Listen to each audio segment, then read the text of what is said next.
Vintage Cube, single limb. 8 people needed still, so this might take a second. But we are ready to go.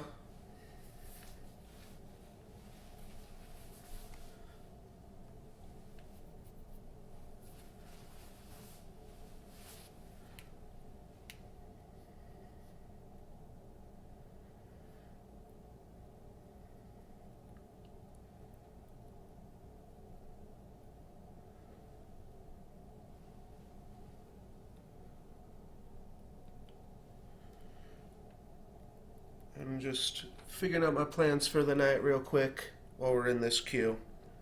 I'll talk more once we get into the actual drafting portion.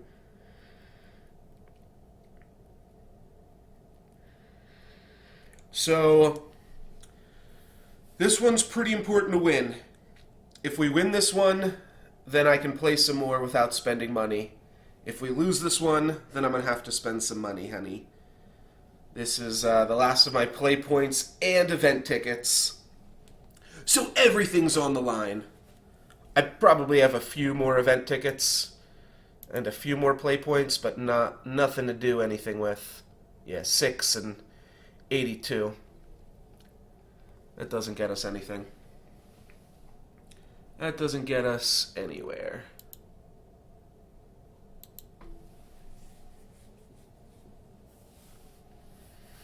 Think we can beat these people. JPSS, Count Black, Rake 83. Easy. Fager Bombs. Looks like some easy competition. Alright, and we are into it. Vintage Cube Draft, no Lux given. Here's a Time Walk and a Mana Crypt. I don't know the power rankings. I don't know which of these is better. Mana Crypt, I think, kills you. I think it kills you in Cube Draft. It's really good, but I do think it comes back to bite you every once in a while. So, we'll grab a Time Walk here. That's pretty sweet. It can also mean that, I mean, there are some cards that go well with Time Walk, like everything, but most notably Planeswalkers and creatures that let you cast things again, like Snapcaster Mage and Goblin Dark Dwellers. So we'll keep an eye out for things like that, but also just, like, Basic Island is really good with Time Walk. You can tap it to cast Time Walk, and then Time Walk will untap on the following turn, and you can use that island for mana again. So pretty much everything goes with this. Basic Waste even goes with this. So, pretty powerful card. And it might be the start of getting back into the swing of things. What can we grab with it? We can grab an Ulamog. We can grab a Mystical Tutor to search it out. That's not horrible either. Consecrated Sphinx is a big, fatty boom boom. I do think Ulamog is good, but I don't know if we... I mean, Mystical Tutor seems like it's great, too. I think Mystical Tutor's been pretty good when I've had it. It's really good in the reanimation-style decks, and it can also just go and get Time Walk because we have such a powerful card now that we can get that. There's nothing else that points us towards, like, creatures here, but I think Mystical Tutor is about the same power level of the other cards. Keeps us in one color. Well, we were only looking at blue cards there. I wasn't really looking at Sylvan Library as much as I was looking at the other ones. Maze of Ith doesn't really do too much. Mindslaver's cute. Mindslaver's definitely cute. We had the Academy in the last pack, but don't think we want to go all that way. We can grab a Makeshift Mannequin to make the Reanimator deck work. We can grab Orzhov Signet just to be a good card. We can also grab Young Pyromancer. That works kind of well with Time Walk. That's like one of the ways that you can just beat anything. I I feel like that deck is kind of reasonable. Orzhov Signet is normally, I think, what I'd pick up here, but I want to try something a little bit new. I want to try winning, so let's grab a Young Peasy and see what we can do with him. Alright, and then after that, things kind of fall off a little bit. Smuggler's Copter is good with the Pyromancer, potentially. The blue is kind of dried up in this pack. You go for something like Geist of St. Traft. Batterskull is just going to work in every type of mid-range deck. So maybe I just take Batterskull and kind of hedge a little bit. Go back into that. Could also just grab Ponder or Firebolt and try to make a blue-red kind of burn thing work. I don't even know if Young Pyromancer is the card that you really want to try to make burn work, but let's take Ponder. I think we're going to play Ponder regardless of what we play, so that seems reasonable. Hellrider's good, or we can fix our mana base a little bit. I think I'll go for the mana fixing. We're still not locked into this deck, I will say. Ponder, Mystical Tutor, and Time Walk are all really flexible cards, but I don't know, something just rang out to me and said, hey, try Blue-Red Delver. Try it. Time Walk is like pretty good with creatures too, so getting to attack with those creatures again obviously makes much more use of the extra turn than just like digging one card deeper in our deck, which is what our previous Time Walk decks have done. Are we passing up anything here? We're passing up like a Baneslayer Angel or an Emiria Angel, maybe an Inferno Titan, but we can grab a Ephemeral, make our mana base a little bit stronger, and maybe this is what we're doing. This still isn't necessarily out of, like, Storm. This could still be a Storm deck. All of these cards go pretty reasonably well in Storm. And you do need a mana base to make Storm work, as you do for most decks. So I'm not ruling out anything just yet. I mean, if you've ever, like, stormed off with a Young Pyromancer in play, it's a pretty real thing. Wasteland, I feel like, seems pretty good in this type of deck. Imperial Seal would also be good, as would Seething Song be if we go more of the Storm route. So this is more, let's go aggro, Blue-Red Delver, let's go. This is more Storm. Storm sounds a lot more fun, but I think we gotta win. So let's grab a Wasteland here. There's almost everybody's got a Wasteland target, so that'll work out for us. Grim Lavamancer is another really good card for Blue-Red Delver. It's a creature that makes use of all the spells that you cast. Throw Mystical Tutor and Ponder in the graveyard, and then get another Grim Lavamancer activation. We will want some Brimstone Volleys eventually to start pointing at our opponent's head, and Kargan Dragonlord Wield. That means that red is probably looking pretty reasonable, so we're going to want to lean more towards red. We could grab Shrine of the Burning Rage there instead, but we'll just grab this one. And Mindslaver Wield, the first time that Mindslaver ever wheels, and it's in this deck. You gotta be kidding me. I've seen so many Mindslavers and none of them have wheeled so far.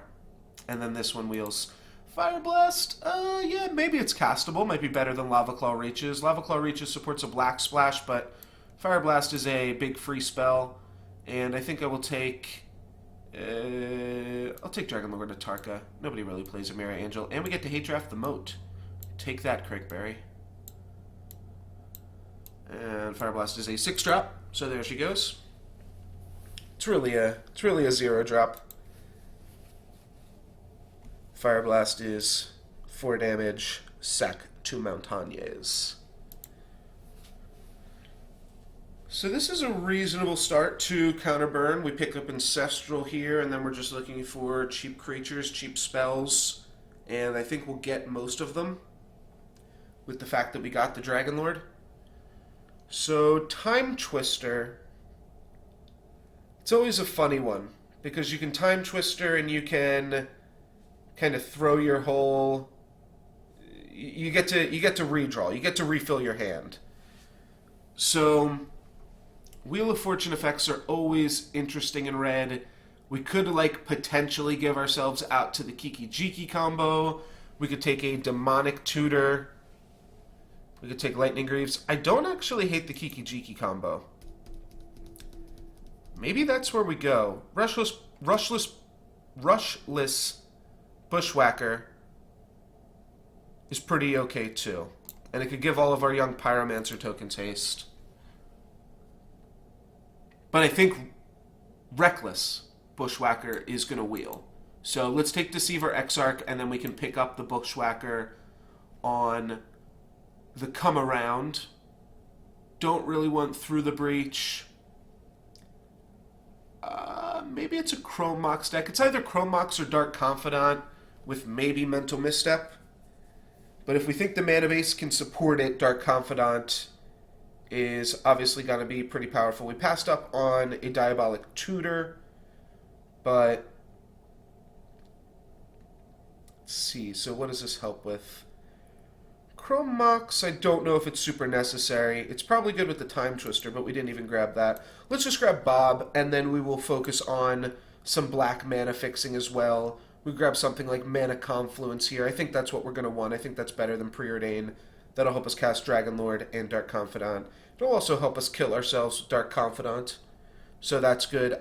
Mana Confluence doesn't work with Fire Blast, so it's not the best mana fixing, but I think it's better than Quicken, Preordain, or a Burn spell. We could take Creeping Tar Pit. That was a Restoration Angel for a second there. Creeping Tar Pit is mana fixing for Dark Confidant. Olivia's, I think, a little bit bigger than we want to be, and so is Chandra, I think, a little more expensive than cards that we want to be casting. Lightning Bolt is a pretty solid all-around card, though, and one that we are definitely happy to pick up. So Lightning Bolt it is. We can grab a Rift Bolt, which can also go to the dome. There's Roast, but Roast doesn't go to the face when we need it to. Dig Through Time is kind of cute, but I don't think that's where we need to be. We'll grab a Rift Bolt, throw it in the one-drop column. Goblin Guide is here to reward us. There's also the Pestermite. Pestermite won't wheel. We probably aren't doing that shit anyways. We're probably just playing red spells and just killing our opponents. Lots of fun. Lots of fun here. Goblin Guide, Time Walk, the OP combo. So Deceiver Exarch's a maybe, Dark Confidant's a maybe. Everything else is looking good. We've got 12 cards, so we're halfway there and we're halfway through our picks. We are reasonably in line with where we want to be then. Maybe we didn't want to take the Dark Confidant because if this goes in one of our opponent's decks, that's pretty good for us too. Main thing you want is to always have a one-drop play. Fiery Confluence I think is good. That nugs him for 6, right? Yeah. So 4 mana, 6 damage, not too shabby. There's also Isochron's Scepter, which we could throw on there, a Lightning Bolt or an Incinerate. Can't throw on Time Walk. It's got to be Instance. And then we've got Magma Jet, which is just a cheaper burn spell, but I think we've got enough of the cheaper burn spells. Fiery Confluence is a pretty good card to top off your curve with. So let's grab Fiery Confluence there. I think I'm going to grab Temple. Bonfire is another reasonable card to top off your curve with, potentially, but it's also a bad card to draw in your opening hand. And we've got enough bad cards to draw in our opening hand. Every card in this is red. So let's just grab a Temple. That's going to make this Time Walk splash really free here. We've got 4 ways to cast it. We did wheel the Bushwhacker. It's got a surge cost of 2, so it's pretty much a 4-drop play. Kargan Dragon Lord, Reckless Bushwhacker, something like that, or Time Walk Bushwhacker maybe. Though you'd rather play this on the second turn, I suppose. Or you can go Deceiver Exarch, untap your land, play Bushwhacker. That's kind of cool. Gifts Ungiven, don't really want that. Lumbering Falls, don't really think I want that. I think I'm just going to do a hate draft here. I don't know. None of these cards are really good. Gifts Ungiven is probably, like, the fastest card out of all of these. Massacre Worm is, like, pretty good against us, though. Sure. I don't think it really matters what we're doing there. What we're taking... Quicken seems reasonable, but maybe we just want a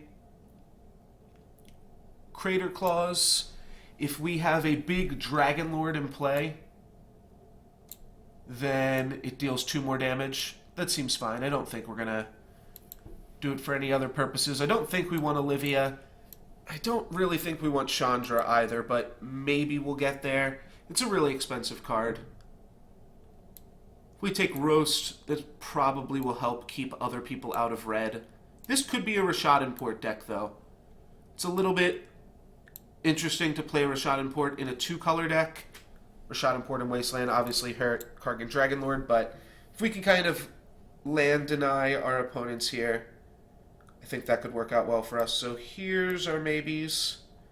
Those 5, and then we've got 6 lands, so take 11 off of this. We've got 13 cards at the moment, 13 spells that we know we want in the deck. We can play a Dak Faden. We're in the colors for Dak Faden. Though, yeah, this was the one I was thinking of that would be like the best black splash is a Pack Rat, because that card is just so good. So we could try Dark Confidant and Pack Rat.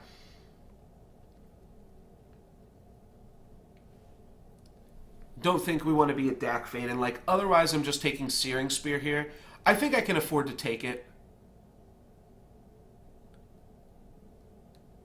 We'd mess up our mana base a little bit, but we can just, like, grab any tutoring and stuff that we see. The other play would just be to take Abbott.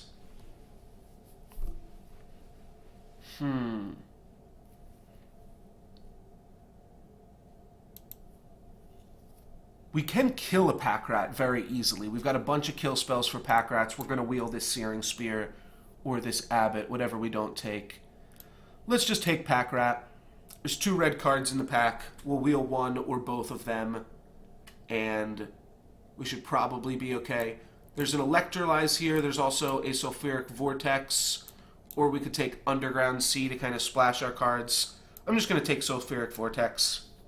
It's one of the stronger cards for this deck, so I think it's going to be what we want.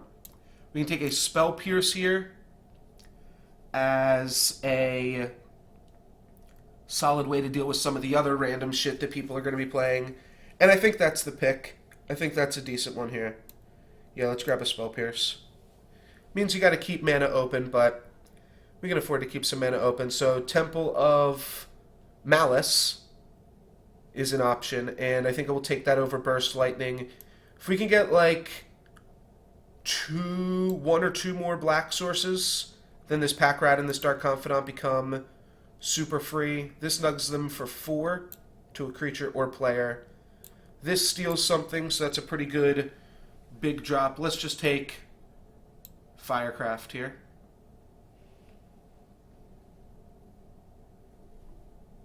And something like Splinter Twin would still be interesting. We really only have 1 creature ever to put it on. Smash to Smithereens, I don't think we're going to grab that. I think we're just going to grab some mana fixing, and we're going to try to make these black creatures work here now.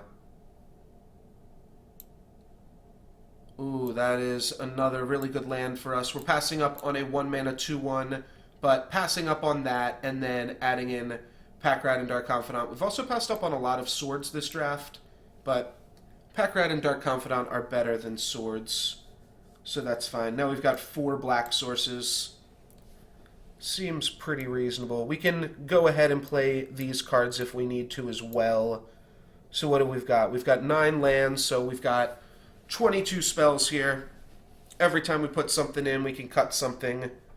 Like Chandra, Deceiver, Exarch. Those will be the first 2 cards we cut.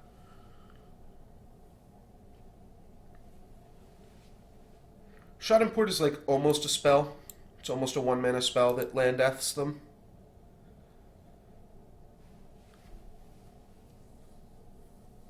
But then it also can potentially cast stuff like Fiery Confluence every once in a while. So we did get the Splinter Twin. Do we just want to have the Twin combo in the deck? Doesn't seem unreasonable. Get some free wins here and there. There's literally nothing else we want to put the Splinter Twin on. Maybe it works with Young Pyromancer. Doesn't work with anything else though. But yeah, I think we can still potentially make that work. And then we have Searing Spear or Abbot of Carol Keep. Abbot is kind of a card you can put a Splinter Twin on. So that's kind of funny. But maybe this is just a deck that wants another Searing Spear. Nah, we can take an Abbot here. Alright, we'll grab an Abbot. We're going to cut Chandra. And then we can play Mana Leak or Electrolyze. I have no idea between the two of those. I think we play Electrolyze and then we can cut Crater's Claws. It's just a 1-mana 2/1. Maybe it's good enough though. Burst Lightning's pretty good. And Oath of Druids is going super late. Oh, and then another Jackal Pup.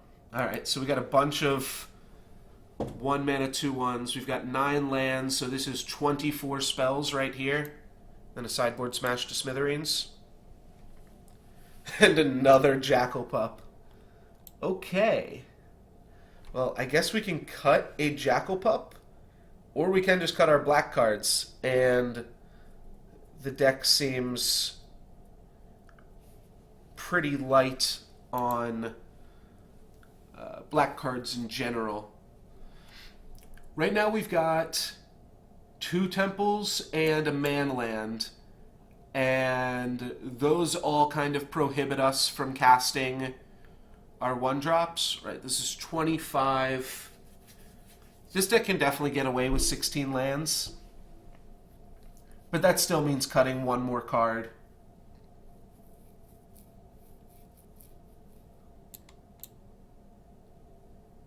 Mystical Tutors just for Time Walk. I think that's probably enough of a reason to play Mystical Tutor.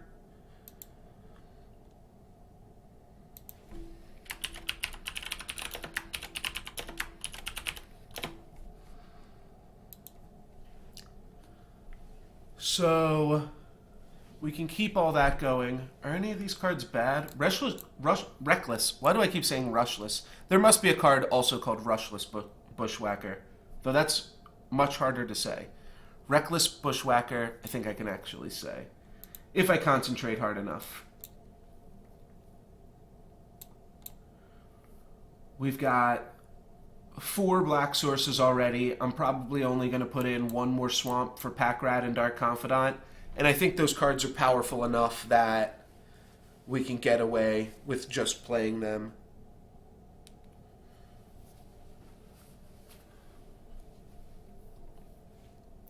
So what do we want to cut? What's the worst card here? Probably Jackal Pup. This is just Jackal Pup without the drawback. We could cut a pup.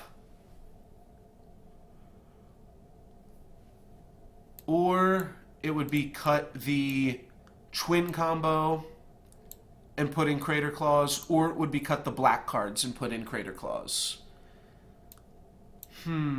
What's the call? I think we cut the pup. It gives us the sweetest deck. Dark Confidant helps draw us towards the combo. We've got Dark Confidant Fire Blast combo, which is always super fun. Alright, let's cut pup. Add basic lands. It's probably going to want, 1 of each of those. 3 more mountains. Oh wait, that's 14 lands? Oh, how did that happen? Oh, I guess we got some more playables along the way, and I didn't notice. So we could cut Spell Pierce, Falconwrath Gorger, or the Twin combo. I am leaning towards cutting the Twin combo and keeping Dark Confidant Pack Rat in there.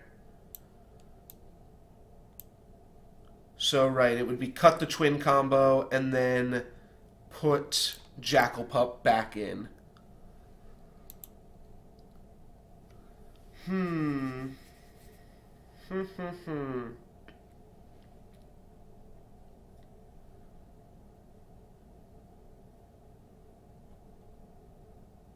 Oh wait, we just have to add in straight up 2 more cards.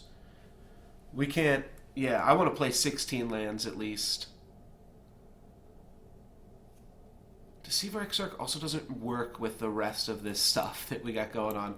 Alright, let's cut Twin. We'll have it in the sideboard. And wants to give us 1 more mountain. Alright, what about the last land here? Another mountain? That seems reasonable. We got Kargan Dragonlord. How many blue sources do we have for how many cards? I've got 1, 2, 3, 4, 5, 6 blue sources now for 1, 2, 3, 4, 5 blue cards. And then I think 4 or 5 black sources for 2 black cards, though our black cards are almost better. We could cut in Spell Pierce and put in a pup. I think I will do that now. Spell Pierce doesn't protect our combo anymore. We can just bring it in against, like, controlling decks if we really want to. We've got some sideboard. We've got Crater Claws, Chandra maybe, though not in a 16-land deck. Splinter Twin, Smash, and the Exarch combo. So it is not quite a Splinter Twin deck necessarily, but it's a burn deck.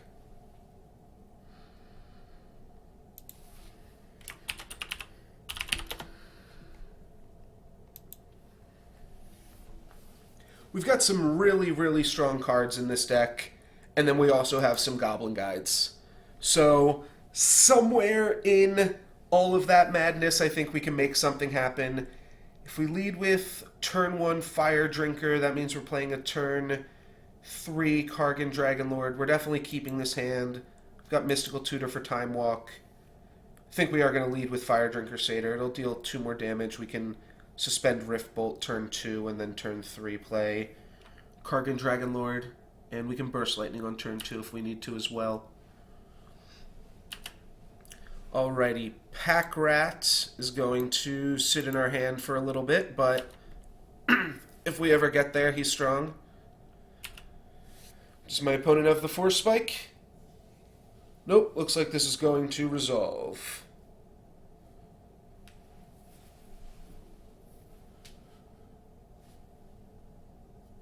And then a Signet, I assume, from my opponent.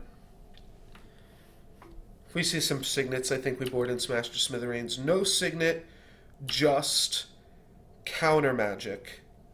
Rishadan Port is pretty good too. Alright, let's get in with Fire Drinker Satyr. How much does this cost to pump it to? Alright, well, we're not going to do that this turn. We just want to play Temple. I will keep a black land on top, but any other land is going to go to the bottom. Any other spell is going to stay on top, most likely.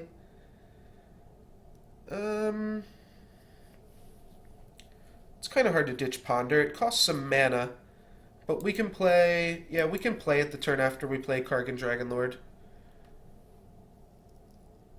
I'll suspend this as well. Just makes the most use of our mana. And we'll pop that out. We can afford to get pretty aggressive here. Ooh, Black Lotus, Grave Titan. My opponent can play a Titan here, so that is pretty crazy.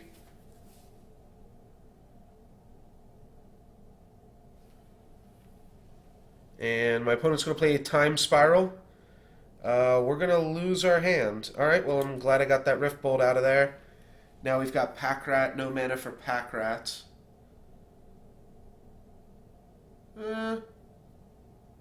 Okay, nothing really happened. I guess I will just play Young Pyromancer and Wandering Firmarole. My opponent gets to untap their lands.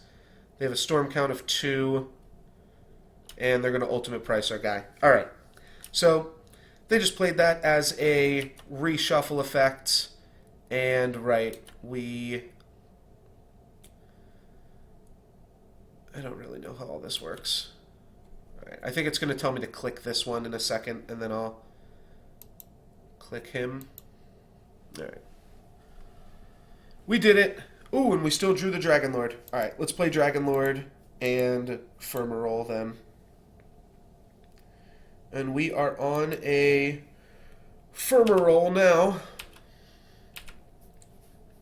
We did the same play that we wanted to make almost exactly. We just, still have a Pack Rat in our hand.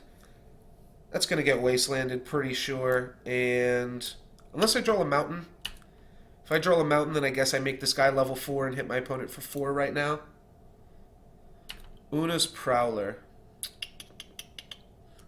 Well, then I guess I really need to draw a Mountain. That's a pretty good Mountain to draw. Is Pack Rat better than Una's Prowler?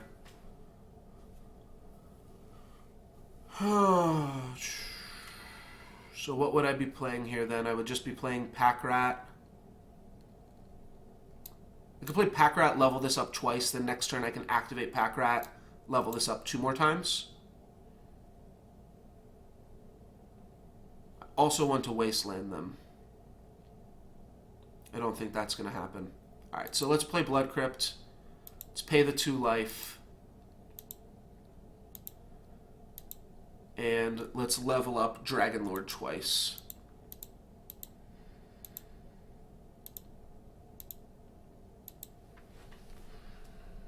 Alright. That's all we need to do here. We can discard all of our hand to Una's Prowler so that we can't activate Pack Rat anymore.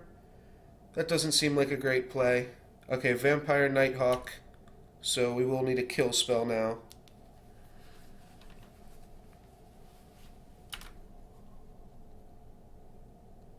I'm going to let Una's Prowler hit me if they decide to hit it.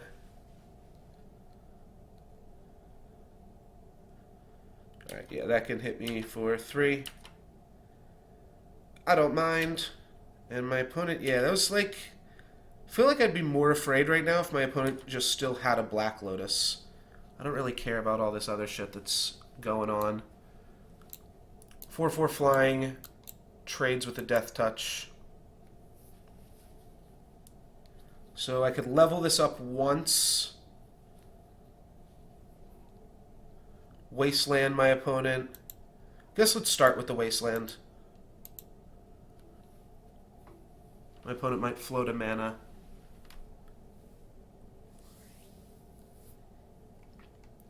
We can level up Dragon Lord, or we can just play a Falconwrath Gorger. I think we're not going to level up Dragon Lord twice, so we're not attacking here. And Falconwrath Gorger is probably just better as a rat in a future turn. So let's level up. Oops. No. That would have been bad. Alright, let's level up Dragon Lord once. Next turn we'll be able to level up Dragon Lord and activate Rat again. So we're on the rat plan here. Making use of that Black Splash, showing off how good, how busted Pack Rat truly is. Thada, I have no artifacts in my deck, and no islands in play. So, Thada, you are free to do what you want any old time. We don't have access to Mystical Tutor Time Walk here. My opponent gets in with the Vampire Nighthawk. Seems pretty big, but I guess they have to attack with it anyways because it's not like it can block the Pack Rat tokens profitably here. So that seems fine. Yeah, they gain some life back, and then on their end step, we will make a rat. And I'm going to start off by discarding Island. Maybe there's a chance we want Falconwrath Gorger. I think not. So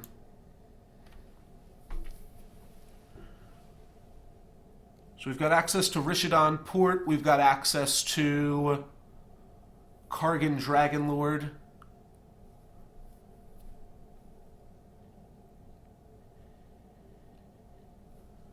kind of want to get in there with Dragon Lord. And then I'll keep open Pack Rat / Electrolyze. So, yeah, let's level it up once. That'll make it a 4/4 flying creature.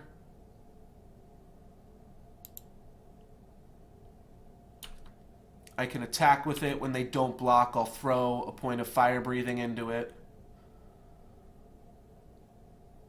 Alright, they did not block. So, wait, did I activate this? Oh, it doesn't have fire breathing yet. Never mind. I don't know what I'm thinking. That would be really good if it just already had fire breathing. And then, yeah, we'll just make a Pack Rat and keep open Electrolyze mana. Opponent can attack with Thada, because if they attack with Thada, we just make a rat. Alright, they're going for that. They're swinging for a bunch in the air. So let's make a rat here. We'll kill Una's Prowler on our turn. We're going to take 5. They could have like a Wrath effect or something. Alright, let's just block. Let's block with this one. My opponent may have just thought I had islands out. Yeah, I'm fine blocking with the real one. And then in the declare blocker step, we will activate the rat. I'm going to discard Falconwrath Gorger. It's just the weakest card. Alright, so we have a 3/3. Alright. I was thinking maybe they'd have Snapcaster Ultimate Price or something and we'd trade, but we're just going to take 5. That's fine. If we level this up 4 times, is that lethal? So it's 8 plus 11, it's 19. I think I just go for that. My opponent has to kill the Dragon Lord, and then we still have lethal with Pack Rats next turn. Alright, this is asking for a lot out of our opponent.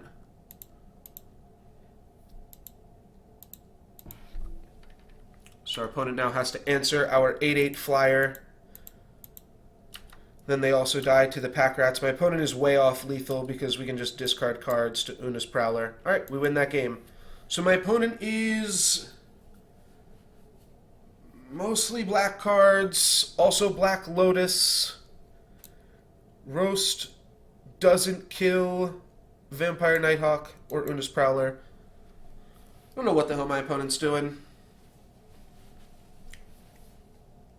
Spell Pierce just seems okay. Got the twin combo. They didn't even play any artifacts. The only thing that they played that was almost an artifact was Thada. The Crater's Claws might be okay. I think we're just going to go ahead and run this back, though. I don't think we've got to change up too much.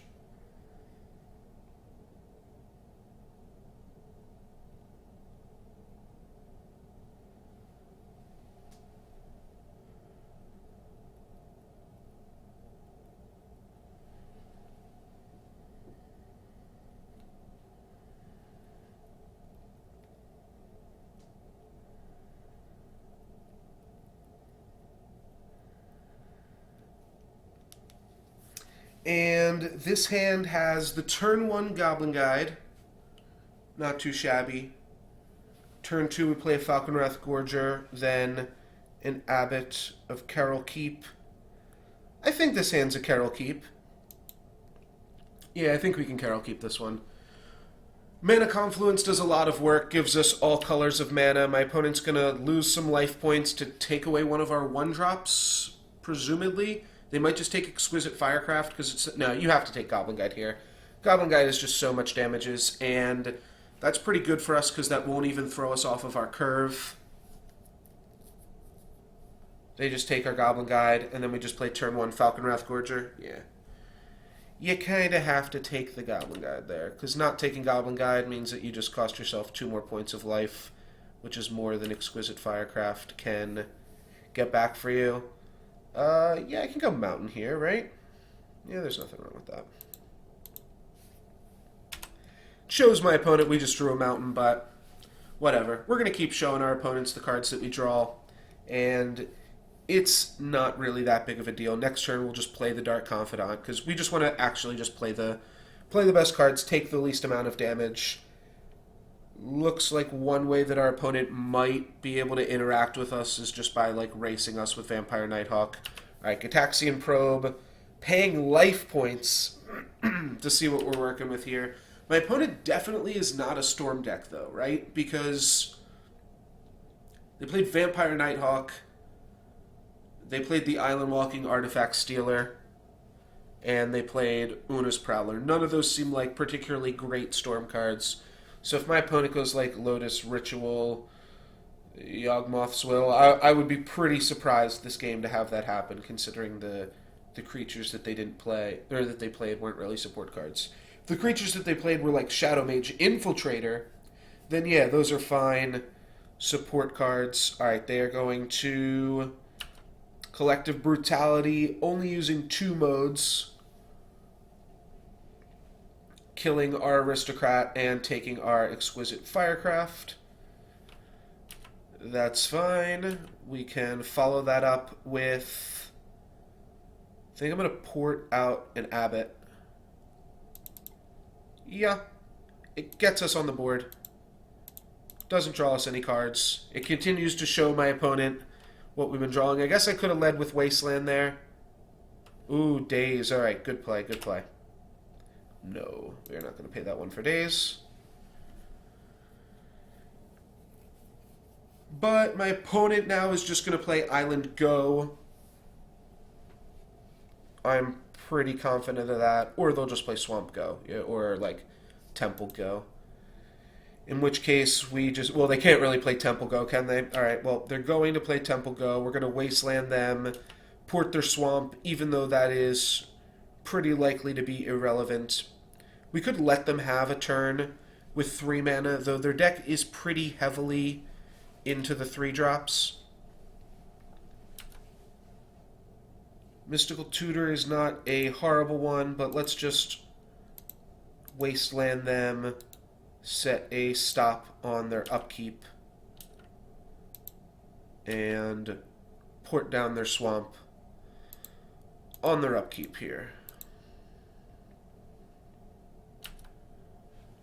Works out a little, unfortunately, because, yeah, they'll get to play their island, and then next turn they're threatening a 3-drop. Ooh, Temple's a really good draw, though. Still just continuing to play our cards off the top, but imagine how much more damage we would have taken if we had led with Mana Confluence. So that's just about not being greedy there. We're going to keep tapping down the Swamp. We did see 1 double blue card, but a few double black cards are more important. Alright, well now they've got double blue, so we're just going to keep them off black mana as we play our Dark Confidant here. And we are going to use Mana Confluence to take a point of damage this turn. Is that a counterspell? Is that actual counterspell? Or Mana Drain? Mana Leak? Alright. Well, that's unfortunate. And we also passed them that Mana Leak. We are not going to be able to pay 3. And I'm going to just continue to tap down this Swamp. That'll definitely keep them off double black. If my opponent goes land Thada, it's just a 2/2 Island Walker. Like we said, we don't have any islands in the deck, or artifacts in the deck that they can even steal. Alright, so we're keeping them off double black for the time being, and now we just play a Jackal Pup.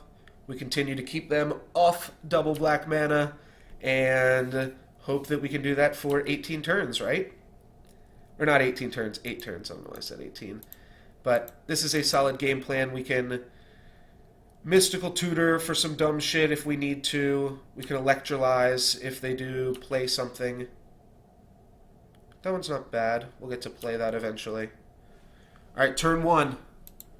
Turn 1 out of 8. Here we go. Turn that pup sideways, baby. The long, arduous process of not allowing our opponent to cast their Vampire Nighthawks. Opponent only has 2 cards in hand after they play that land.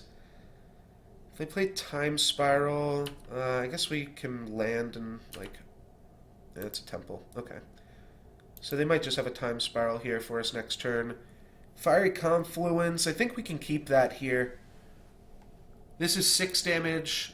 Jackal Pup is 2 damage. We've got Lethal Burn then, as long as we draw a mountain at some point. 5 mana. This could be a Pestermite. No, it's a Venser. And Venser is going to... I'm surprised he didn't just block that off. Alright, he's going to bounce our port because we already played our land for the turn. That makes sense. Let's Electrolyze Venser then. Okay. And that'll let us get in with the pup. So port gets bounced. And what does this do? 1 damage to each creature. Alright, so... we could kill Vampire Nighthawk. That's going to mean that we take 3 and lose our Jackal Pup.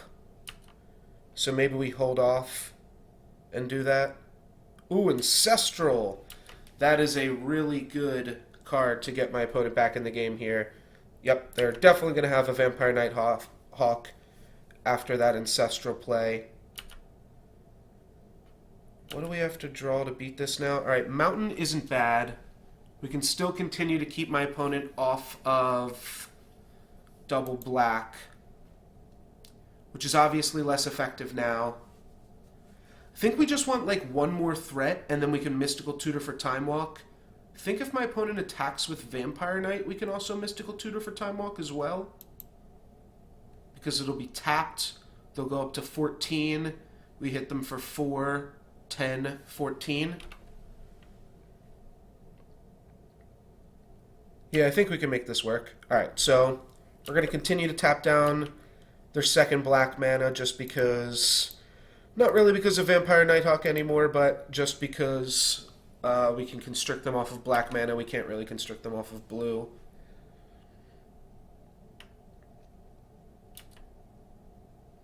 Alright, they've got a lot of lands here, so it looks like they actually just got kind of flooded. They can go up to 14. I just don't know if I want a Mystical Tutor for Time Walk yet.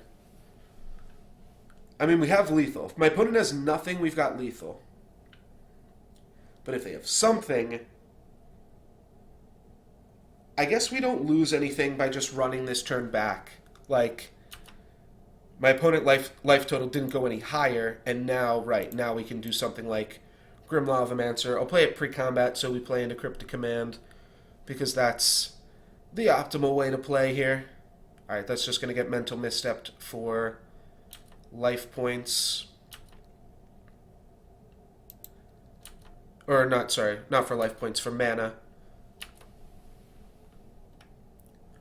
So we do have Lethal.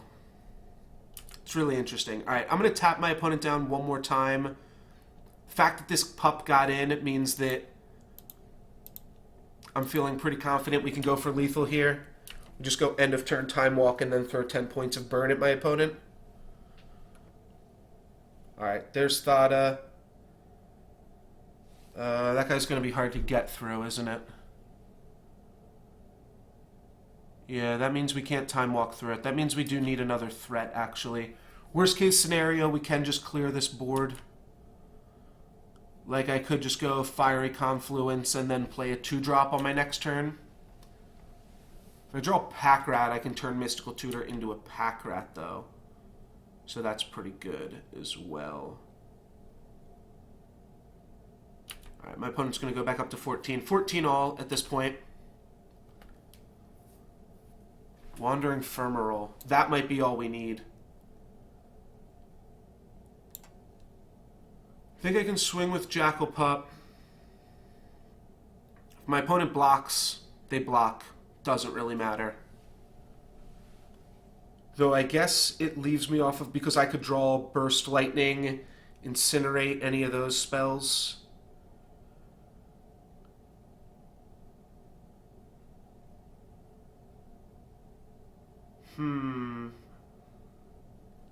Alright, let's attack with Jackal Pup. If my opponent trades with Thada, then I can tutor up Time Walk and just Fiery Confluence them right now. Alright, they're going to trade.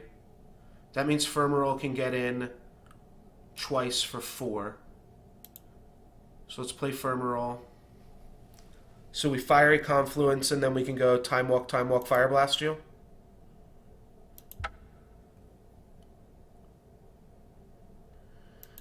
It's a little bit all in, but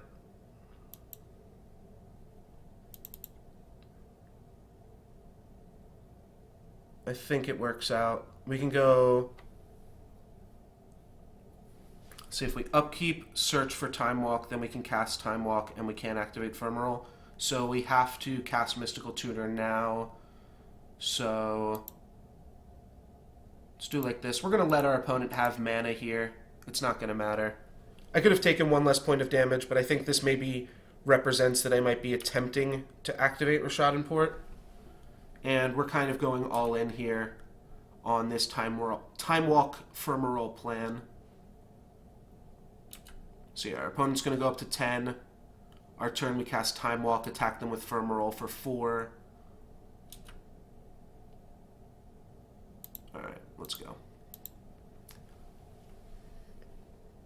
Uh-oh. Remand. Fuck. Alright, that's really punishing. But it's not as punishing as a remand on Fire Blast, and we can't recast it, right? No. Okay, we can't recast it this turn. Oh, shit. Steam Vents. Well, we couldn't have drawn Steam Vents and the Mystical Tutor. So we just get in with this guy. Right. I guess we still do get to get in with this. So that's actually kind of okay. Pay 1 there. And I can pay 3 life to...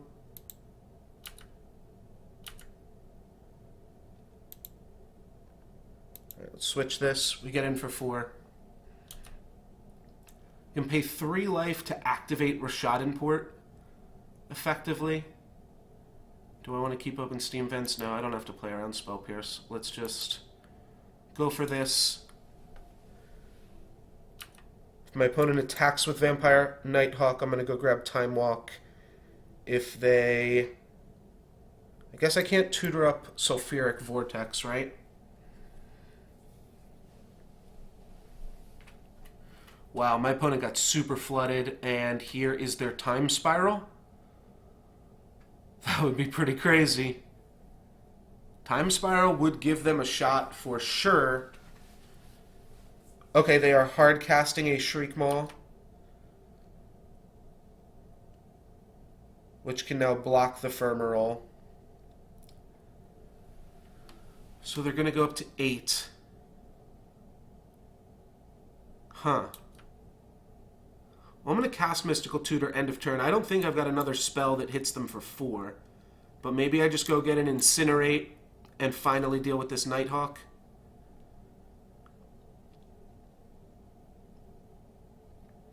Yeah, no blockers. Alright, and then end of turn, we will go grab a...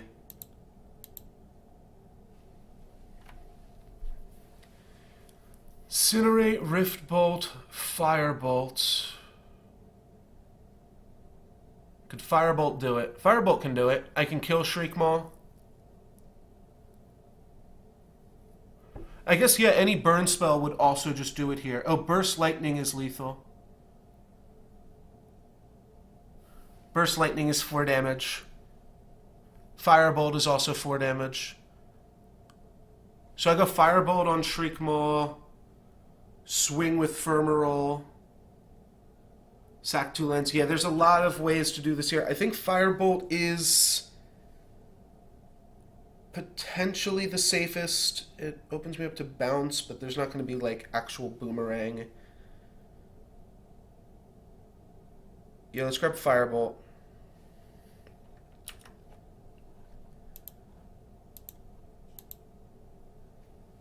We're going to do this.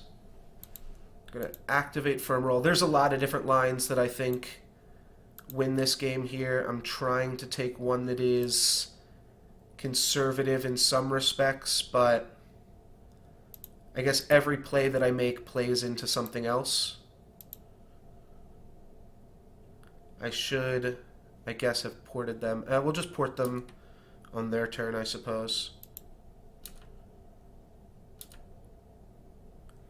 Alright, I think we've got it here. Let's switch the power and toughness. We're going to hit them for 4. Moment of truth, guys. Is Fire Blast lethal? Moment of truth. Do they have the counterspell? They do not, and that makes us 1-0. Whew! Alright, we got there. Let's edit this real quick. 1-0 for our Grixis burn deck. Not really a Splinter Twin deck. Guess I will take that out of there. And while we wait here in the interim, we got about 20 minutes. So I am just going to play probably one game. Boom is right, Jeff. I'm going to play one game of Soulforge ranked play while we just kind of wait for that to pop up here. And I'm going to switch the game over to Soulforge so that people know we're streaming that.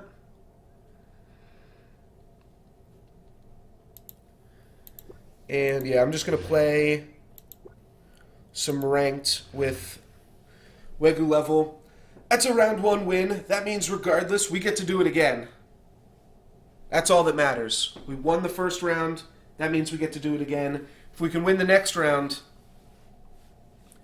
then we get to do it a few more times, baby. But I guess that's all it takes, really, is just selling out, taking the red cards, and not doing anything fun. Our deck has kind of got some fun stuff going in it. It's got a tutor, and the tutor can go grab a variety of different burn spells. Which, yeah, I forgot I did have some more 4 damage burn spells in the deck, because both of our 4 damage burn spells were actually 2 damage ones. If that Fire Blast got countered, then we would have had to draw, like... I mean, we were still clocking them, I think. So if the Fire Blast gets countered, then they have to not swing with Vampire Nighthawk. We get to... yeah, they can't swing with Vampire Nighthawk because they're at 4, so they have to block Firmaroll. And then on the next turn, if we draw Burst Lightning, Lightning Bolt, or Incinerate, we flash back Firebolts and are able to kill them.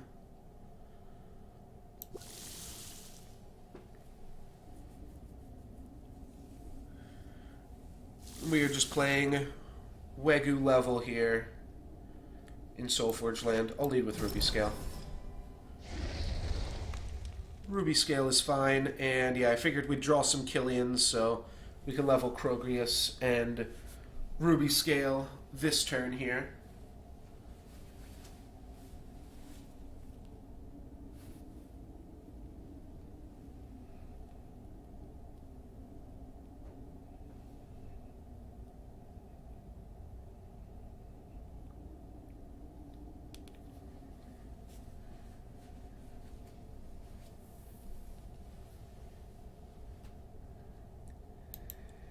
And now we wait. We wait in Soulforge, and we wait for the Magic Online game to return.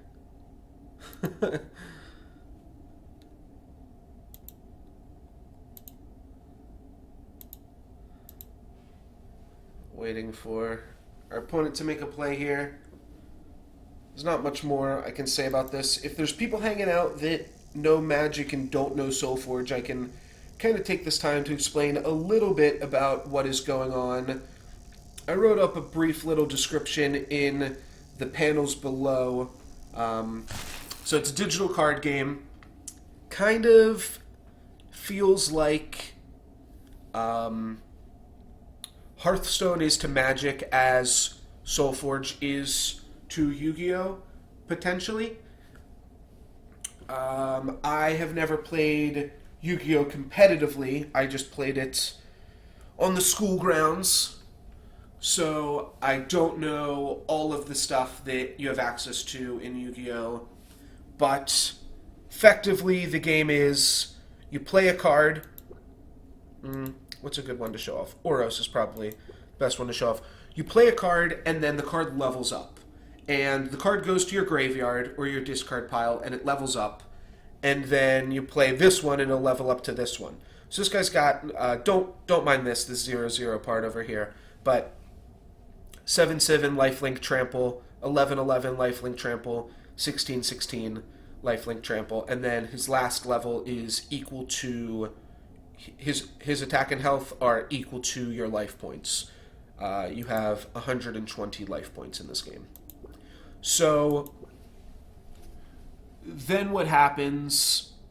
All these cards go to your graveyard. So right now I played Ruby Scale Dragon. So we can see Ruby Scale's in the graveyard, and then all these level 1 cards in the graveyard. You take 4 turns, and then at the end of your 4th turn, all of the cards in your graveyard get shuffled into your deck. Alright, so my opponent decided to make a 7/7 there. That is an interesting strategy.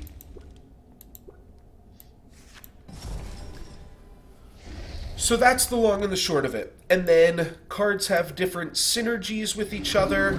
There's different ways to abuse the leveling mechanics and different things like that. Notably, the card that I just played and the deck that I'm currently playing is a... I call it a power leveling deck. I'm sure there's other terms for it that people use in SoulForge, but this guy, Killian, so most cards only have 3 levels, but there's a type of card called Forgeborns that have a 4th level that is always, like, super powerful. So Killian is a... Here's his stats, and his stats are, like, pretty average. Typically, you balance around 5/5, 10/10, 15/15, so you know what you're looking at here. And when you play him, Forge enters the battlefield triggers. When you play him, you get to level up a card in your discard pile. And then level up a card in your discard pile. This one levels up a card in your hand and in your discard pile. And then this card levels up every single card in your deck. So this deck is kind of just hoping to level up all of its cards, control the game in the interim, and beat your opponent somewhere along the line that way. I'm just going to trade Oros into Oros and Oros into the plant token here that my opponent made.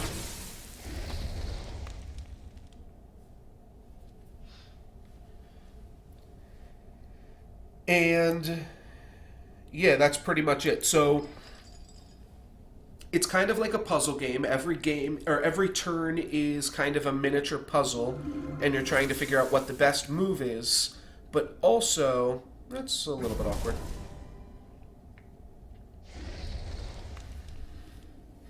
I might just play double Malice Hermit here. Yeah, that'll clean up my opponent's board. Also, you are trying to make the play that levels the best cards in the deck.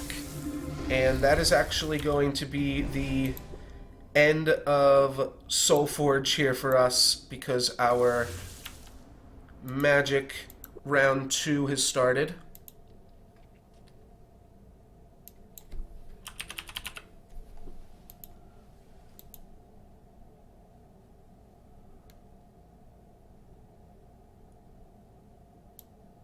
Alright, yes, we won the die roll. We're going to get to play first.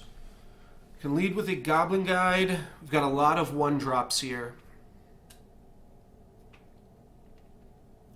Hand is still pretty good. It doesn't have the blue mana, obviously. I don't really care as much about Dark Confidant.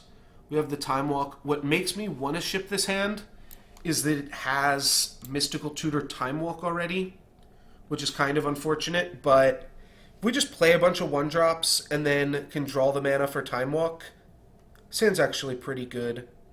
We're going to be maybe drawing our opponent some cards with Goblin Guide here, but still I think this is fine. And we may even lead with Falcon Wrath Gorger and then play Goblin Guide once we've got the other guys developed. Now next turn we can play Fire Drinker Satyr and Goblin Guide potentially. We will take off this upkeep step. until we draw Rishadan Port again. Island, Swamp, all fine draws. Rishadan Port is a little meh. Wasteland's probably fine. Maybe we should have just led with Goblin Guide, because if we drew black mana, we're going to want to play Dark Confidant next turn, like if we draw Swamp. Though if we draw not basic Swamp, if we just draw, yeah, like Mana Confluence, then I think we just run out 2 2-drops. So, that works out fine. Smash our opponent for 4 here. 4/4. So much fun attacking with red creatures. Alrighty, and our opponent drew an island. Goblin Guide, what are you doing, man? What are you fucking doing? So, I think that should make sense to everybody what I did.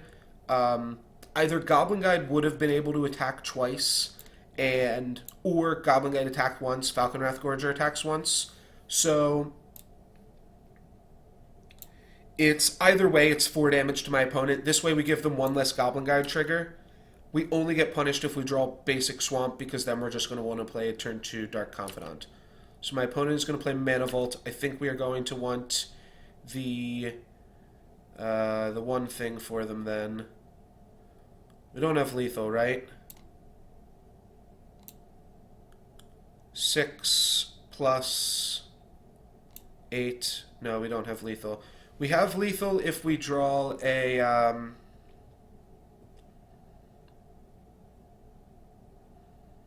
Wait. No, we have lethal. 6 plus 6 plus... what is it called? Fire Blast? Holy shit. That's right? 6 plus 6 plus 4. Let's see if this attack works.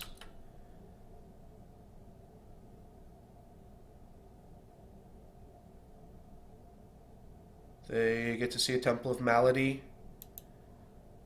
Yeah, we just Time Walk. And then on our upkeep...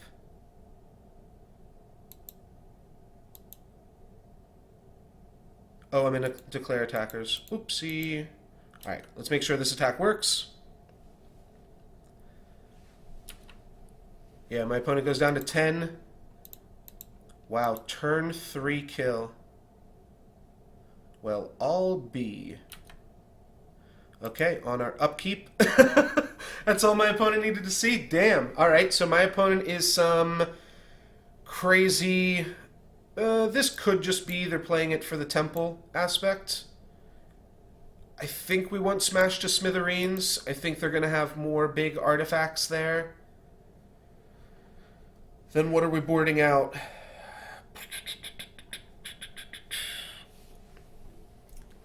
That game was pretty quick. Maybe we just don't smash them.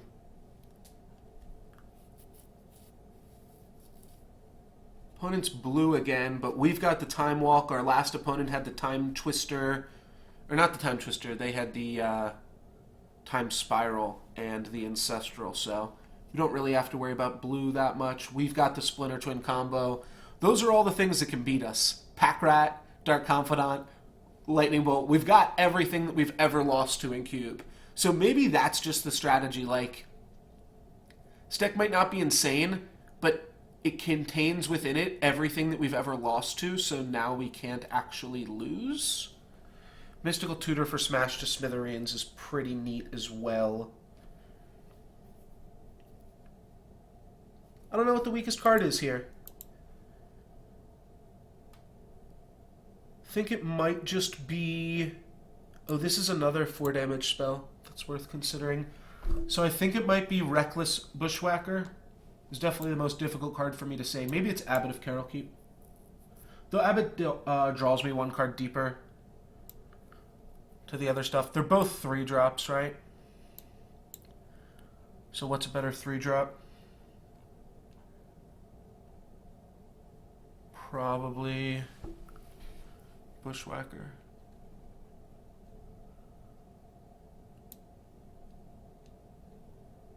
No, I'm going to keep in Abbott, cut Bushwhacker, and submit these 40. Deceiver Exarch could also be a good card against Mana Volt. And then what are we doing? We're cutting Abbott and Exquisite Firecraft for Deceiver Splinter Twin.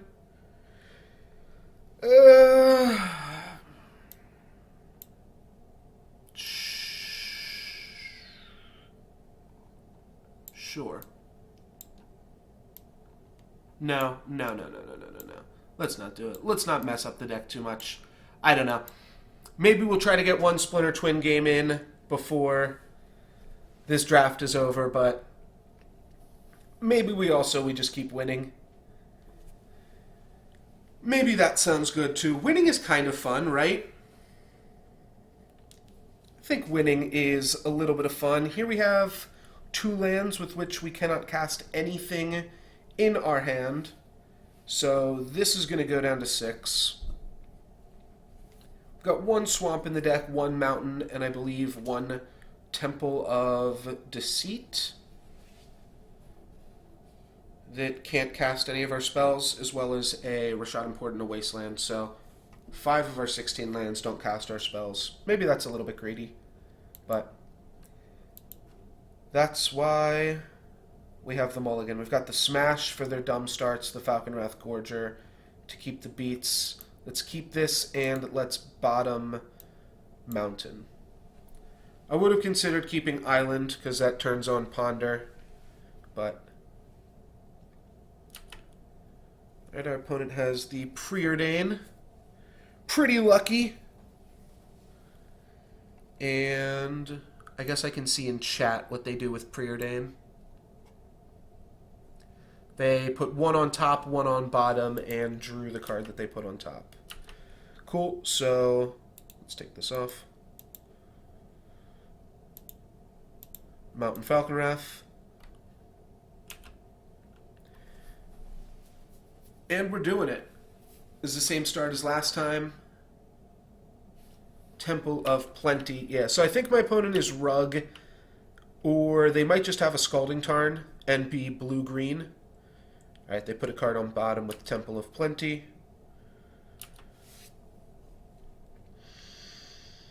Okay. I guess I will just play Blood Crypt, not pay the life, and get in for 2.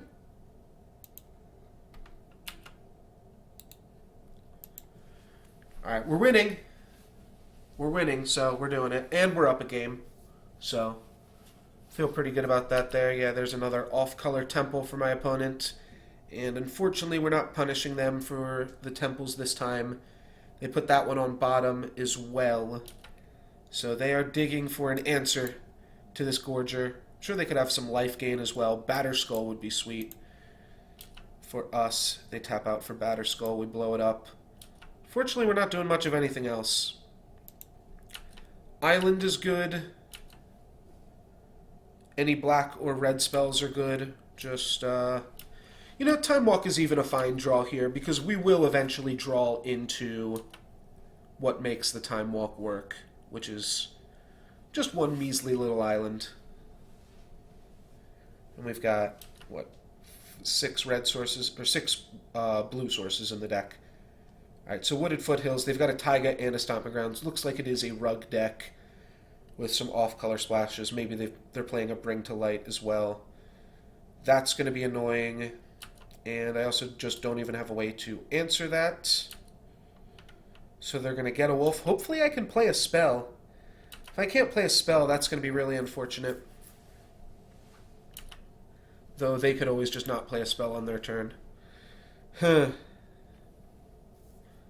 So I could sack 2 of my mountains to Fire Blast this Huntmaster. Don't think we win the game if we do that. But once it flips, I'm going to need to Fire Blast it anyways, right? Alright. Fire Blast it is.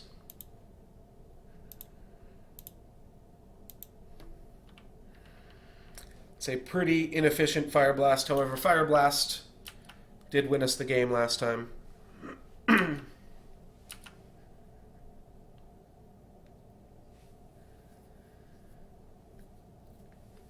my opponent's got a Wolf back on defense that I can't deal with. And 6 cards in hand. That's the more troubling part.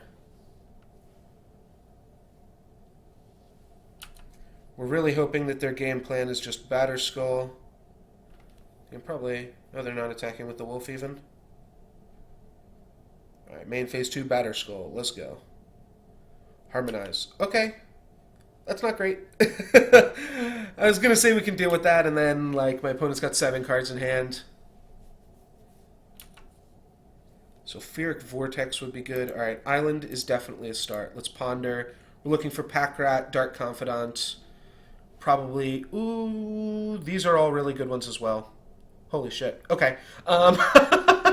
Okay. Alright, I'll take it. Let's play Kargan Dragonlord. Next turn we'll play Electrolyze and level up Kargan Dragonlord. And then the turn after that we'll play Sulfuric Vortex. We have Smash to Smithereens to keep us out of Batterskull range or anything like that. So, Sulfuric, Electrolyze, Dragonlord, no Shuffle Reno. Yeah, this is good. This is good enough.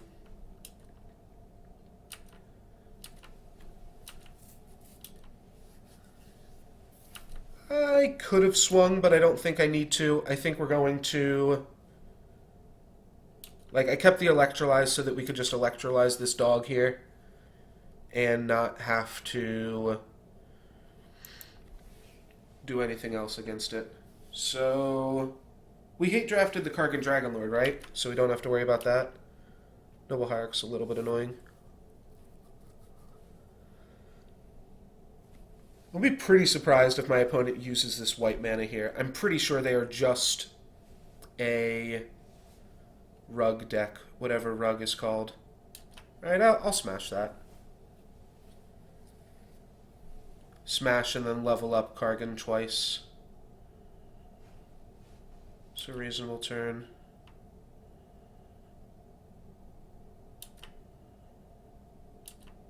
Nothing on the end step. Like, 1, 2, 3, 4, 5, 6, 7, 8.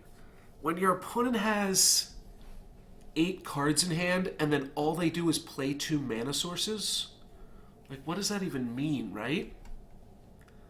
Let's attack with Falconwrath Gorger into Wolf, I think.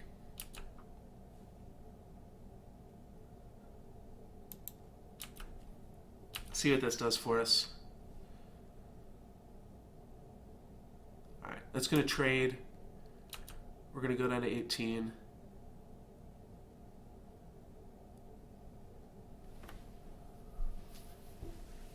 I guess Electrolyze is about the same thing. We might be able to get a little bit more value out of Electrolyze in the future, though. So let's just smash this.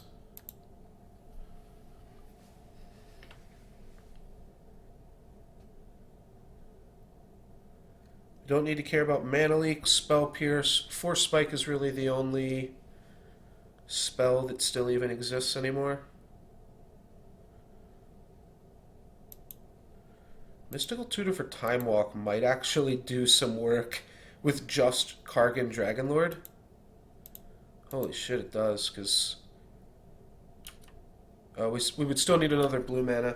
But if we, like, level him up 3 times and then... Mystical Tutor. The next turn we can go Time Walk. Level him up. 2 more times. Oh, so we're 1 off. Maybe I didn't really need these cards that I drew. Though Kargan Dragonlord was one of those cards in that Ponder. And I think being able to go Ponder into Dragonlord was a good play. My opponent plays Noble and then nothing. What the fuck are they doing?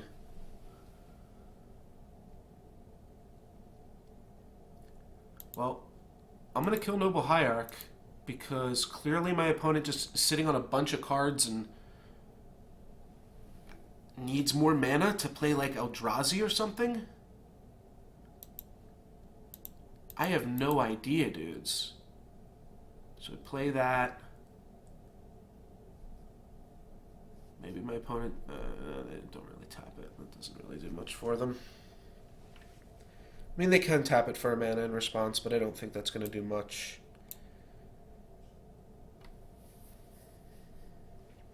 You know what would be good, actually? Like, Steam Vents. That would be our best draw, potentially. We level this up to 3, Mystical Tutor. Next turn, we Time Walk, level it up to 6. On the additional turn, we level it up to 8 and kill them. So I would only give my opponent one more turn if we draw a blue land off of this Electrolyze. Though maybe I could have just already made that play. But if they're just, like, I don't think that's crazy, right? Because if they're just playing lands, clearly they've got nothing else going on. It's just bash. Leveling this up one more time could be relevant, but maybe we draw mana next turn anyways. Maybe we just don't play Sulfuric Vortex. And I think I want to get more dudes out on the battlefield.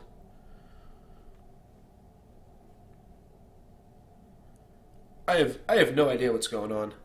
My opponent's deck might be sweet. We haven't seen them do much of anything yet. They've played one card the entire match. Well, we killed... Okay, to be fair, we killed them on turn 3, game 1. We did kill them on... we killed them on turn 2, didn't we? Turn 3.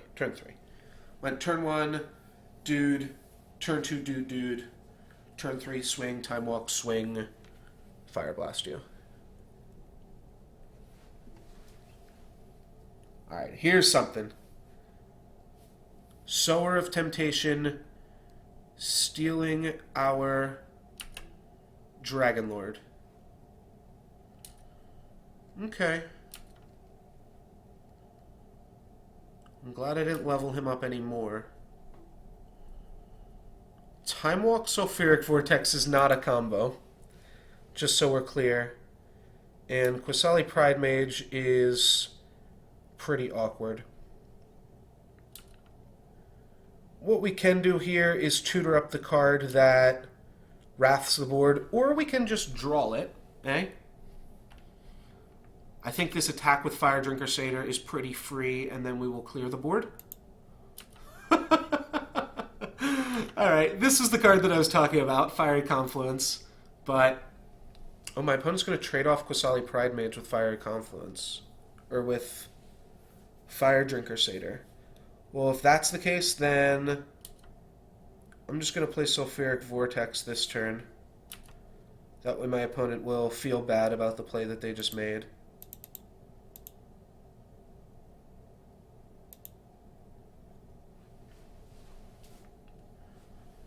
Did I Fire Blast already? I did Fire Blast. Okay, so this was the game that I Fire Blasted. My opponent's just got nothing going on. So we put them to 9.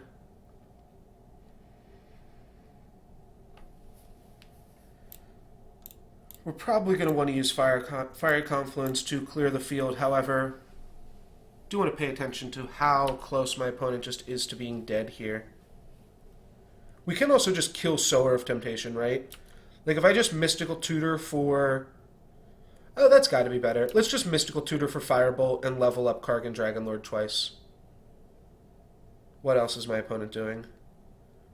Main phase 2. My opponent does nothing. That play's got to be right. They're playing a red spell, clearly, because they're using their red mana. Rouse Zarek, it's going to either nug me for 3. Yeah, I guess they're just going to nug me for 3. I guess they could just start ticking him up. But I'm going to make Kargan Dragonlord a 4/4. They could untap... Okay, they are going to nug me for 3. That's fine. They put me down to 11. And I'll be able to Sulfuric Vortex to kill off Rouse Zarek. What do they have? Snapcaster Preordain. That's fine.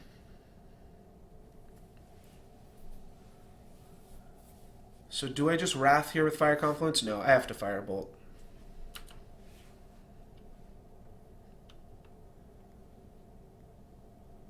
Alright, and they're Preordaining. And somehow my opponent has no cards in hand again. They're going to go up to 3 cards here, but None of these cards are good, so Sulfuric Vortex just finishes this off, so don't really care about it. I'm not sure my opponent realized that. That is going to gain them kind of 2 life in a way here, though. Alright, they went top with Preordain, then played an island. No clue what that means. They're kind of representing some counter magics here. If this goes wrong, we can always just blow up the Fiery Confluence, and they're dead anyways. So yeah, let's get Firebolt.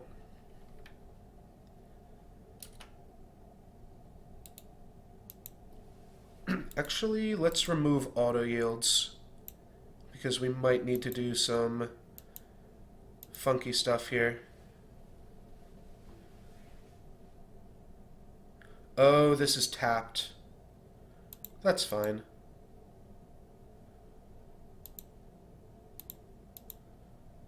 Gives us a 4/4. Means we can Fiery Confluence and hit them for a bunch. The one thing that I'm not sure about here, so Sulfuric Vortex, we can either kill Ral Zarek, or we can put them to 7. 7 means they die next turn to Fiery Confluence. They put 2 cards on top. I think we just want to take out Ral Zarek. Don't leave anything up to chance. They already have to deal with Kargan Dragonlord, and then once they deal... Alright, they kept 2 cards on top and are now playing a Verdant Catacombs. They must just really... Oh, they kept 2 lands on top, and now they're going to cast, like, Ulamog? Yeah, they're going to just hard cast Ulamog here. Okay, if they get rid of Sulfuric Vortex, Kargan Dragonlord, which I think is what they have to get rid of. Yeah, that's pretty bad. I guess I should have... I knew that they had Ulamog in their hand from earlier because they were just not playing anything. So I guess I should have just played for that. What do I do now? Nothing really will get me out of this. Yeah, I'm a mana short of killing them. I've got a Firebolt, I've got a Burst Lightning. Alright, well, I fucked that one up. But my opponent's deck looks pretty mediocre. I can bring in the Splinter Twin plan, but my opponent has a lot of creatures that I can poop on here. Splinter Twin plan does kind of go over the top. This is a good answer to the Volt. It's a reasonable answer potentially to Ulamog even. Taps it down, which then buys me a turn. And it can also tap down things like Huntmaster, etc. Though it's not great against Huntmaster because then I'm letting them flip it. That game was definitely winnable.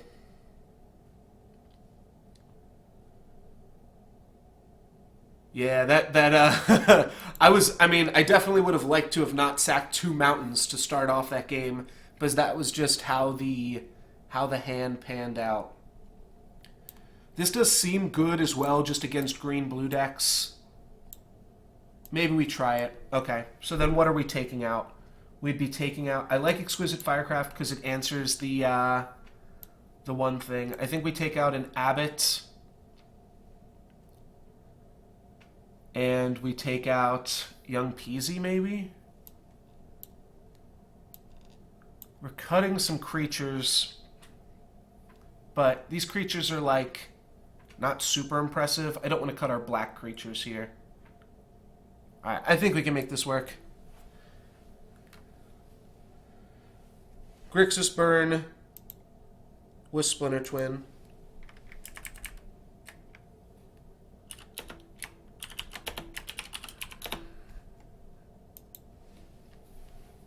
We're going for it. Splinter Twin or Deceiver Exarch, most notably, lines up pretty well against a lot of what my opponent's doing. We do want to play first. We've got a Splinter Twin, we've got a Ephemeral, we've got a Dark Confidant that we can't cast, but everything else in this hand looks pretty good. We've got 1/2 of our Oops, I Win, and Really, I mean, this is just the oops, I win. Mountain and Goblin Guide. 2-card combo. We drew both of the combo pieces in our opening hand, the Mountain and the Goblin Guide.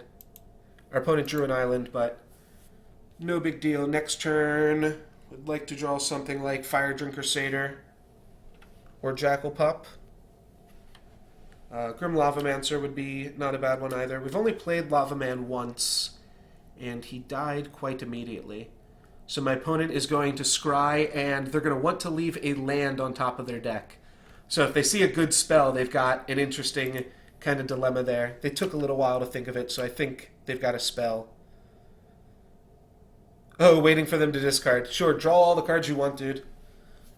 Yeah, so they definitely just kept a spell on top because extra lands are not going to do much for them here while they're just discarding. My opponent's deck seems very slow in the early game. They do have a Dimir Signet and a Noble Hierarch, but other than that, they're waiting a while. That is a great draw as well. Would I like to pay 2 life? More than anything in the world. So we're going to lose a lot of life here with Sulfuric Vortex and Dark Confidant combo. My opponent discards a Primal Command, so they discard some life gain. I believe Primal Command, oh no, the way that it's worded, so you can't use Primal Command to counter Sulfuric Vortex because you gain 7 and then you put Sulfuric Vortex on top of the deck. So Primal Command is not quite the best answer to Sulfuric Vortex. Alright, and Dark Confidant is going to draw us a island, baby. Oh no, Falconwrath Gorger.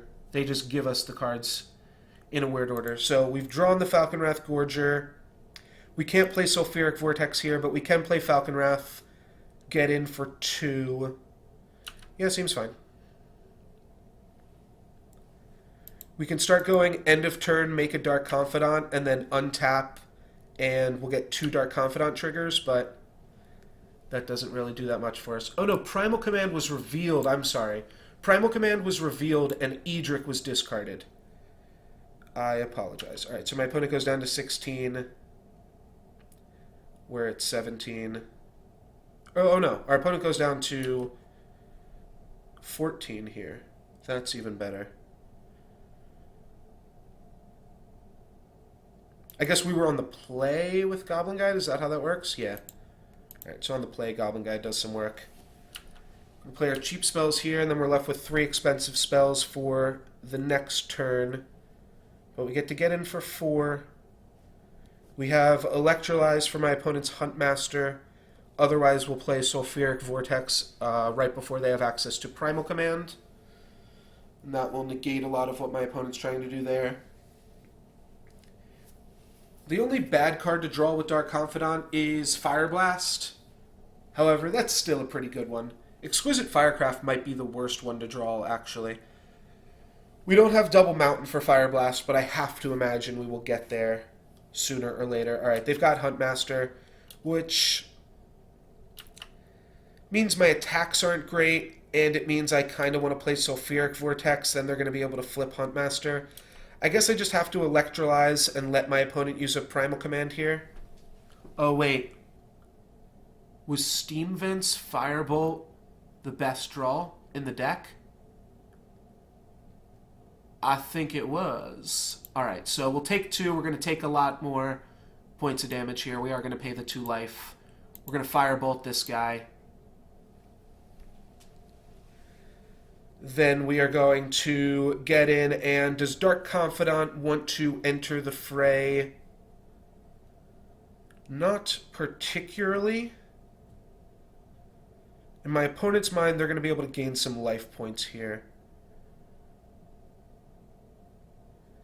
But swinging with Dark Confidant means that we hit my opponent for 6. I don't think I'm done with Bob. At the same time, 2 big triggers could kill me. I think we'll leave it up to my opponent, and I think getting in 2 points of damage is good. My opponent's going to have this wolf forever. I mean, if we don't attack with Bob, I guess they don't block with the wolf. They could save their wolf. Now, if we didn't attack with Bob, they would just block off with Goblin Guide. So we're trading in a Dark Confidant for 2 points of damage. I think that's okay. The boy's done a lot of work, and points of damage is all we need now that we have Sulfuric Vortex. That's going to put my opponent down to 10 and unable to gain any life off of their Primal Command here. So it's going to come in just in time. So again, modal spells where you choose 2 in particular, happen in the order that they are listed on the card. I don't actually want to always yield to that. But they happen in the order that they are listed on the card. So if my opponent goes gain, they can use the second mode here to deal with non-creature permanents. Put target non-creature permanent on top of its owner's library. However, they will try to gain 7 before they do that, and that will not work out for them. Alright, they're going to play a Fyndhorn Elves because they don't yet have the mana for Primal Command. And Sylvan Caryatid is being a little annoying here, but assuming we don't draw Deceiver Exarch... Okay, well, actually, we're just... you know what? That's actually not a huge deal. We can attack, see if they block Falconwrath Gorger. Do we have lethal?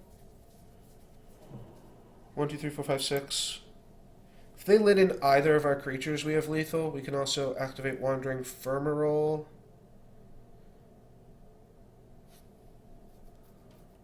Wandering Firmarole is lethal. Well, if we just activate all of our dudes, Deathrite Shaman blocks... Deathrite Shaman blocks Firmarole. Falconwrath Gorger gets blocked by Fyndhorn Elves, and Sylvan Caryatid blocks Goblin Guide. My opponent can't gain life, but they can Primal Command, put Sulfuric Vortex on top of my deck, shuffle it in, and then play a Forest and gain 2 life with this.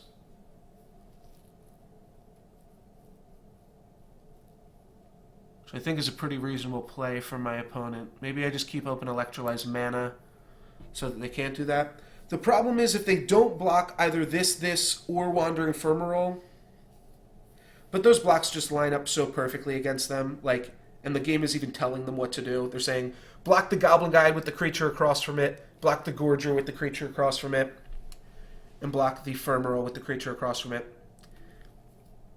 The only way I see them not doing that is if they don't want to trade Firmarole for Deathrite Shaman. So then what will they do? They'll block Fyndhorn Elves on the Firmarole, Gorger with Deathrite Shaman. Let me kill 2 of their creatures for free. Yeah, I guess if they make that block, we can just trade Firmarole for Deathrite Shaman. And that doesn't advance our board state, but leaves my opponent without a lot of options here. Oh, I guess Firmarole does go on this side of the board, so my opponent can't just line up the creatures with the creatures across from them. Though I could see them doing that here, though Sylvan Caryatid blocks Goblin Guide for free. So they've got a Snapcaster Mage in their deck, so they're going to want to do some Primal Command shenanigans, for sure. Drew a Stomping Grounds. That's pertinent information.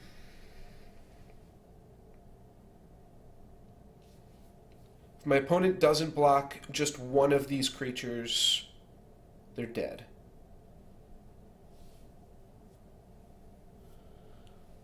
I don't see them not blocking anything.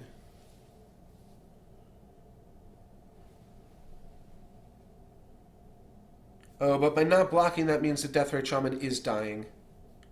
So I guess they give me the choice of if I want to trade Firmarole off. I will say yes to that choice. And then on their turn, they're just going to Primal Command, shuffling away Sulfuric Vortex, play a land. Yeah. The turn after that, they are going to try to Snapcaster Primal Command.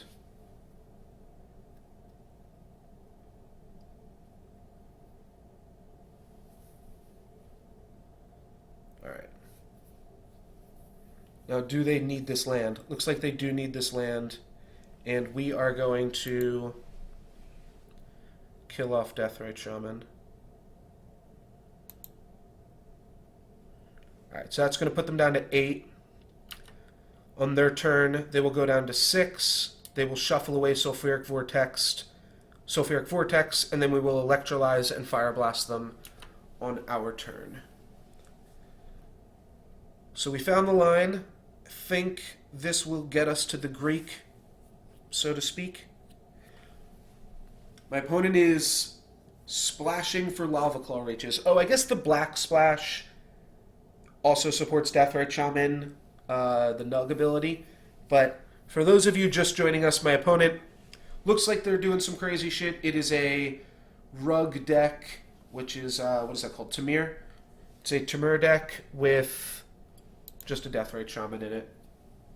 And also an Ulamog, which they hard cast against us last game because I messed up.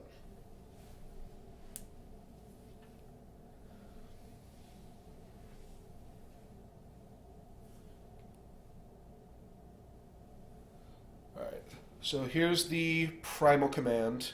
Tap out for Primal Command. Oh, they're going to go for the gain 7. Alright, that's not how that works, buddy. I'm sorry.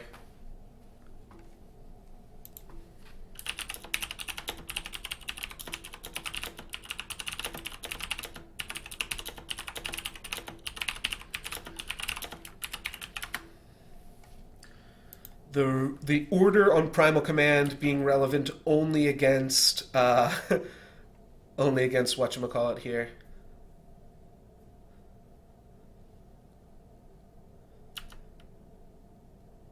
Oh, right, and he just put it back on top of my deck. So I can just cast Sulfuric Vortex. That's a little bit riskier, I think, than what else I wanted to do. I'm going to smash so that my opponent loses their Fyndhorn Elf, so they only have 1 mana open. It looks like a little bit of BM, but it actually plays around like a random ass 2 mana spell. Because we are going to sacrifice 2 of our lands here to Fire Blast, so we want to make sure that we are doing it right. And let's float red. Cast Fire Blast by sacrificing 2 mountains on our opponents.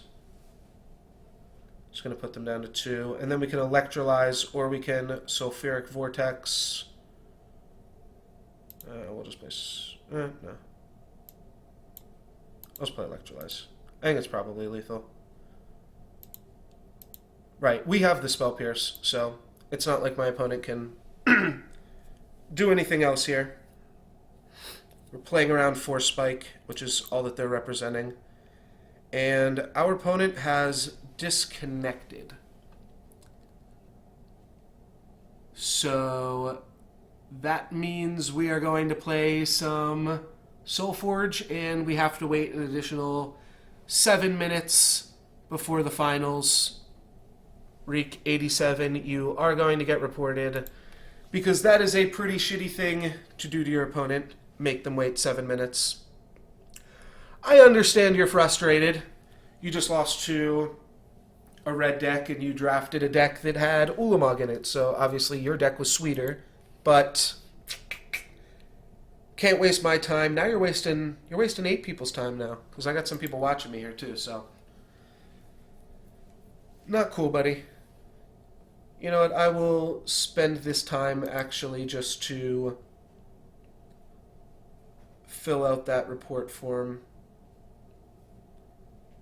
You know what, I'm not even sure how to do it, I'll be honest. I don't think you can do it in client. Oh, it looks like he joined back.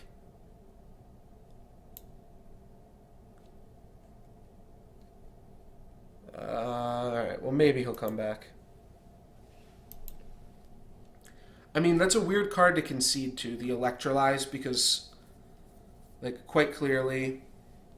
Yeah, what my opponent had to do was shuffle away the Sulfuric Vortex, but, like, what I was going to say is I could have just played the Sulfuric Vortex here, and that also would have been lethal.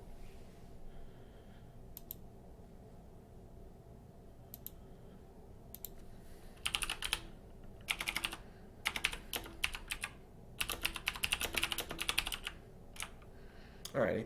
He just made us wait an extra minute there. I guess we'll let him off. We'll let him slide here, but don't do it again, all right? We're watching you. And the finals is going to begin in 1.5 minutes here. We are 2-0 with some dumbass Grixis burn deck. But I think I figured out the strategy to cube. I will say I'm pretty sure every time I draft Dark Confidant and put it in my deck, I do go 3-0 in cube. There is my favorite cube draft I've ever done, which is potentially even the reason that I decided to start streaming. I was drafting cube. I had a shitty computer back in the day. I was running a Mac and I was running Windows through Parallels so that I could play Magic the Gathering online. And the program's already a little buggy to begin with. So, few picks into the draft. I'll say maybe I got 3 picks done. I disconnected. I missed the entire first pack. And I was able to rejoin for the second pack. Then I proceeded to draft a Dark Confidant, a Birthing Pod, and all of the mana fixing that I could find so that I could play all of the random-ass cards that I drafted while I was AFK. And both of those cards just carried me.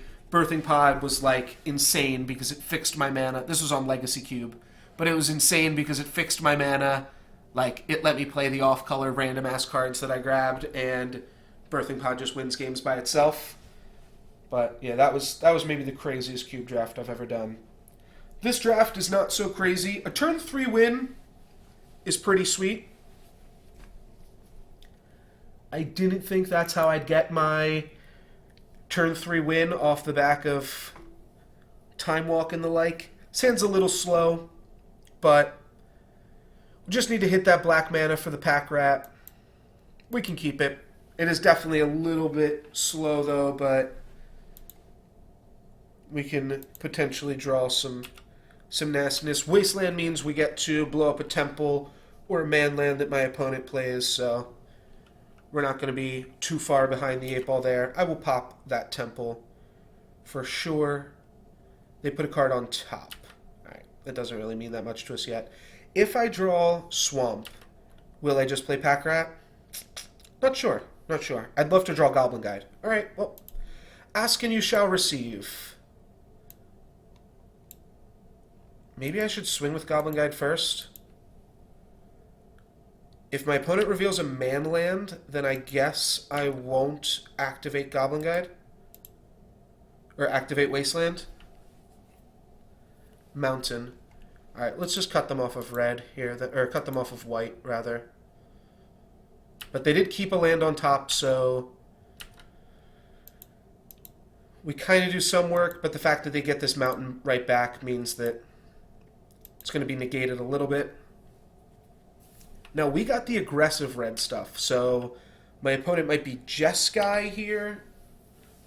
It would mean all of our opponents are blue, which isn't that unlikely either. We're going to see a Path to Exile. No, we're going to see a Soul Ring into a Phyrexian Revoker. Damn. All right, good shit. They're just going to name Koth, maybe? Maybe Kargan Dragonlord? It did wheel around the whole table. Pack Rat would be a good name, but we first picked this, so that would be pretty random. I think Kargan Dragonlord or Koth, or maybe you name a 4-mana Chandra. No, Dak Faden. All right, that's a pretty good name too. And that did go around the table as well.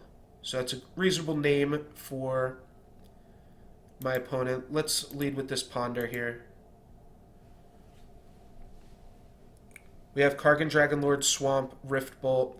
I think we have to keep all of these. Next turn we get to... Oh no, we don't get to play Dragonlord with this hand.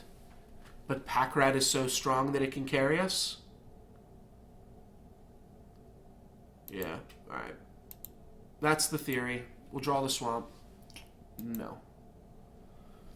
We've already played a land, but let's just Burst Lightning this and continue to get in. This isn't like a huge deal against us. We could just wait it out and play the long game.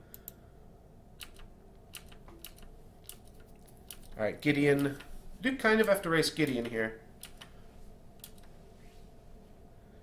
But not in any insane way. Alright, my opponent has 4 mana for Elspeth. Fiend Hunter. Alright. That is still a-okay. Because we got the Pack Rat. And I'm going to go Pack Rat and suspend Rift Bolt here. So we will get our Goblin Guide back. We don't really need to get Goblin Guide back, but Gideon's going to potentially be a little bit awkward. My opponent gets to play a Gideon next turn, so we're just going to be discarding one of our 2 red spells to Pack Rat and then attacking Gideon, and then we're going to lose our other rat. Yeah, I'm not sure. But this means we don't just, like, attack into Fiend Hunter, they block it, and then they're protecting Gideon. So Gideon's definitely strong here. It is going to get to destroy some tapped creatures. Yeah, alright, so Goblin Guide and Pack Rat will have to attack Gideon. We'll put it down to 4. Yeah, good attack from my opponent.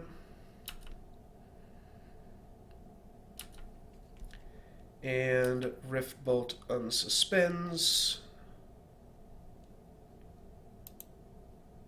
And let's just target Fiend Hunter. Get back Goblin Guide. Now we have to decide what we want to get rid of. Either Kargan Dragonlord or Exquisite Firecraft. I think we're good on creatures, right? So Exquisite Firecraft does something different.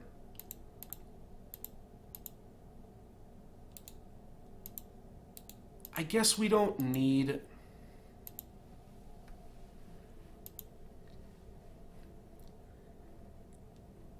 like, what if my opponent just Wraths? I don't know how we win anyways.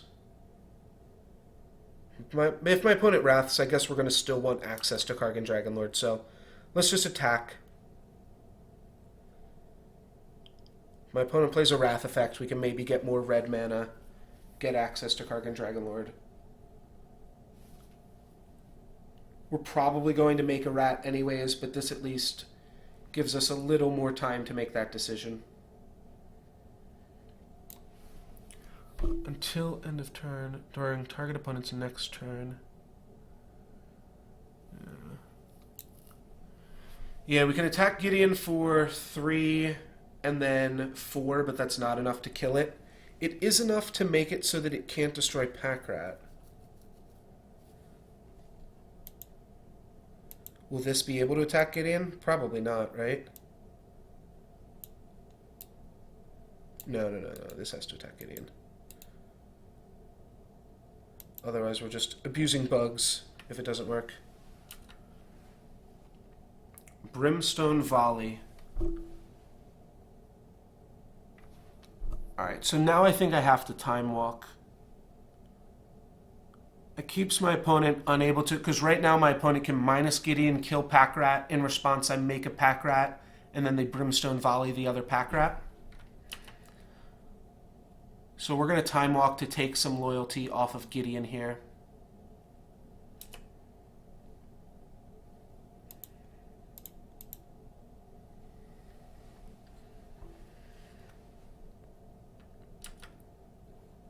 It's down to 5. Yeah, we just hit it for 4, right?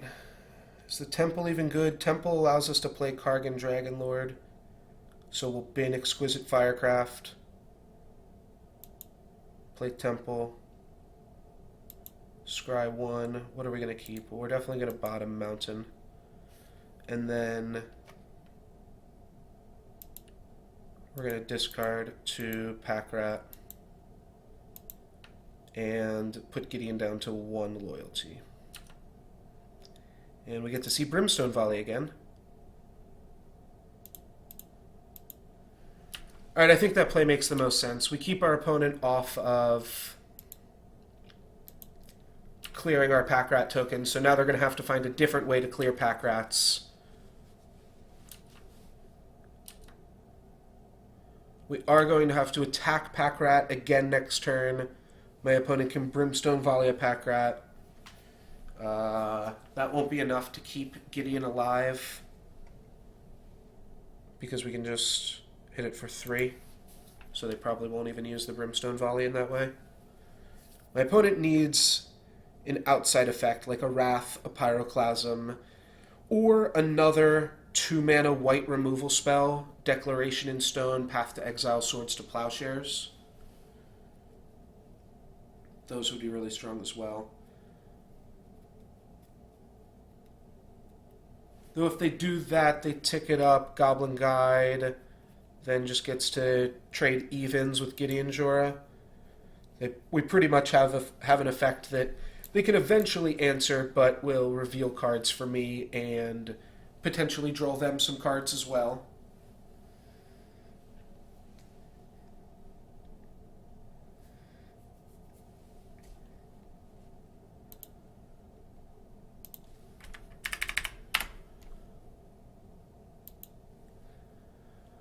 Alright, they are making Gideon into a 6/6. That means they know Gideon's dead.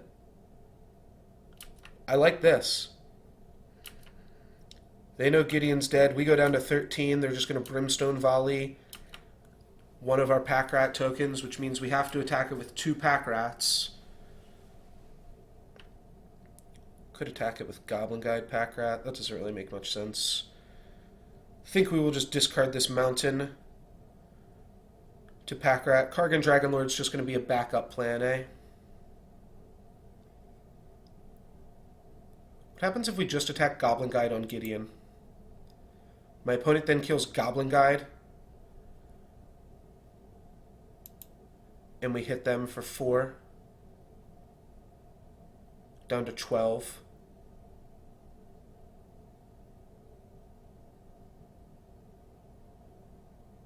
I feel like I only lose this game against a Wrath effect. Like actual Wrath of God. Balance won't even do it. Let's attack Gideon, Gideon, and my opponent. And we're going to make a Pack Rat. On end of turn, I'm going to take a look at a card from our opponent's deck here. We're going to take a look at a Plains. Alright, so they'll just play that next turn. They're going to let Gideon die. They could kill the Pack Rat that is attacking them. Yeah, I think my opponent realizes that they need to use that Brimstone Volley to kill me somehow, some way. That's going to go to my face. No, that's going to go to Pack Rat. They're just going to do that end of turn. That's fine. 4 mana, Flame Tongue Kavu, killing Pack Rat. I will make a Pack Rat in response.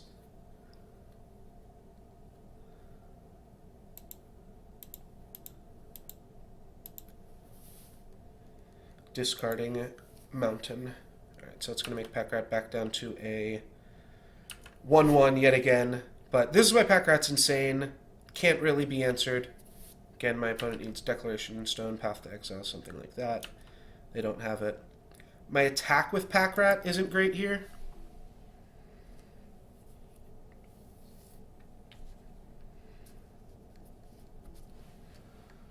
I can activate it. It gets in 2 more points of damage. Yeah, they're going to be able to trade off Flame Tongue Kavu with a Pack Rat anytime they want. But you know what? If I just wait 1 more turn, that plays around them top decking a removal spell. So let's swing with Goblin Guide. We'll go end of turn Pack Rat, and then on my turn we'll be able to always just have a backup pack up. Always pack a backup. That's what I say. My longtime followers will know that I always say that. That's my catchphrase. Always pack a backup.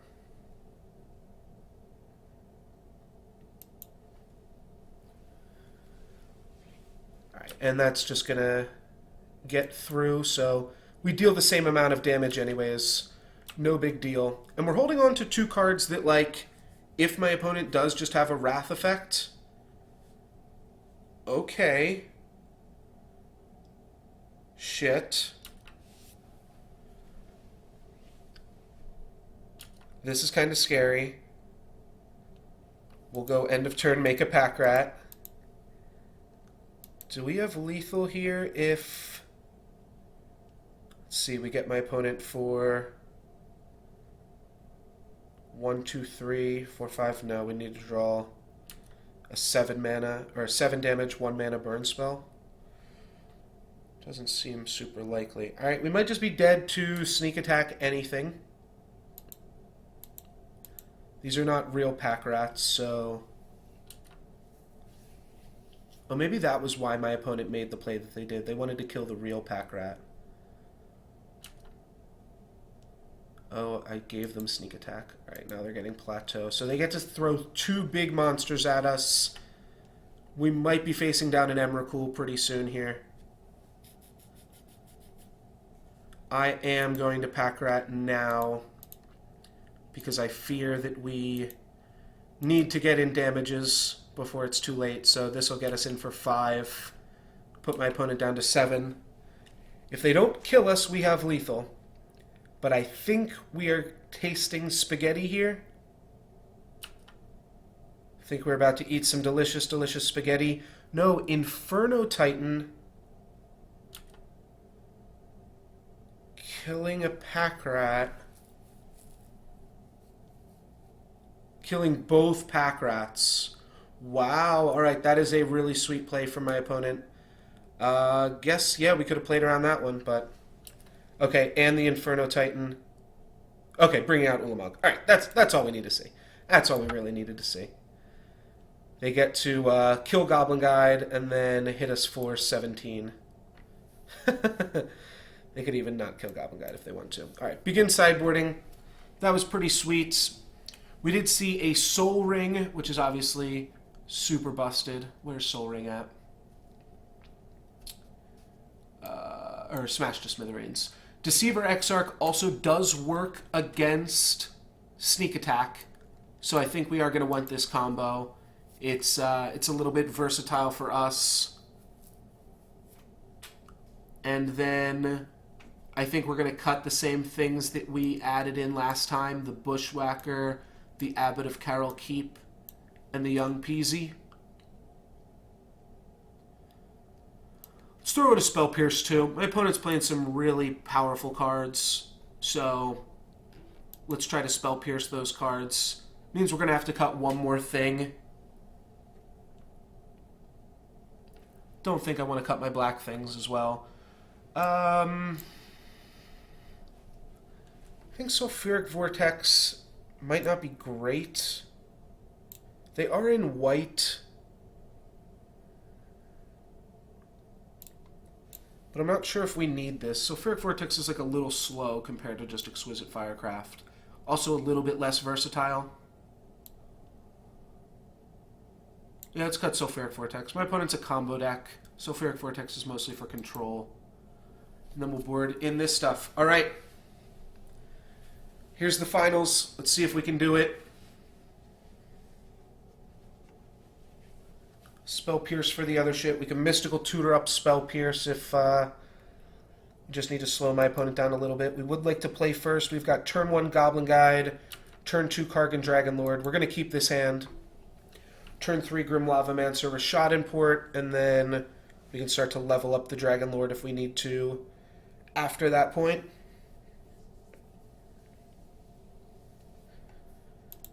Keeping my opponent's stuff tapped down with Rashad Import, I think is likely to be pretty good. Alright, let's get in there with a Goblin Guide. Phyrexian Revoker coming out. We want my opponent to name... Oh, do they have the Soul Ring into Phyrexian Revoker?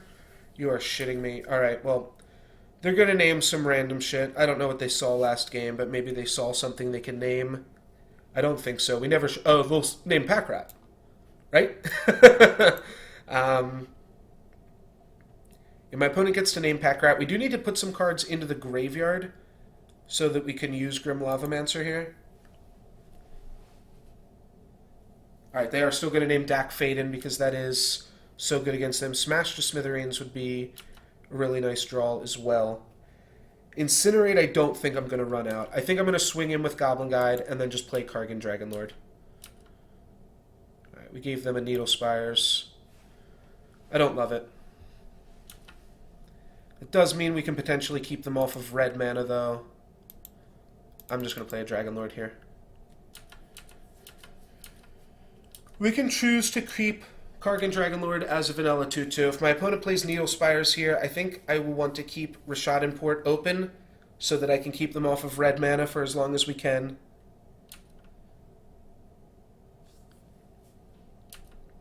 Alright, my opponent's smashing in for 2, so they got their own prerogative. They don't want to die to Dak Faden. We really want Smash. Drew Pack Rat. Let's play Rishadan Port, tap down Needle Spires, and play a Lava Man here. This keeps my opponent off of Gideon Jura as well. Next turn we'll be able to play Island and activate Dragonlord off of that. Let's just always yield to Goblin Guide. Siege Gang Commando, well, if I didn't want to keep my opponent off red mana before, I certainly do now. Alright, opponent's down to 12. My opponent's not working with too many life points over there. Goblin Guide is just such a quick clock.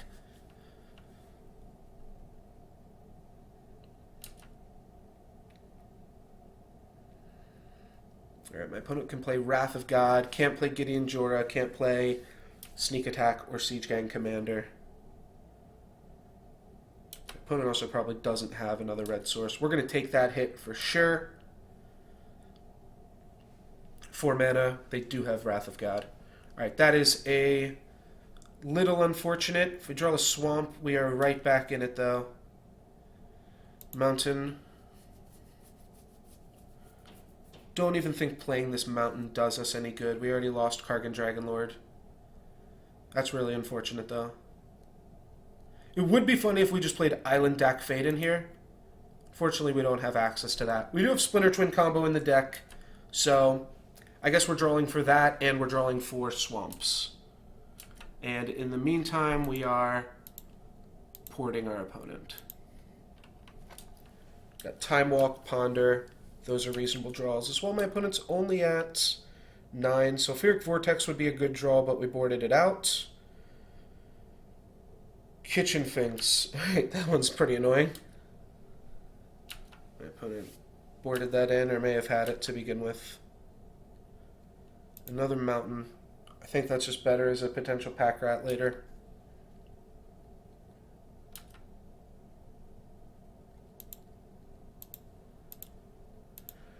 When Siege Gang comes out, that means we only have a real little bit of time.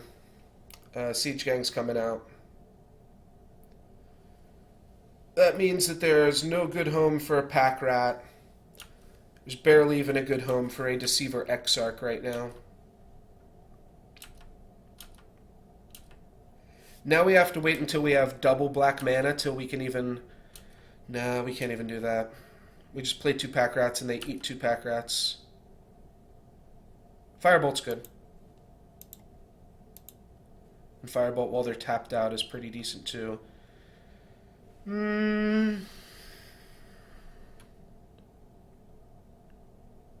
I guess I would have been incinerating the Siege Gang Commander there, I suppose, otherwise. 1, 2, 3, 4, 5, 6, 7. It's only 7 damage, yeah. Exquisite Firecraft seems pretty good. Yeah, we'll just keep tapping this down.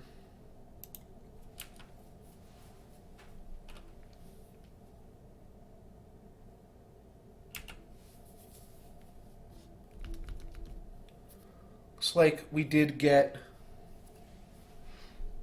answered here in the end. That is 5 mana for a Thundermaw Hellkite. Our opponent's going to be able to hit us for 11, down to 2.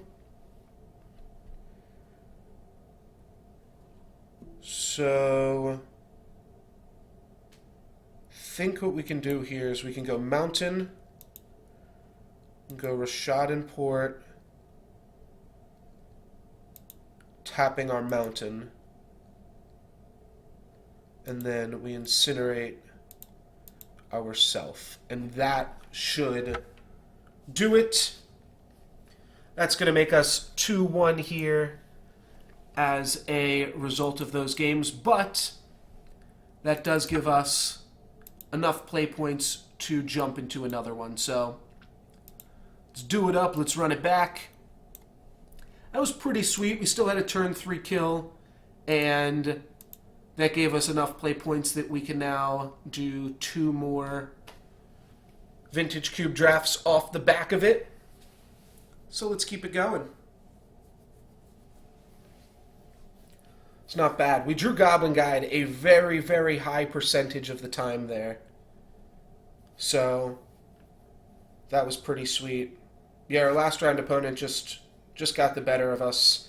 They had the Soul Ring, which is arguably the most powerful card in Vintage Cube, and they were making good work with it. They drafted a lot of cards that had double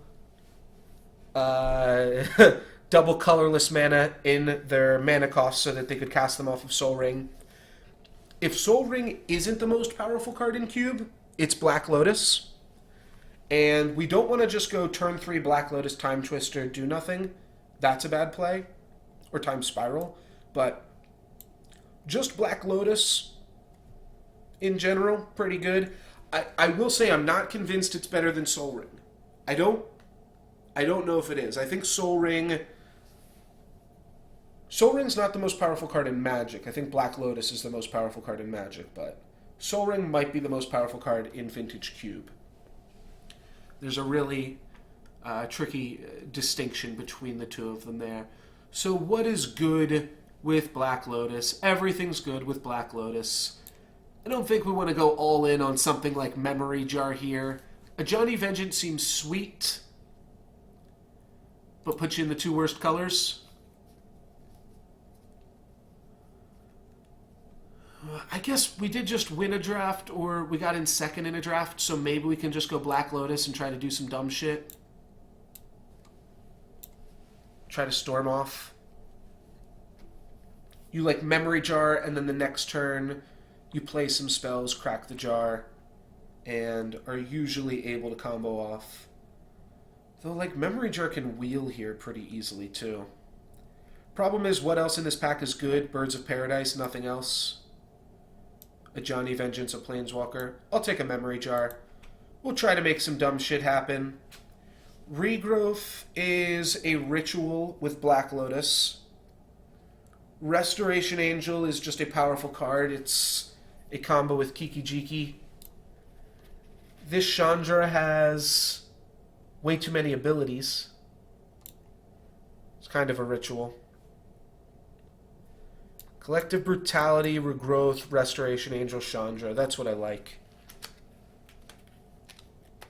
I think we'll wheel Regrowth, and Chandra actually seems like a really decent card to Black Lotus out. But what does Chandra put us in? I mean, I think Chandra goes well in Control and in Combo. It's really good to Black Lotus out. It also gives you back the mana that you Black Lotus with. Sure. It may be an okay combo card, too, this Chandra. So maybe it does something there. Here we could grab Misty Rainforest, Lightning Bolts, Wall of Omens. I do that a lot where, like, I'm like, all right, I just lost to a red-white deck. Now I want to draft red-white. Wall of Omens is good with the Resto, but we passed on Restoration Angel for Memory Jar. Why the fuck did we do that? Let's just take Misty Rainforest. It keeps us pretty open, and we can figure out what to do with the other half of it later. Oh, this pack's terrible. This pack's really bad.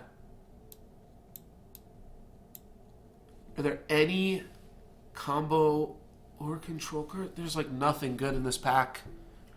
Sylvan Caryatid, which is just a worse... I guess I'll take Creepy Tar Pit. Like, it's Creepy Tar Pit or Sword or maybe Trigon Predator. Let's take this. It goes, if we wind up in Grixis Control or Grixis Combo, it goes in there. Simic Signet's good. Thran Dynamo's good. Those are both pretty solid cards. Or we could take Lotus Bloom and try to do some combo shenanigans with that. I think I'm off the Goblin Guide plan. Can very easily just force it. But I don't want to just be the guy that forces mono red. You know what I'll do? Whenever I run out of money on my Magic Online account, I'll force Goblin Guide and just try to go for that. Let's just grab a Simic Signet for now. Doesn't really work with Chandra, but it works with the other stuff. Koth is not super impressive as far as Planeswalkers go. He is a mono-red Planeswalker. He's a little limited in what he can do. Hero of Bladehold is good with Black Lotus. Typically any forecasting cost spells are pretty good with Black Lotus. So I could try that out. It's kind of what I said I didn't want to do. Magus of the Wheel is kind of like a memory jar, but it costs you mana to try to activate. It is in red, and maybe we're in red. Alright, we'll try it. We'll try to do some weird shit here. Then I think I take some mana fixing. Jace Beleren would also be good, as would Repeal be, but let's just take some mana fixing. I think we're going to try out a Grixis combo deck. Jace Architect of Thought is better than Jace Beleren anyways. There's also Siege Gang Commander, Huntmaster, yeah.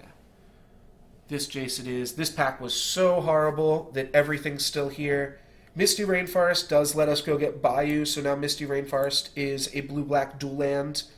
Wow. Restoration Angel Wield. As did Regrowth. Well, Regrowth's really good, and we've got 2 cards that cast it. But Restoration Angel's an insane card. And if we get the... Now, let's try Regrowth. We're doing something fun. The Wall of Omens is here, so it's a little punishing, but we're not going to need that. Let's just take Dreadbore for the Grixis Control deck. We're forcing some random shit here. Trigon Predator, I don't think we want to do. We'll take Disfigure if we play against the red deck. And I guess we'll take this guy if we play against the red deck as well. So we're trying to make combo work. Even though we very clearly should have just picked up the Restoration Angel to go along with this Kiki Jiki that we're going to open right here. Maybe we'll just open up Ancestral. We'll get all the dumb shit. No, but we did get Tezzeret the Seeker if we want it. There's also Oath of Druids, which I think is one of the most powerful green cards. Oath of Druids wheeled the last draft, which is, I think, crazy. I don't think we should count on that. What can we Tezzeret out? Not much, but maybe we'll get something.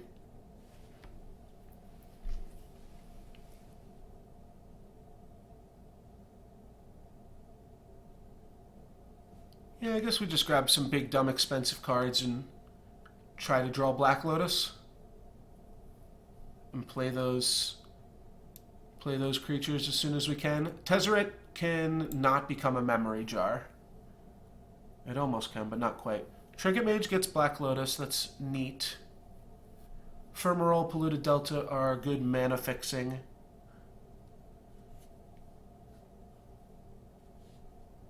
I mean, I think Trinket Mage for Black Lotus is okay, right? It's got to be the most powerful thing Trinket Mage can go tutor up.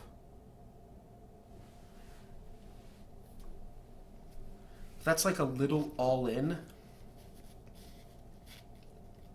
Haven't really seen any cards that are good with combo so far.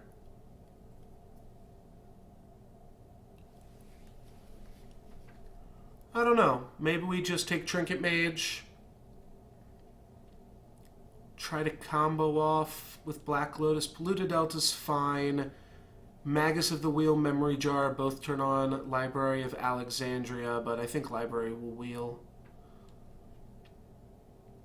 I think I'm just going to take Polluted Delta.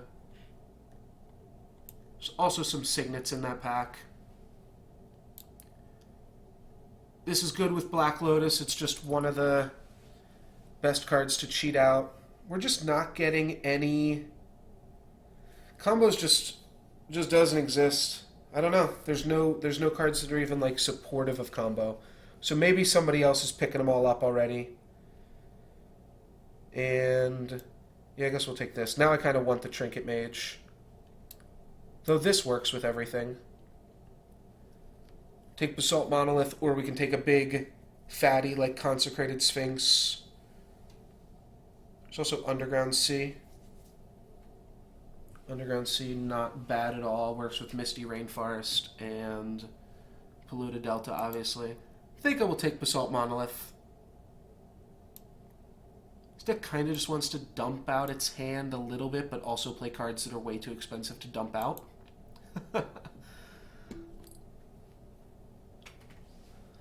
So we could take another fatty Boom Boom with Inferno Titan, or I guess Kalitas. We could also just take a Watery Grave. I think I'll just take Watery Grave. It kind of seems weird to take Watery Grave over the other things and then Basalt Monolith under the Underground Sea, but I think it also kind of makes sense too. What can Gearhulk flash back? Just an instant. So we don't even have anything for Gearhulk. Grab an Overgrown Tomb, which is just more mana fixing, or a Grim Tutor. Yeah, I guess I'll just grab more mana fixing. We'll figure out what we're going to play soon enough. I mean, we just have powerful spells and then a mana base with which to cast them all. That can kind of work. This deck isn't exactly an Upheaval deck, but it's also not an Upheaval deck. We do really want more mana rocks for Tezzeret, though. So maybe we grab Upheaval because we kind of want it to be an Upheaval deck. There's also Ultimate Price, Garruk. You know what? Olivia seems fine. Or Grixis. Alright, let's take Olivia, actually. And that still wants us to draft mana sources. We can grab a removal spell or just another Titan. Just grab all the most expensive shit we can get. Yeah. When has this ever gone wrong? Needle Spires seems not great. Brain Maggot seems just okay as well. I guess I'll take Brain Maggot. Maybe Bonfire can work. Yeah, we can play Bonfire. It's like a 5-drop. Wandering Fumarole as mana fixing, or let's just pick up a Signet. Do we want red mana or do we want black? We've got some double red. I think we're going to need more red fixing, so let's grab Boros Signet. Temple of Abandon does work. We are playing those colors. Terminate, I don't think we need. Day of Judgment. White is the only color we are not playing. I don't want to play Wasteland in this already 4-color deck, but Shriekmaw is a fine spot removal spell. We're not playing Recruiter, so Kalitas. This is just some big dumb Grixis mythic pile with regrowth in it for some reason as well. I think our green mana is like really good. Oops. Alright, well, I don't think we want to play Grim Lavamancer in this deck. Mind Twist is reasonable. Ugin is definitely where we want to be, though.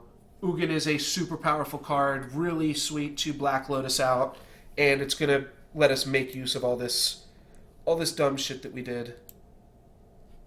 Looks like we haven't seen the Kiki Jiki, so we're not too punished for not taking the Restoration Angel here. We did not get the Trinket Mage. But yeah, any type of card draw I guess would be good too. This is our last chance to get some power. Otherwise our deck is feeling a little bit slow. Right now we're just splashing green for Regrowth. Regrowth is a bad card, but the Regrowth is free. Does allow us to go turn 1, 4-drop, turn 2 Regrowth, turn 3 Titan. So that aspect I do like. Mana Confluence is pretty good mana fixing. However, I do think Bribery is one of the more powerful cards in the cube. And our deck can definitely support it. For sure. What are we passing up on? Nothing really. Yeah, nothing at all. Alright, so we'll grab that. Do we want an Ulamog? Well, we don't have Channel. Channel would be the biggest card to work with Ulamog. We don't have Tinker, but Battle Balls could still come into play. Turn 3 Basalt Monolith does lead into a turn for Battle Ball. So, I think I like Battle Ball here. We're taking it over Temple and Ulamog and Muldrifter. This is not a Dark Confidant deck, though. Alright, we'll take this. This deck can support Channel pretty easily. I don't think we want to play Show and Tell. We're just going to die to our opponent playing more powerful threats. We could play Kuldotha Forge Master. Could play Maze of Ith. You know what? Mana Leak seems fine. Yeah, this is a big dumb tap-out deck, but Mana Leak seems reasonable. None of these things are good at all, really. Deathrite Shaman is kind of free,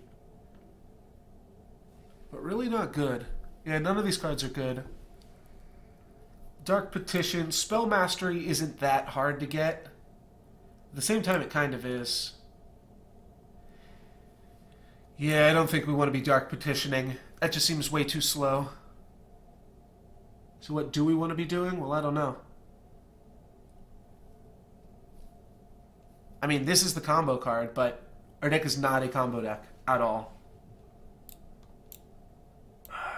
I'll consider it. I'll consider playing Mind's Desire still. There's a chance, so like... Alright, well, this pack has some sweet ones. Venser's good.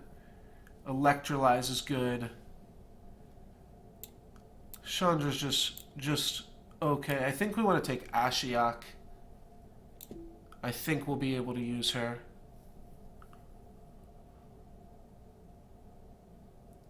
Yeah, we can do Ashiok here.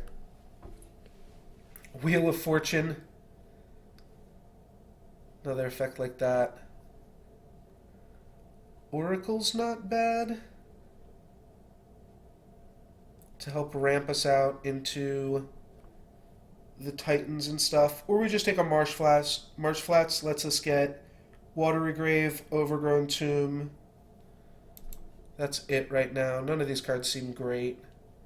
Yeah, let's just take Marsh Flats. Probably don't want to play Magus of the Wheel. I don't really want to play Abyss either. I think we could Mindslaver in this deck. We definitely don't have access to Channel. This is the last new pack we're going to see. Just take Temple of Malice, too. Yeah, that'll help our mana. Alright, Temple of Malice it is. Through the Breach with nothing to play off of it. Palancron with nothing to play off of it. Menagorger Hydra seems really, really mediocre. At 10 lands. It means we're kind of okay on spells right now. Though I would like to cut Magus of the Wheel, Memory Jar. So, like, what am I cutting for those? I guess I could throw in a Menagorger Hydra.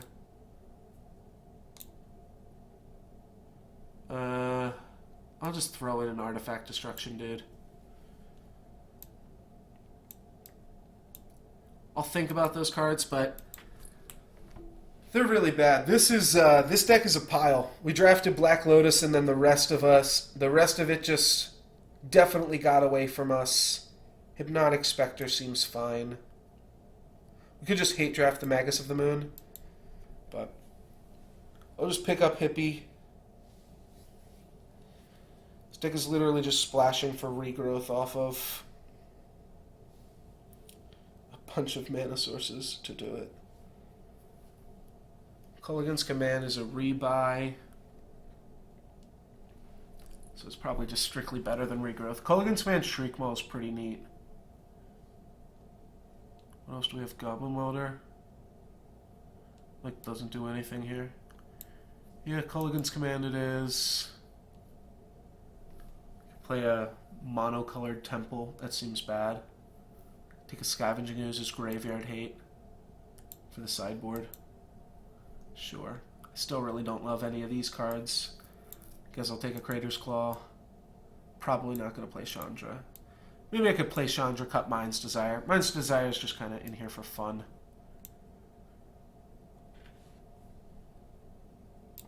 There's definitely times where it works. You can play Basalt Monolith for free off of it. So this deck has 10 lands, which means it's got 24 spells, one of which is a Black Lotus. 24 spells, 16 lands. That's a little light for a deck that is actually attempting to cast Ugin. We can cut Regrowth or Torch Fiend. I think we just cut Regrowth. This deck is the biggest pile I've ever drafted. We have a Tezzeret that does nothing. So let's cut that too. Put the Regrowth back in. I don't even know what the fuck we are trying to Regrowth. But we'll put in Mind's Desire because it is the only way that we can ever make a sweet play with this deck. Could cut Torch Fiend then. Yeah, right now it's 24 spells. So I can cut Torch Fiend because I do have Kolaghan's Command. Is there anything else that's bad?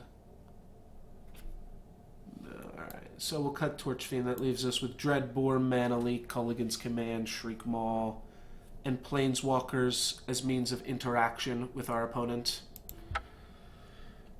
Alright, I don't think we need a Forest, because we're only playing one green card. It's a late game green card. We've got Temple of Abandon, Polluted Delta, Overgrown Tomb, Misty Rainforest, and Bayou. We've got 4 sources to tutor it up. So if we put in 2 of each land, let's sort by color real quick here. So decent amount of double blue. The double red is all kind of late game stuff.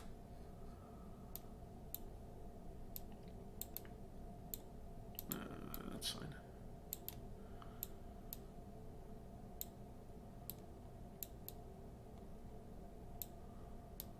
So, yeah, if we look at it all like this,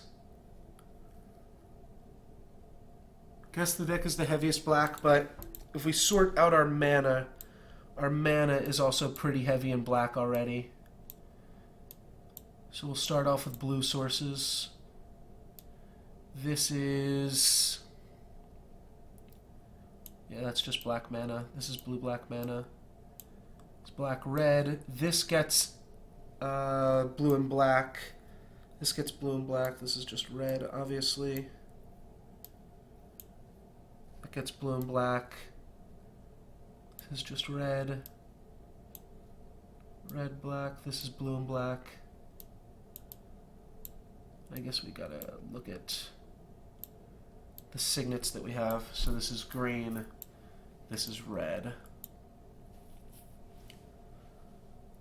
Looks like a pretty even distribution. We have the same amount of red sources as we have black sources already. Deck leans just a little bit harder on black. We might even want to... yeah, I guess the last land is an island here then. What does it suggest? Nothing.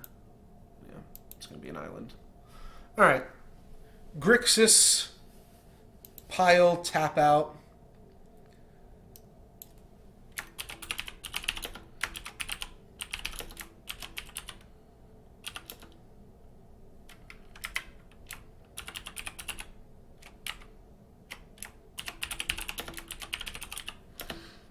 This deck will really test the power of Black Lotus.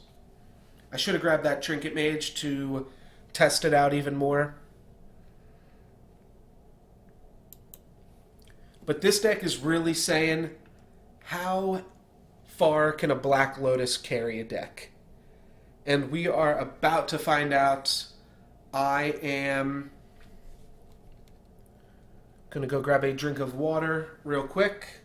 But then I will be back and we will see just how good Black Lotus is. I'm just as curious as all of you guys are. I don't think Black Lotus is good enough.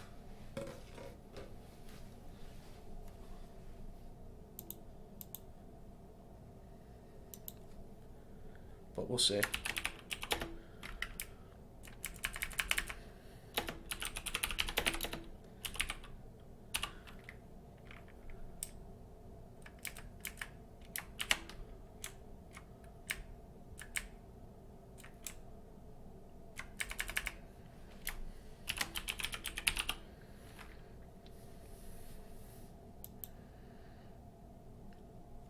Alright, I'll be right back.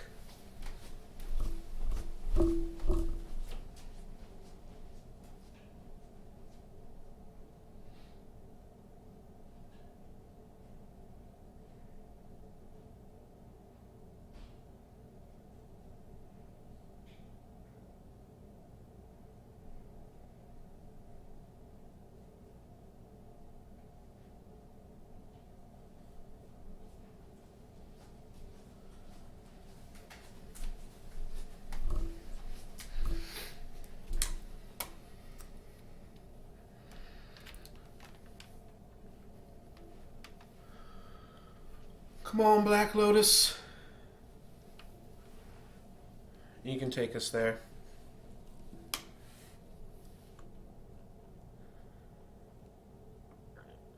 Yeah, this is pretty crazy. Let's get a screenshot of this pile real quick. Tezzeret isn't horrible in that it tutors up Black Lotus.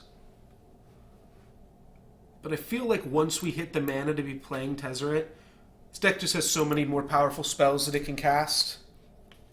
And it's just never going to actually want to play Tezzeret.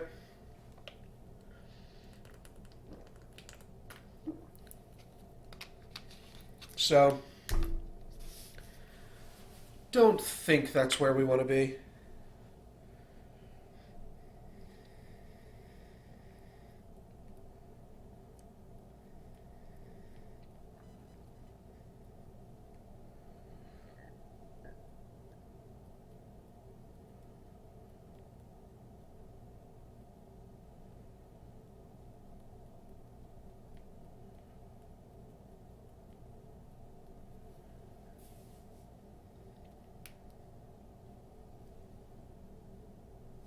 Alrighty, here we go. Everybody has submitted. And we are slated to begin here.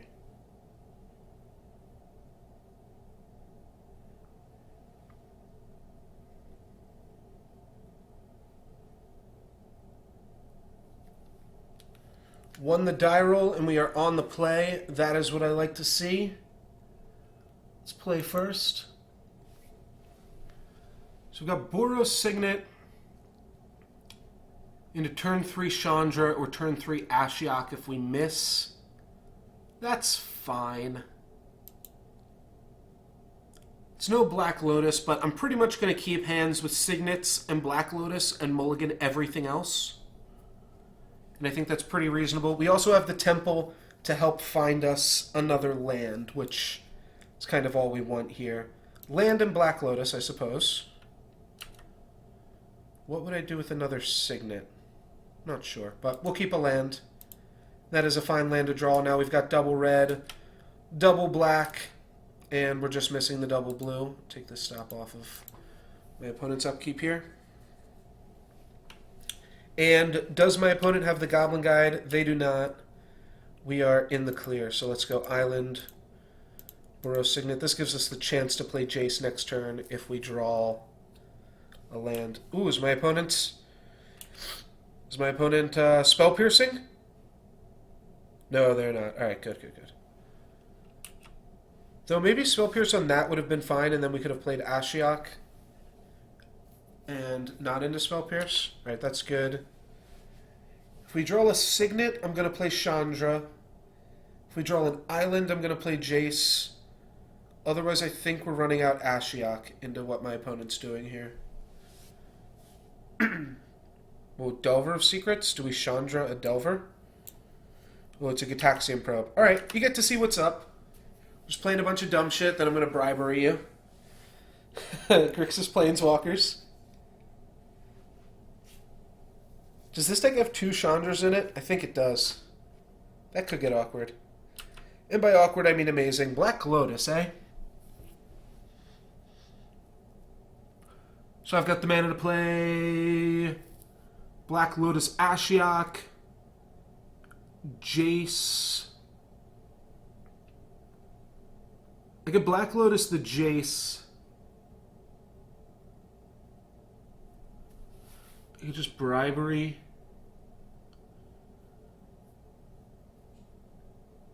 play Ashiok and Jace. I can just play Chandra this turn, and then next turn I can play Chandra into... Like, Chandra can -2, and then I can play Jace and Bribery.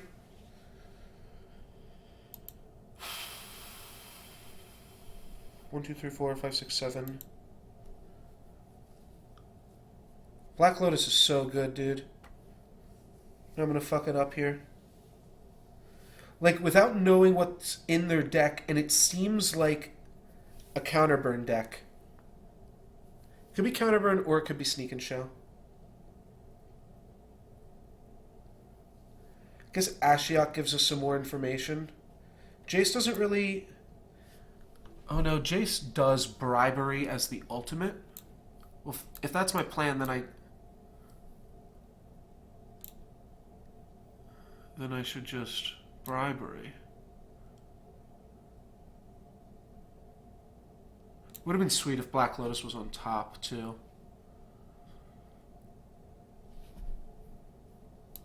And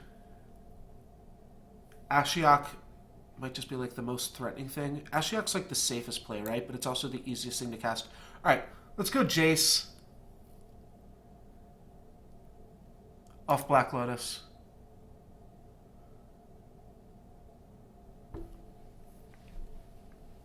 Storm count is 1. Alright, so let's play out Jace. Right? 1, 2, 3, 4, 5, 6, 7.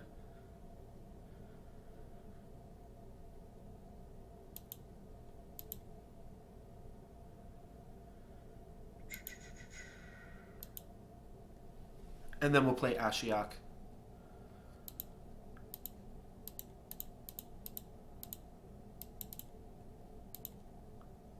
We're going to exile the top cards of their deck. And then we'll see if we made a mistake here. I guess we could have led with that and then Black Lotus'd out the Jace. So where are those cards? They're right here. Okay, my opponent is playing Storm. So I think we just want to... So the Bribery would not have been great.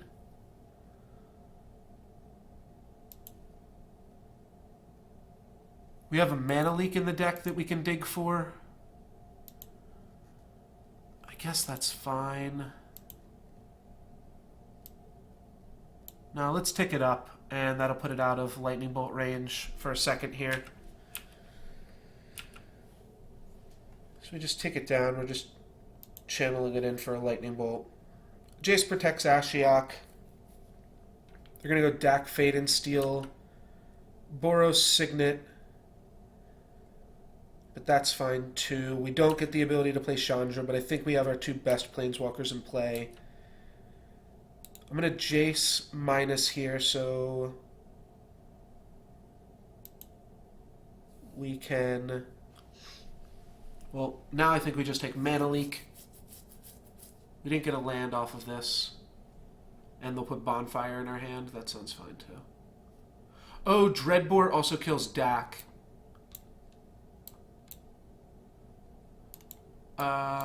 Does this gain control of target artifact?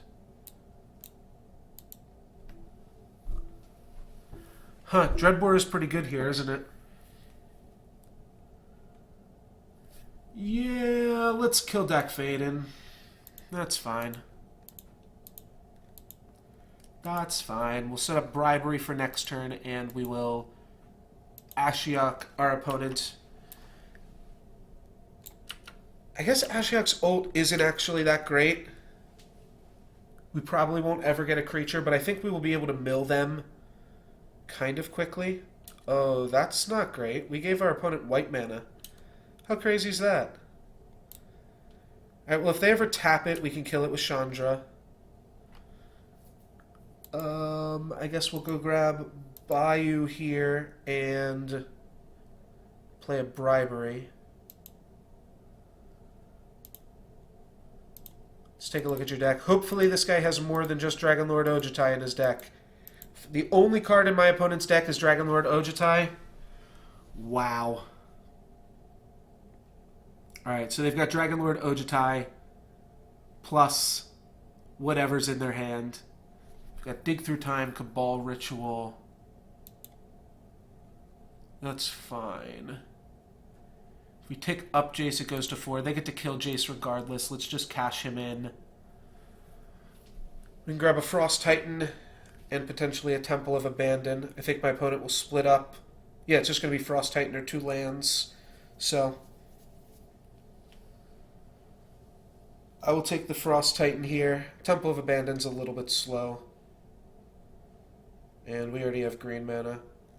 Double red is good for Chandra, but I think we'll find double red faster, and we can just take Frost Titan, which means any land is a live draw. We've got 5 turns here before our opponent kills us with Ojutai. Yeah, that's definitely the right call. You don't want to also give me a Marsh Flats along with this Frost Titan. Unless they think I'm just going to take Temple Abandon, then they don't give me Marsh Flats. They also don't know if Marsh Flats can go find a plateau. If Marsh Flats can find a plateau and they give me Marsh Flats, then I just go, like, Plateau Chandra. That would be pretty silly. These can just go in any order and put our opponent down to 17 cards in the deck.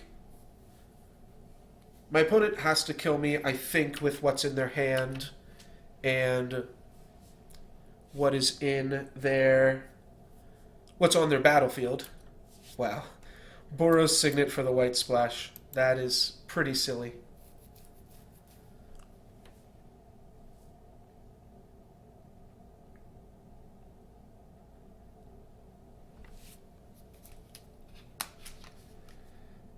If I hit the land here, which maybe I could even hit Basic Mountain, but I'm not going to count on it. If I hit the land, then that means Frost Titan can tap down Dragonlord Ojutai. It's going to be a pretty big game for my opponent. That was the main reason I gambled on the Frost Titan, because if I hit, my opponent cannot deal with the Ashiok.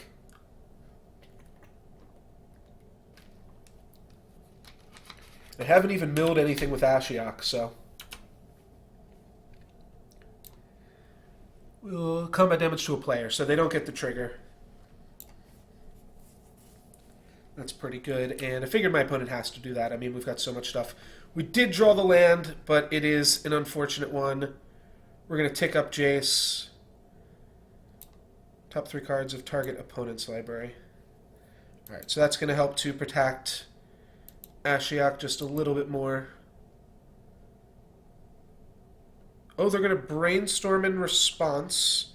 That's neat. They get to choose which cards I'm milling off them.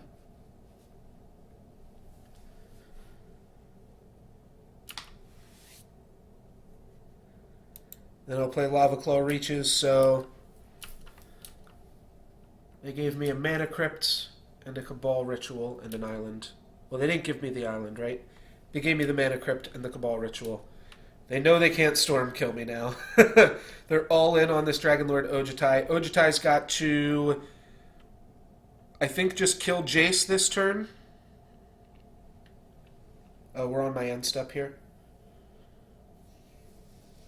I think I'm winning this game. I think Ojutai kills Jace, and then we Frost Titan to lock down Ojutai. My opponent might kill Ojutai in the interim, but or kill Frost Titan, rather. But then we get to play Chandra the next turn. Kill Ojutai again, because it'll still be tapped down. And everything in our deck is a live draw now that we've hit our 6th mana.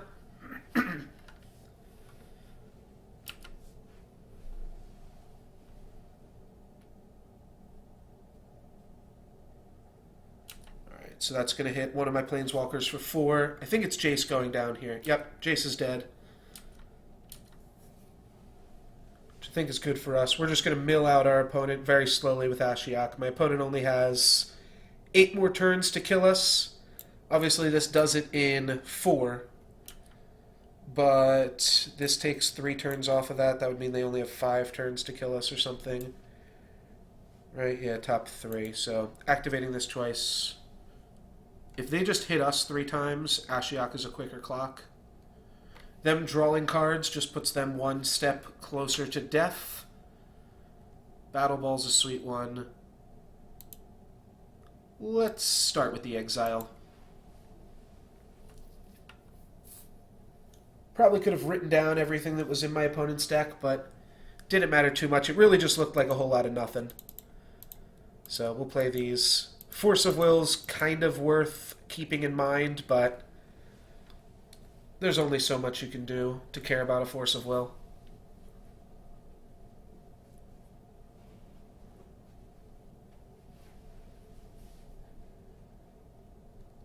Frost Titan's gotta pack it in here, I imagine. Ooh, Cryptic Command, countering that and bouncing Ashiok. Alright, alright. That's pretty good. That's a start. And then my opponent cycles a Quicken, which kind of kills them. Yeah, my opponent drawing extra cards, like, really, really favors me. Alright, my opponent's going to Trinket Mage. I believe they should fail to find here. I mean, I think they can hit, potentially. No, it looks like they didn't hit. But I'm not sure they want to. Oh, wait, this mills them too. Put 1 into your hand, the rest on the bottom of your library in any order. I'd love to hit a land here so that I can go Chandra into Ashiok. But if I don't, I think I might just still play Ashiok, mill my opponent for 3, and then what could they possibly do? I can Chandra ticket up and play Ashiok, but that seems pretty terrible. That just means I lose my Chandra. Alright, my opponent's got 5 cards in deck. Draw the Hypnotic Spectre. Yeah, that's good enough. I'll play Ashiok, just going to mill my opponent for 3 more. Alright, they are going to play Venser to bounce it, and I tapped incorrectly. Well, that's embarrassing.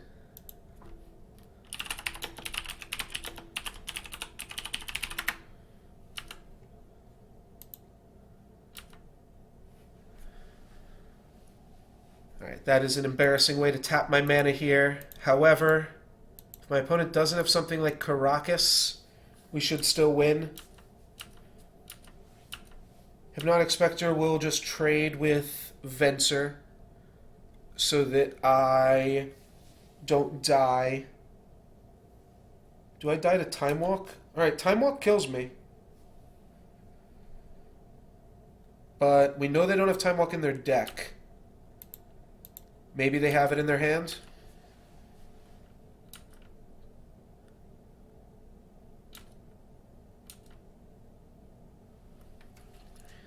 Yeah, and what's even worse is that if I just tapped my mana correctly, I could have just played Ashiok Ashiok. Alright, my opponent goes down to 3 cards in deck. They pass the turn. I am going to play around Remand this time. So let's go Island, Swamp, Swamp, play Ashiok, and mill my opponent. Alright. That was a pretty silly game. There's the basic Plains. Get to see the rest of my opponent's deck here. They've got a Plains and an Arid Mesa. Frantic Search. 5 cards we didn't get to see. Actually, probably less than that. Probably like 2 cards we didn't get to see. So, what do we have here? We've got Torch Fiend for their artifacts. Could board out some creature kill. Or creature kill seems fine. Bribery seems fine. It gets Black Lotus. Because we can steal their Trinket Mage and get our Black Lotus off of it. Olivia seems fine. Alright, yeah, I think we found a good matchup for our Grixis Tap Out Dumb Stuff deck. There's a chance we just want to keep them off of the Mana Crypt that they have. So what can we do? Hypnotic Spectre seems insane. Everything else seems really good. Battle Ball is like a little slow potentially. Maybe we just take out Battle Ball. It doesn't interact as well as the rest of the cards that we have. But it does clock them. So kind of does everything else.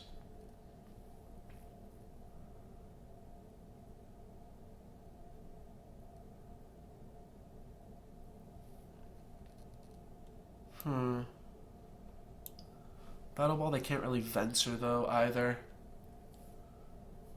How does Scavenging Ooze seem? What do they have? They've got Spell Mastery. I mean, do I need another huge threat in Mirror Battlesphere? I probably don't. And I think it's maybe among the weakest threats. I don't know. This hand's too slow to keep. It's got a turn 10 Hymn to Turok. It does have a turn 3 Ashiok. Turn 3 Ashiok is like what we did last game, right? Just played it alongside a Jace.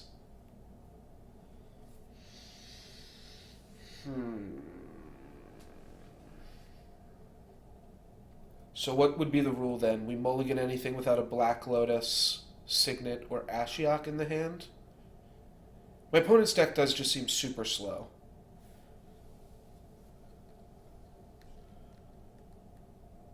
Alright, we'll keep this. My opponent's playing a combo deck, but...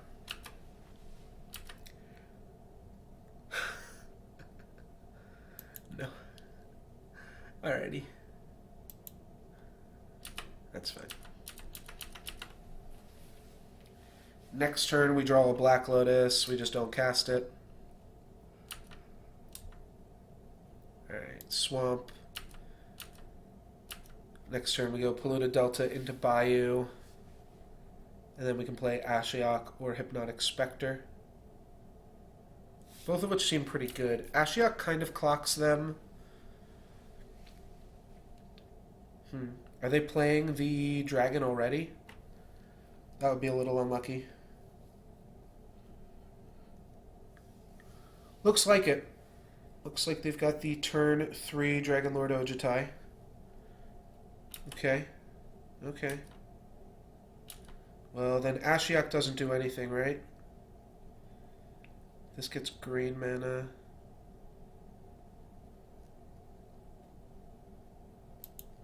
Alright, let's just tutor up some green mana anyways.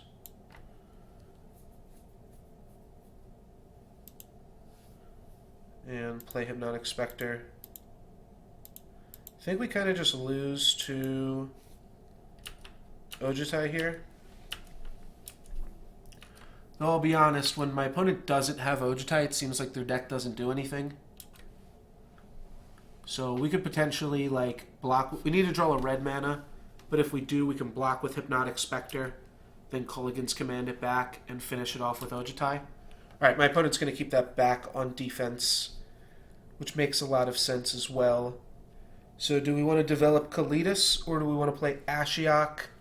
My opponent then has to kill Ashiok, and then we get to start hippieing them.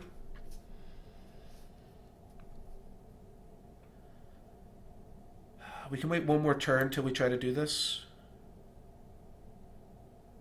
One more turn is something like Jace or something, maybe. Alright, let's play Kalitas.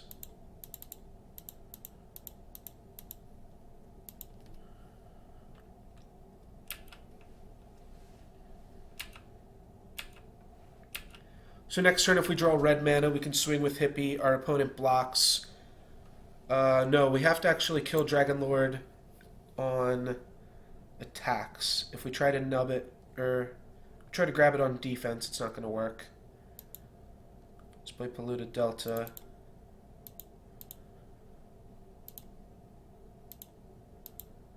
Forget what counter spells my opponent had. They had Venser, Cryptic Command. They had some strong ones.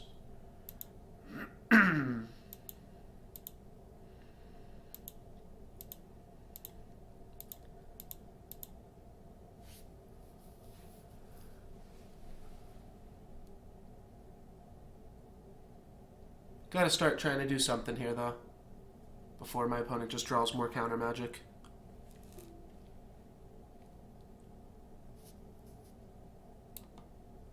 I think this is pretty reasonable for my opponent to just not attack with this. It means they've got a hexproof blocker for Hypnotic Spectre. Bonfire of the Damned, I need 9 mana to activate, so that doesn't really work. Seems like my opponent is figuring out what they, or how they want to try to counter this.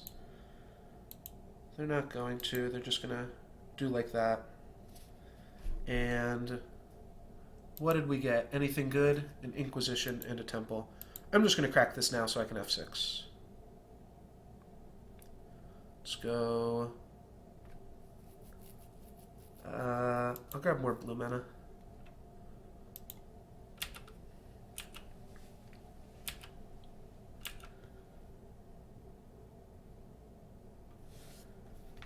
My opponent does have Cryptic Command mana open, as well as the mana to do whatever.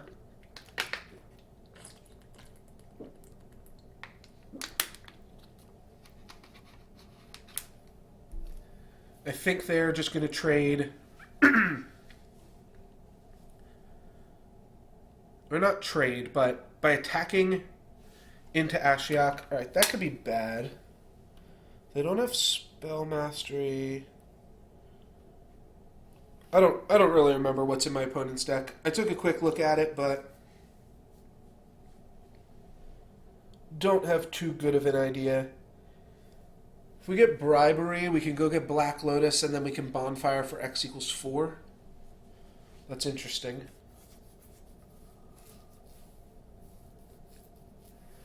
Red mana, again, is pretty good. Dig Through Time. Okay, I thought they might be going for just the Cryptic Command. 1, 2, 3, 4, 5, 6, 7, 8, so they have the mana for Dig Through Time. They are not going to attack into Hypnotic Spectre. That is pretty bold from my opponent there. We're going to cast Ashiok, hopefully nag whatever they're trying to dig for. Looks like we got some good ones. I think that's all we're doing for now, unfortunately. So this Dig Through Time is going to be able to set my opponent up pretty nice here on the end step. But when you tutor for a tutor, like, are you really doing that much? My opponent plays Mystical Tutor, which means they're down 1. Then they play Dig Through Time, so they're up 1. So they turned 2 cards into 2 cards, and they have some good selection over it. But what else does their deck do? They're going to grab 4 total cards here. They'll be at 5 cards after their draw step. I think they have something that untaps their lands. They're probably going to want to grab Venser. They can Venser the Hypnotic Spectre, then attack into Ashiok. Yeah, the fact that I drew Shriekmaw means that I would actually block with Hypnotic Spectre if Ojutai was going into Ashiok here. Because I just get to Shriekmaw this and then Ashiok. Like, if they did it the first turn. And I had Shriekmaw. So no scenario that actually ever existed during this game. But just a theoretical one. Alright, they've grabbed their choice 2 cards. They're going to draw a card for turn, and now they've got 5 cards. Can they kill me with those 5 cards? They've got... I guess if they can cast 5 cards and then cast a Brain Freeze, they get to mill me for 15.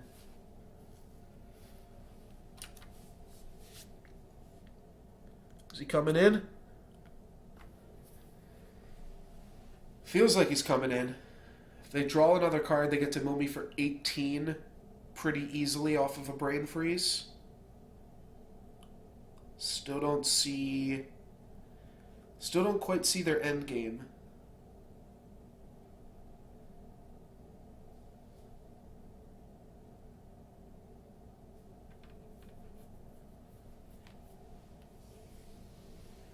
Alright, they're going to main phase 2. They're playing a land. That's probably what they drew for the turn. And they're going to do nothing else. Interesting. All right, well, I can Black Lotus Bonfire right now. That's 9 total mana, so it's X equals 4 on Dragon Lord Ojutai. Let's exile, see what they still have left in their deck. If we can mill the Venser, that would be pretty insane. We did mill the Venser, so now we're really just looking at Cryptic Command, but it means we can activate and get Venser next turn. Which I feel like is probably good for us in some capacity. I would have to imagine they just grabbed a counterspell. They might just be going for end step, like some kind of tap, which means they want us to tap out for a big bonfire.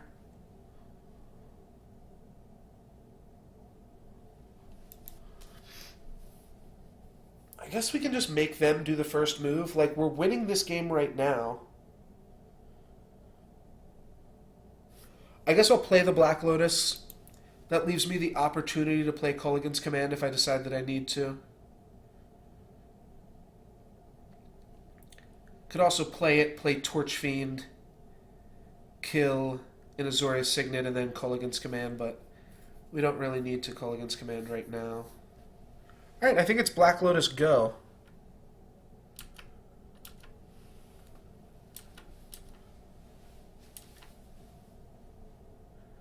And what a deck, what a pile this is. Black Lotus go. That means your deck's got to be doing something right?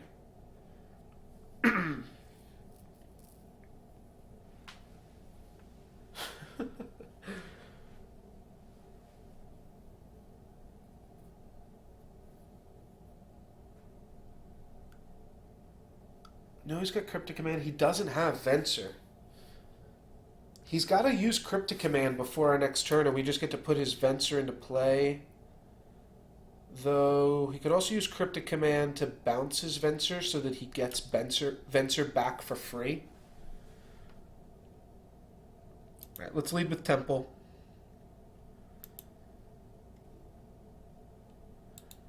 We're going to bottom this.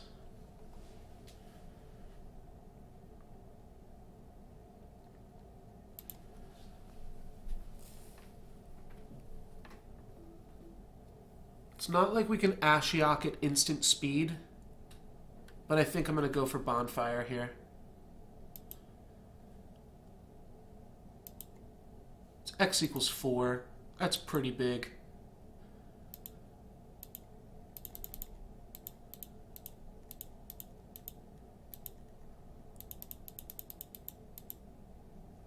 X is 4. Okay, let's give that a shot. My opponent's going to use Cryptic Command. Oh, I should have used Ashiok first. They're going to bounce Ashiok and counter Bonfire here.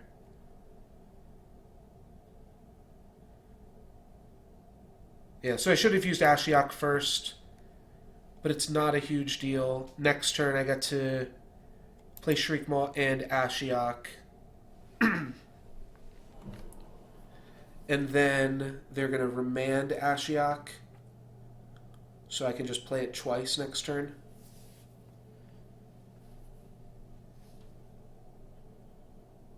They're going to Brainstorm and look for the Cryptic Command.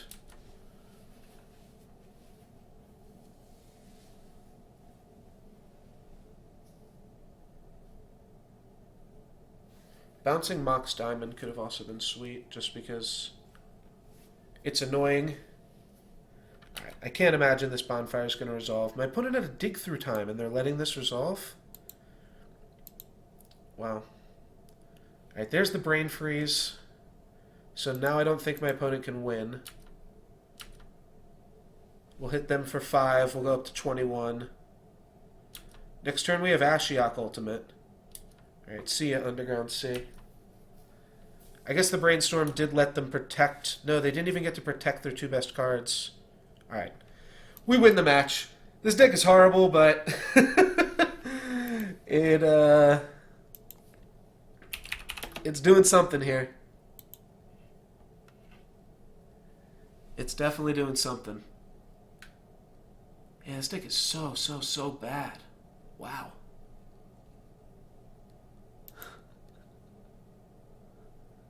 Awesome.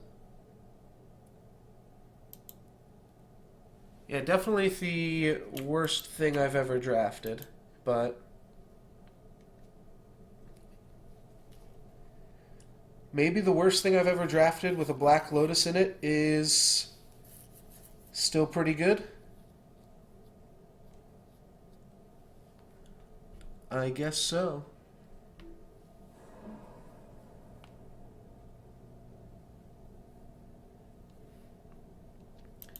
I guess so. Alright, let's do some Soul Forge for a minute here. That's always good at making sure I lose half of my viewers, so...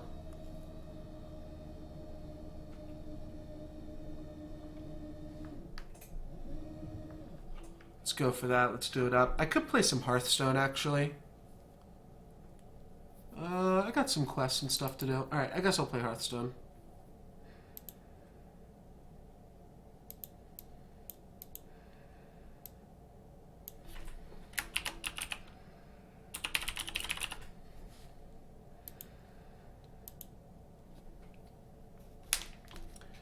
Cool.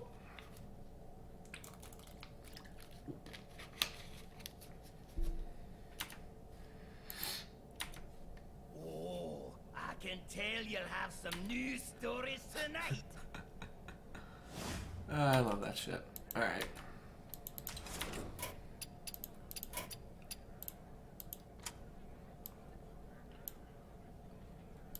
Here's some... Oh, right. I still haven't figured out. Maybe there's a... Is there a borderless windowed mode?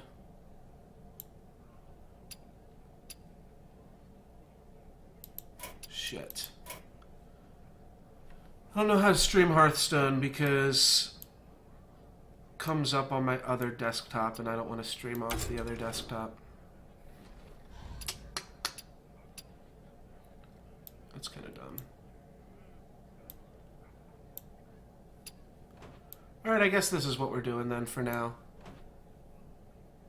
Just be able to see the top things here. I'm just gonna do some questing. I gotta play some rogue cards and play some warrior cards and play some shaman and warlock cards.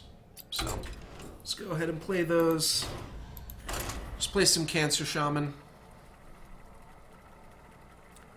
Those games will at least be quick. And we can hop out of them and into the random Grixis mumbo jumbo. Brawl versus Jaina. You asked for it. When that comes up. I don't know if I love Faceless or Maelstrom Portal. I think my opponent's a little bit more likely to be a control deck here. No, it's about 50-50. They could still just be Tempo Mage. I like the Reno Kazakus Mage a whole lot better right now, but I'm sure there's still people that play Tempo.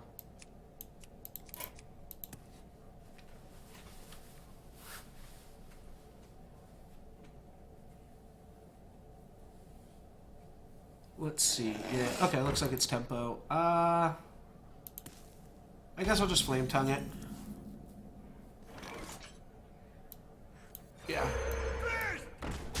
It's fine. They played another one. We've got Spell Power, Spirit Claws for that one, but if they don't play something we have to kill, I'll just tap and Spirit Claws. And then the next turn we can play Flame Wrath.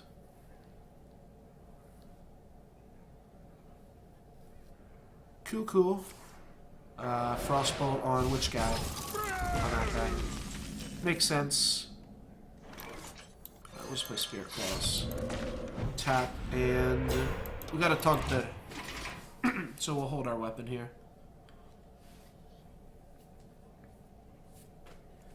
Next turn, I'm pretty sure we're just gonna play You wanna cast a this spell? dude, I want to cast a spell.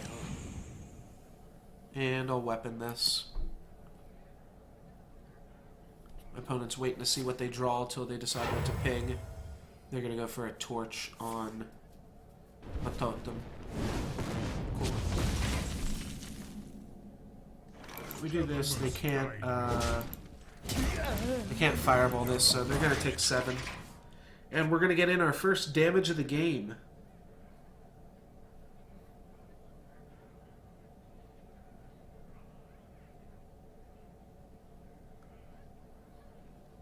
It's pretty slow for an aggressive deck, but this deck's kind of a hybridization of aggressive and control. Or aggressive and mid-range. There's no control in it. Unless you count Maelstrom Portal. Yeah, let's grab a different hero power. And use whatever we get. We want life tap, obviously. Ask and you shall receive.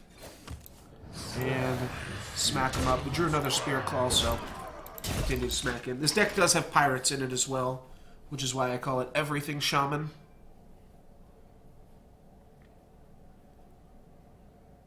So next turn we can draw like a, what's it called? The 2-1. 2-1 with haste. We can also just play Eye of Blackpaw though next turn. So they're gonna Frostbolt. They don't have coin. Let's make magic. That's not a bad play. Means they probably don't have Blizzard. If they have Blizzard, it's not a huge deal. Yeah, we can trade Weapon and Finley into this. I like that. Golems are a girl's best friend. We'll take that thing out. That means if my opponent Blizzards, they don't have the spell power for it. I'm going to keep both of my guys. So I'll be able to ping them both off, but I think that's still pretty reasonable here. We're not overloaded for our next turn, so we're going to have 7 mana. We can definitely make 7 mana worth of plays. Jade Lightning seems pretty strong. I can just Jade Lightning tap and weapon up. I guess if I'm going to do that, I should tap first to see if I draw a pirate. If I draw a pirate, I'll just play it as well. That's a little bit annoying. Alright, let's tap. Let's Jade Lightning. Throw Spirit Claws plus Dude into one of them, and then hit my opponent for another 7. They can Wrath me here, then I get to make a 3/3. They're down to 15. I can hit them for 3, 4, 5, 6. I serve the Fire Lord. 11. So I won't quite have lethal. Can I play all 3 of these? I can. That'll put them down to 2. They also do not have Flame Strike, so it seems pretty unlikely they're going to be able to find a way out of this one. Alright, they're going to Ice Block it and leave us with a 7-1. I think we want to pop their block. Then I guess I will just play a Jade Golem, killing this. Let's tap. Alright, let's pop the block.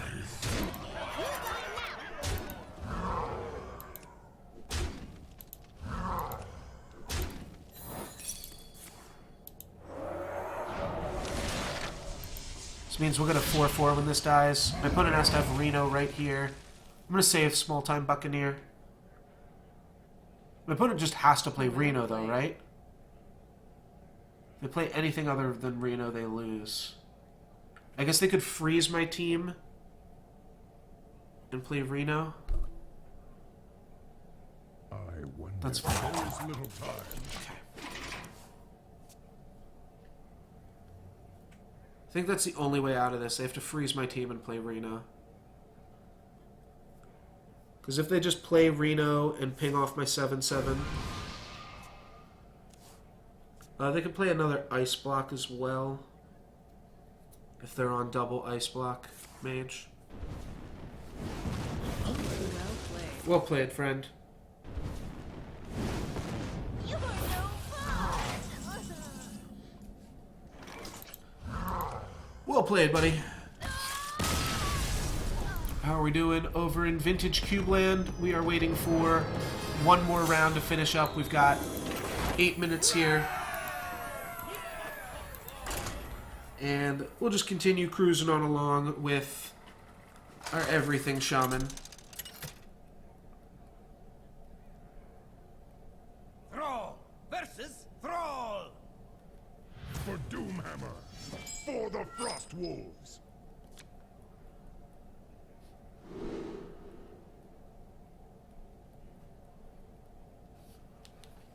Alright, double Trog, Jade Lightning.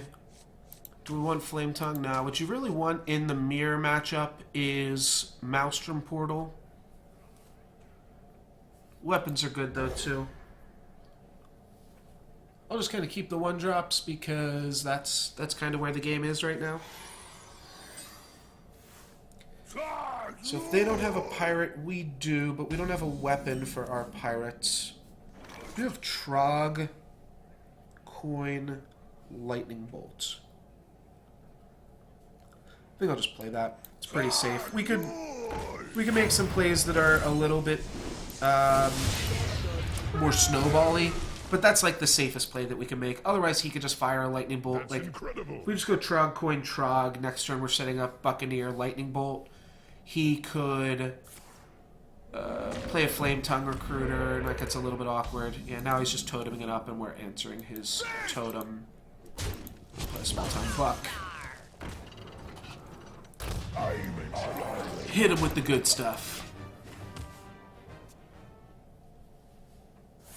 Easy peasy. Lightning Storm is the other place you want to be in the mirror. I don't play Lightning Storm because I'm not running Spell Power. The elements will destroy you. And we'll roll for Heal and Taunt Totem are both pretty good. Spell Power is fine as well. Next turn we're playing a Faceless. So our opponent cannot Lightning Strike again because you can't cast back-to-back Lightning Strikes. Patches is pretty funny. So they drew their patches. Not sure that was the way he wanted to do that there. Because he just lost his patches for free. Does mean that he's going to get to kill my Spell Power Totem, but I honestly don't care about Spell Power Totem. We're just going to go face here. Got 10 points of damage right here. This is really just 10 points of damage again. They're going to Hex that and then kill it. They kind of messed up their order there. They should have attacked first to kill the Spell Power Totem. Pretty sure I don't have lethal. 6, yeah, 6 plus 5. We've got 11 points of damage. I'm just going to play some dogs. And I'm going to smack face. So now our Spell Power Totem's pretty well protected. They need another Routh effect, either Maelstrom Portal. They could roll for Spell Power, then play Maelstrom Portal. Jade Lightning's not bad either. And then they're going to throw down a Totemic Call. Okay. That's pretty good. Oh, we already had that. We'll see what we roll. I'm just going to play Maelstrom Portal regardless, though. I think.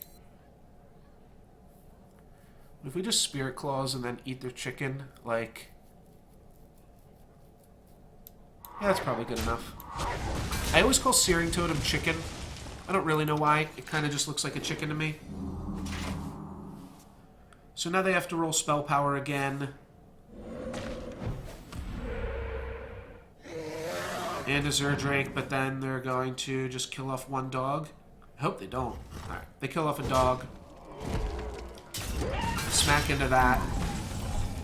We still have Spell Power, so we can deal 4 to their team and play a Jade Claw. Sure. Combo.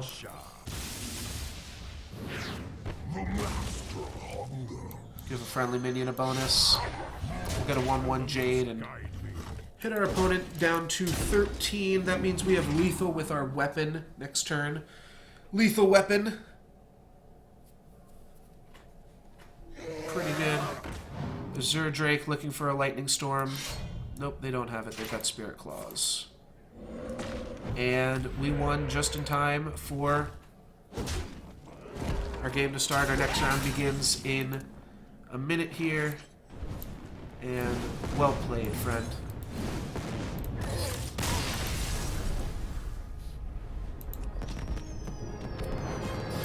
Cool.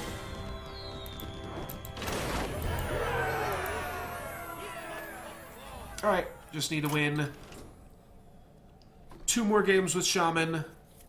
But we are on to the next round here with Vintage Cube. Quit out of Hearthstone. Need to write that on my to-do list, figure out how to launch Hearthstone on monitor 2.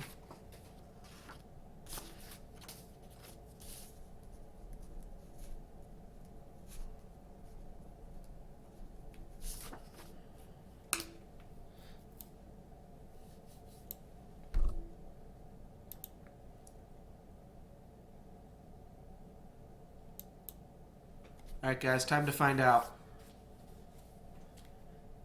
Can Black Lotus carry us?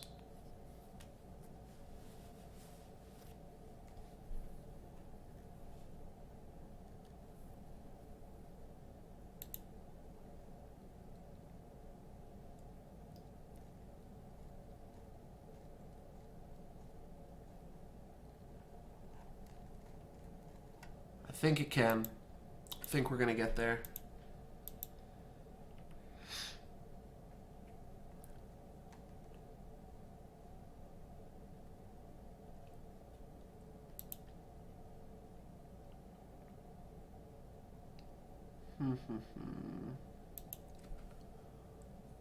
Check this out. Alright, our match has started. We lost the die roll. But we won the Black Lotus roll.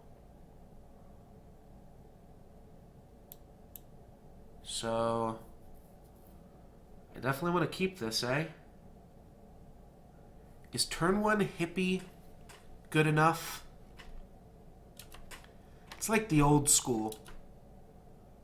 That's the old school question. Turn 1 Hypnotic Spectre. Let's lead with Temple.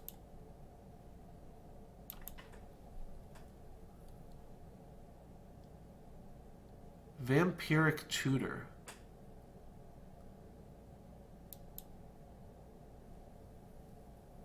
Interesting.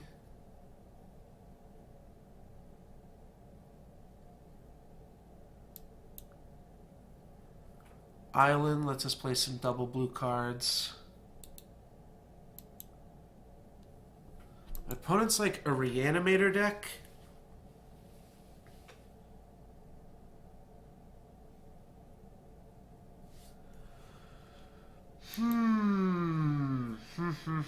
Decisions already. Let's go for it.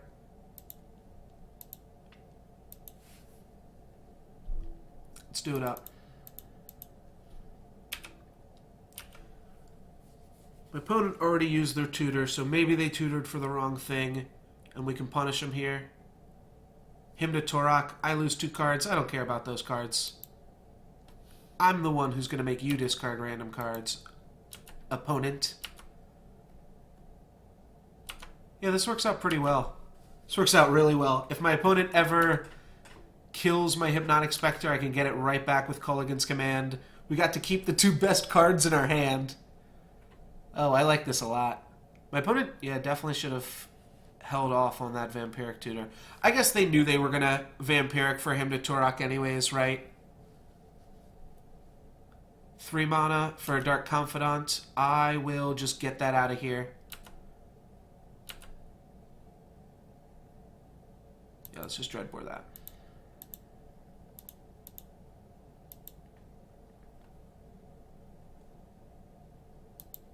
This looks good. I could have Culligan's Command. Oh, I should have Culligan's Commanded and made them discard their last card. Oh, got the Grim Tutor as well. Alright, so now my opponent is just playing their lands every turn. I'm gonna hit with Creeping Tar Pit. Yeah, that sounds good. My opponent can see our graveyard and see the random hodgepodge that this deck is, too. Like, alright, we get another swamp out of them. That's pretty good. Yeah, we just put them on a 2-turn clock here. My opponent plays a land. We're going to put them down to 4, play a Lava Claw, reaches, activate this. That is definitely going to make them throw in the towel here. Alright, turn 1 Black Lotus Hypnotic Spectre.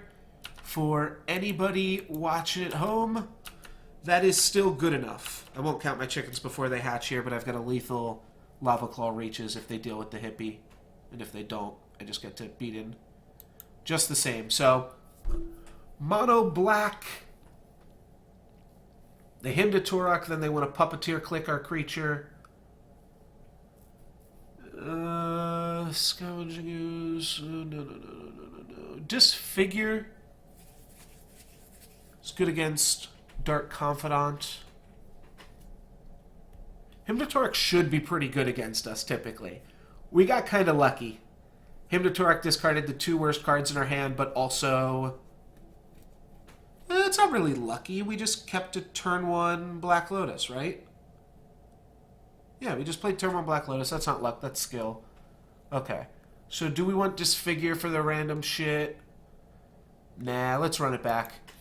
Black Lotus. Carry us. Thank you very much. I still want to do some dumb shit with Regrowth, Black Lotus, and Mind's Desire. And throw a Basalt Monolith in there as well. We'll get there. How soon can you do that in the game? Turn 2, right? Yeah, turn 2 you go... hit your second land drop, Black Lotus for green, Regrowth back Black Lotus. Now you have 3 mana. You Black Lotus, you cast that for blue. You Basalt Monolith, then you tap the Monolith and Mind's Desire. Alright, so we have a Signet and a Bribery. We can keep this one. Obviously, it's opened up a little bit to Hymn to Torok. Hopefully we can dodge 1 Hymn to Torok here, though. Got a turn 3 Chandra or turn 3 Bribery action. Keep Ashiok as well.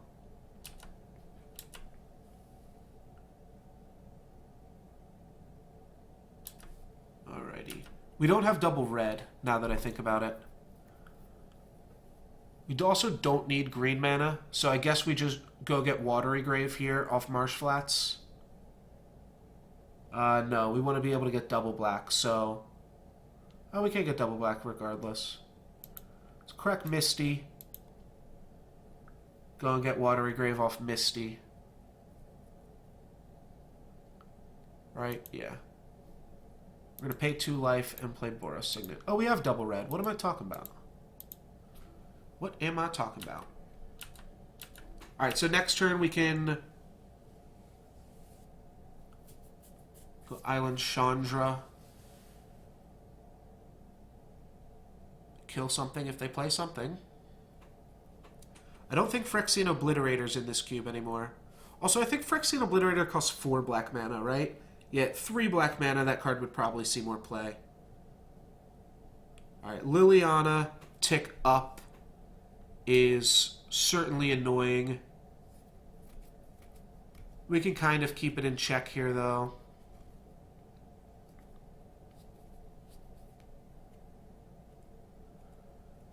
Guess I will discard Marsh Flats. I guess I'll discard Mind's Desire, eh?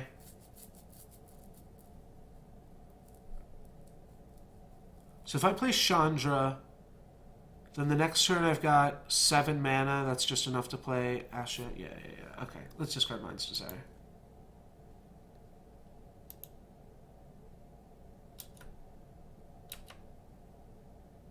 That's kind of punishing. I think we still just play Chandra here, though.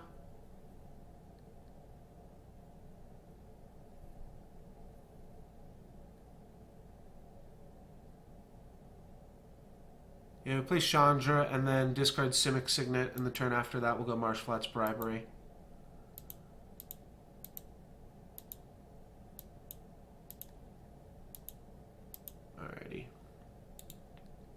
And we're going to tick this up, exiling a Dreadbore.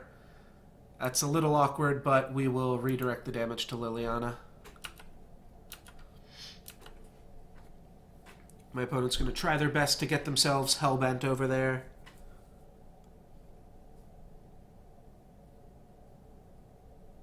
But yeah, we discard Simic Signet this turn. The next turn we discard whatever we draw. Play Marsh Flats. Bribery. Maybe we'll be able to grab Duplicant off of Puppeteer Click. And then we can Duplicant whatever they play here. That'll be pretty sick. Be pretty sick value. Alright, Necro. Which means they're going to play Demonic Tutor for Hymn to Torok. I think that's what we're going to see. So I'd like to keep either Ashiok or... Actually, all these cards are fine to keep. If I keep any of these, I think we're still in a pretty good spot. Marsh Flats gives us double black to be able to cast Grave Titan and other good threats. No, it's the Dark Confidant play. Okay, we really get to punish our opponent here then. Alright.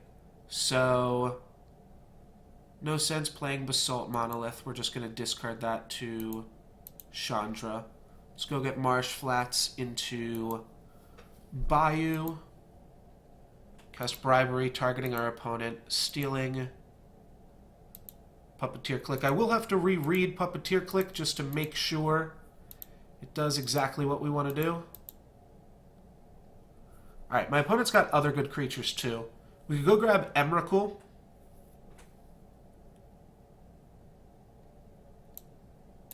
Puppeteer Click. We put it onto the battlefield. It gains haste. Exile it. So that will kill Liliana. They've got Recurring Nightmare, Diabolic Edict, Coercive Portal. Packrat could be a card that kills us. Emrakul, they've got an Art of... Does it exile it? Yeah. So if we Puppeteer Click, they're not going to have a creature. But they'll have a creature, instant... Or sorry, creature, sorcery, enchantment, artifact, planeswalker. So Emrakul theoretically only costs 8. You can also just grab Emrakul. If we grab Emrakul, our opponent has to then have an Edict effect.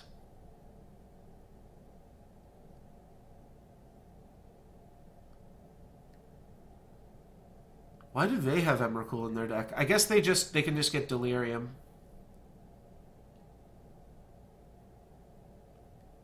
Huh, the Puppeteer Click seems so good.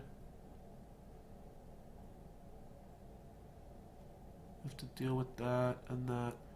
Emrakul just gives us an answer, but they can just make us sacrifice it, maybe. Puppeteer Click's a little bit awkward, but no, it's still pretty good. Alright. Let's grab Puppeteer Click.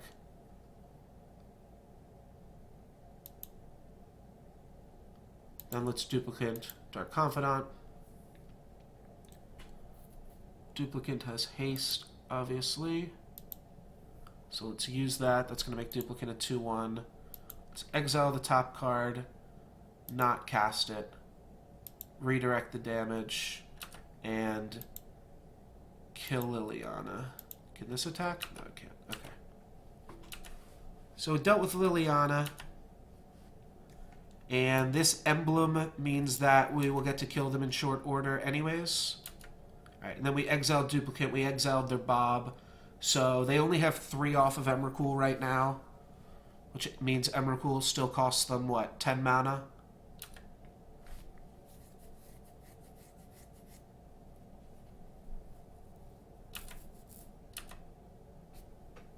One, two, three. I guess we played Basalt Monolith. Oh wait, I can add 2 mana to my mana pool? Oh, that's still not enough. Let's... 2 red mana is also pretty good. Alright, let's play Ashiok. Cancel.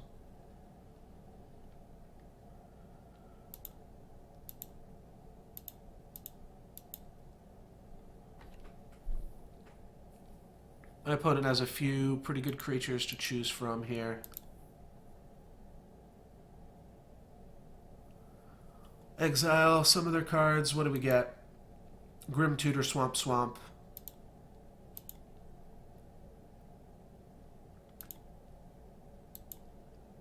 And let's just play Basalt Monolith so that we can play Ugin next turn, and that should wrap up the game pretty quick here and the match. So I think that'll put us into the finals. We don't have a creature for our opponent, so if Puppeteer Clique dies, it will persist on our opponent's side of the battlefield, meaning they'll get to reanimate one of our cards. Looks like our opponent also got pretty flooded, too. Olivia Voldaren, well, that's a pretty good one. We could get an emblem here. 2, 3, 4, 5, 6, 7, 8. Sure, let's get an emblem. Let's just not mess around.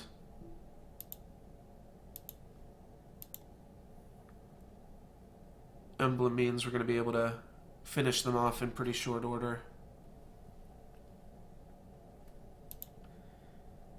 And we'll play Ugin.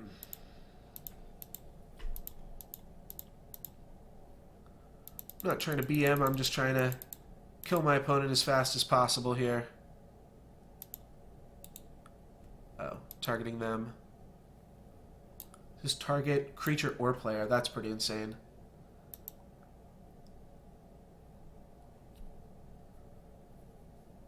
We Chandra them. We resolve Ugin. We lightning bolt them, and then we'll put them down to 6 with Puppeteer Clique, so we will have lethal next turn.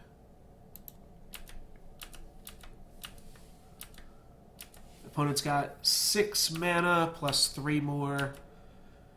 They can Massacre Worm to steal back their Puppeteer Clique. That'll put me down to 14, and then all I have to do is cast Olivia Voldaren and lightning bolt them with Ugin. So that'll be all she wrote. And we'll be on to the finals. Oh, my opponent is instead going to play their 7th swamp of the game. Alright, Black Lotus, Chandra Yu, and Olivia Voldaren.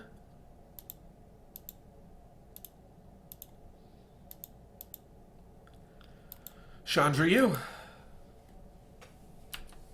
Cool. Alright, that was a little bit of BM at the end there, but we got it. We are 2-0, and we are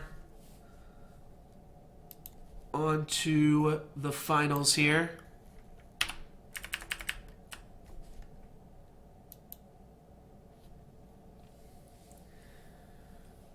Yeah, this deck is pretty dumb, and Black Lotus turns out is pretty powerful.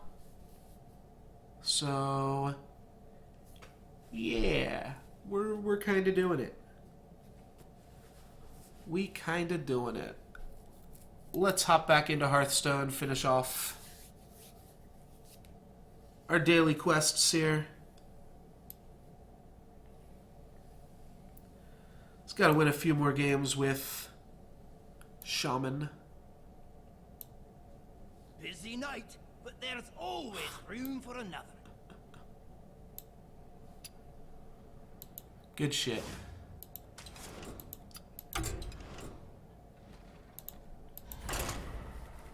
Get in there with the everything Shaman.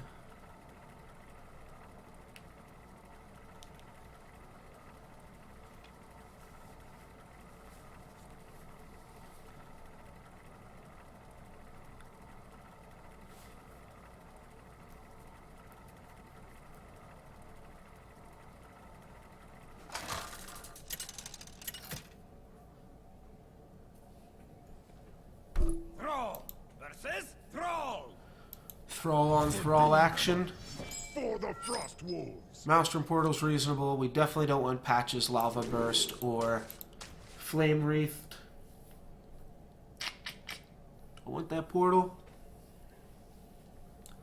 I'd rather have Lightning Bolt and other 1-drops and stuff. Portal's fine, though. I'll ship it. We'll just get some 1-drops and die to Lightning Storm. That sounds better.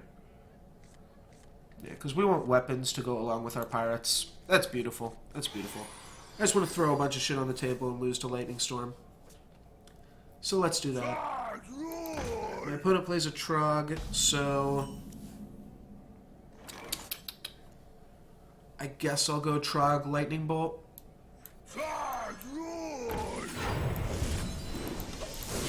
I guess that's pretty good. Guess that's a pretty good top deck. Get all of our fucking 1-drops in the opening hand so we can choose between exactly which ones we want to play. If our opponent plays Totem Golem, that's a pretty good one. I really don't want to play this into... Or I don't want to play Small Time Buccaneer into Totem Golem because he just eats it, so... I guess we play this. It won't have haste, but Patches will get in there for 1. Totem Golem will kill our Tunnel Trog, and then on our turn we'll go Buccaneer Spirit Claws, trade Patches and Spirit Claws into Totem Golem. If our opponent has a Maelstrom Portal, that would be kind of backbreaking. They can't have Lightning Storm here, though, so... Jade Claws, kill that. Yeah, that's fine. That doesn't do anything. Alright, so we're in a fine spot. We go Buccaneer. We equip our weapon. Swing in with Patches and weapon. Opponent trades weapon into Buccaneer. Maybe we should have just made a totem there, then. Yeah, our opponent would have traded our weapon into our totem. So now we're just letting him kill a small-time Buccaneer for free. Yeah, it was bad.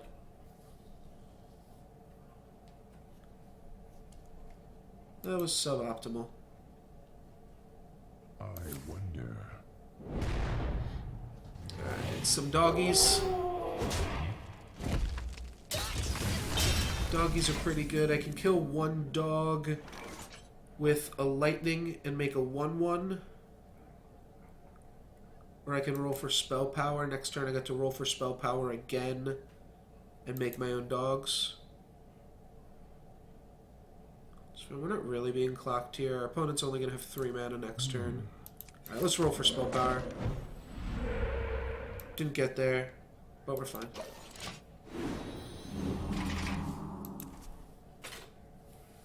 So my opponent should probably kill the healing totem here. Because that means they only have a 1 in 4 to hit spell power instead of a 1 in 3. That's lucky though. Get your Patches before drawing a pirate. Means we take a little bit of damage here, but I'm not super concerned. I could just Totem Golem.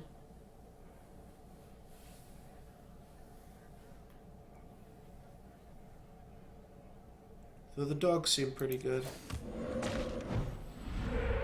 That's really good. Now my opponent can kill 1 dog and we're still left with a dog. And we're also going to protect our spell power totem here.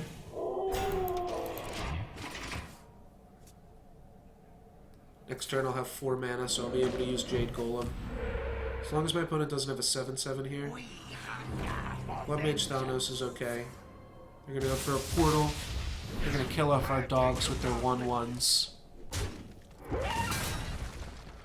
It's a pretty good 1-drop to get, a 2/4.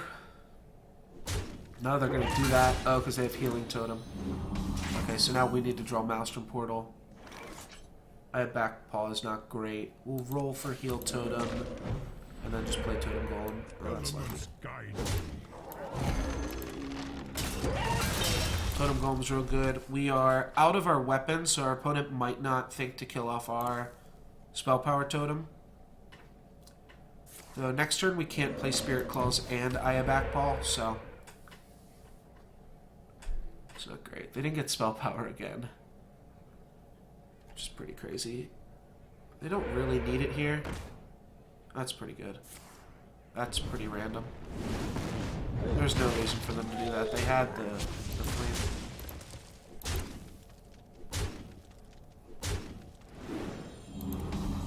So now I can just like Jade Lightning. My opponent doesn't have anything on the board. This makes a 1/1. Can also Lightning Bolt this, Jade Lightning this, and then they have absolutely nothing on the board. I wonder.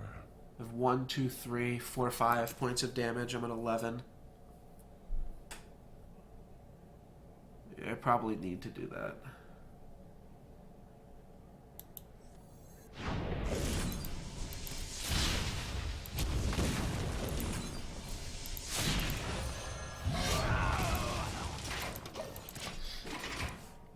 If my opponent doesn't kill my 1/1, I get to kill the taunt totem. My opponent has spell power here off tap, so like, killing this doesn't actually do that much. Alright, they're going to trade and try to roll another Searing Totem, which is a good play, I think. Yeah, it's a good play. Alright, and they're going to hit me down to 9. This is fine. Girl's best friend. I got Aya and a 2/2.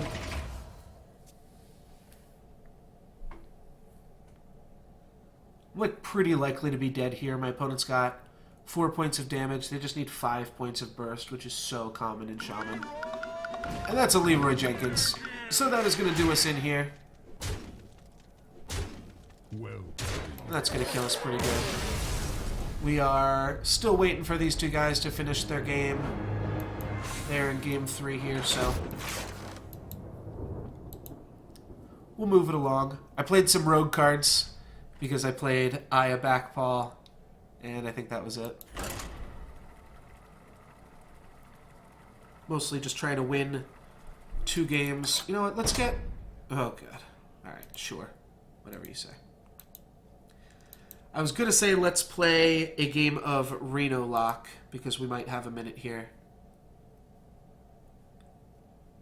Not convinced we'll be able to finish it, but we'll give it a shot. Thrall versus Thrall. for Doomhammer. For the Oh, they are making me play this game. Okay. That's fine. We got Buccaneer into Jade Claws.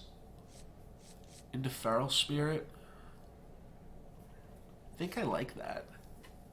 Obviously, we can't play the Feral Spirit turn 3. So maybe we just want to roll and try to get like a Jade Golem or something.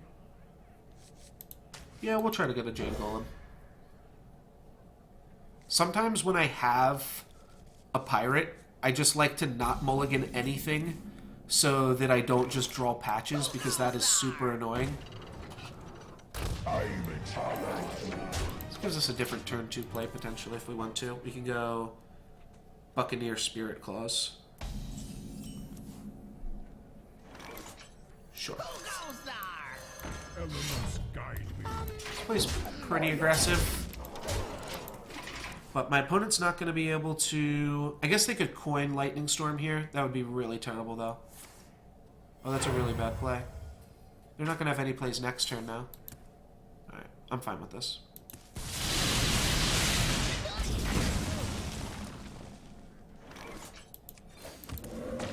Spell power? Nice. Alright, we're just going face this game. If we play this, that means we've got 3 mana next turn. No, not worth it. Yeah, we want access to these things. Our opponent doesn't get to do anything this turn, so Elements let's guide go face, make a Jade Golem. And our opponent is pretty low. I'm not sure exactly what we're going to do. Blood Mage Thanos plus Maelstrom Portal. Delight. Cool. Alright, well, we've got 10 points of burn. So let's just make a 2/2. Smack that into our opponent. Next turn, we've got lethal burn if they don't make a taunter. So they've got 1 and 4 to taunt. They could also draw some dogs. We could have... No, because Lightning Bolus doesn't... Okay, so they have the dogs. So now we want Spell Power Totem. Alright, they're going to clear off our board here. That's pretty good as well. Alright, so Spell Power. Not quite. So the thing is, Lightning Bolt doesn't actually save us any mana, because you cast Lightning Bolt, and you just don't have the mana to play it next turn. So it doesn't do anything. Jade Golem does something, because it can control the board. But my opponent's life total's low enough. This deck doesn't typically have life gain. They could be playing Jinyu or Ginyu, whatever that card's called. Water Speaker. But we're going to roll for spell power next turn. If we don't hit it, we're going to Jade Lightning our opponent's face.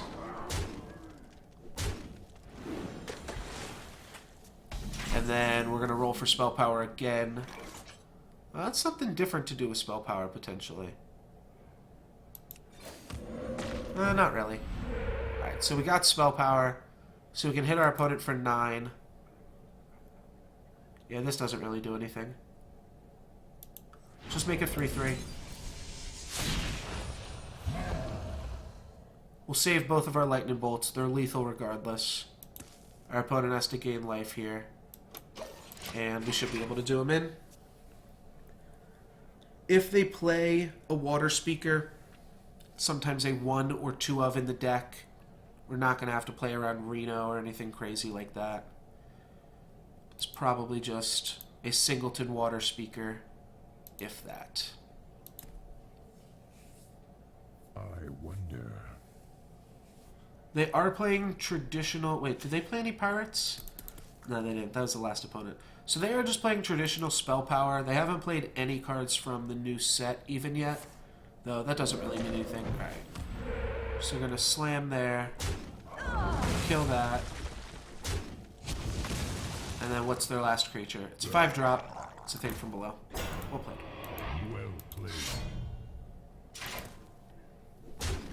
They put us on a 1-turn clock, which is pretty reasonable, but we already have lethal.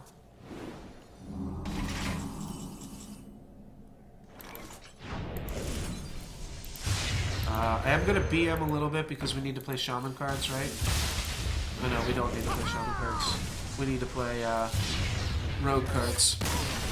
Alright, well, I still BM'd a little bit. That's fine. Gotta get your BMing in while the BMing's hot.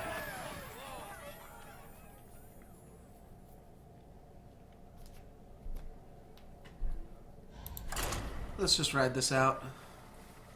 Finish out these quests. Now we only have maybe 10, 20 more minutes. They've been playing this game the whole time.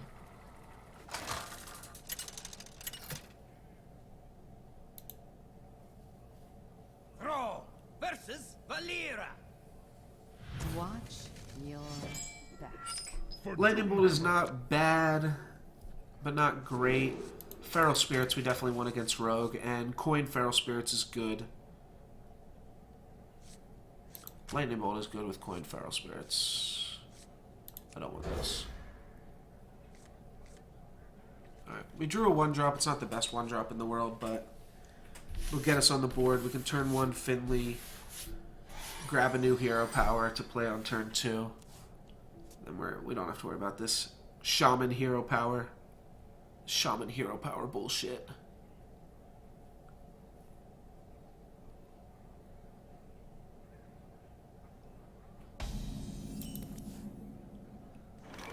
Alright, well, let's say goodbye to spell power. I guess it's steady shot.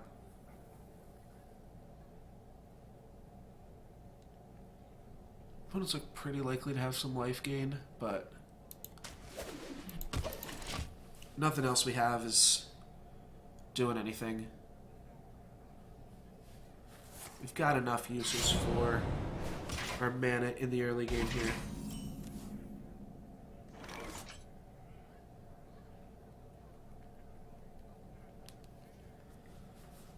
So we can Tunnel Trog into next turn having Feral Spirit access.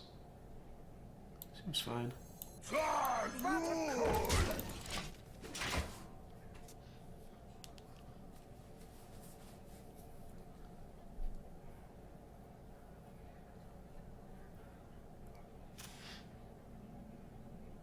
Ooh, my tummy is rumbling. don't know if you guys heard that. All right, this round is going to begin in just a few seconds here. Thank you.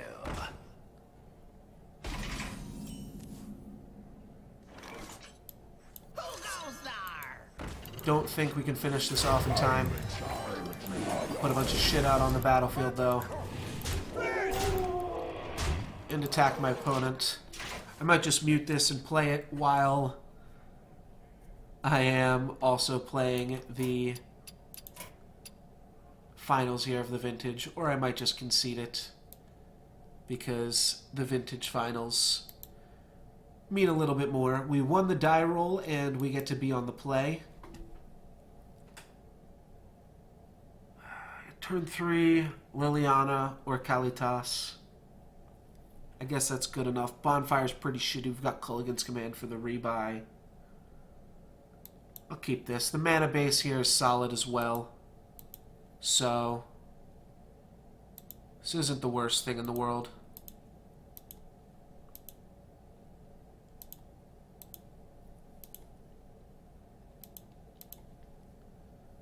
Alright, go turn 1 Watery Grave.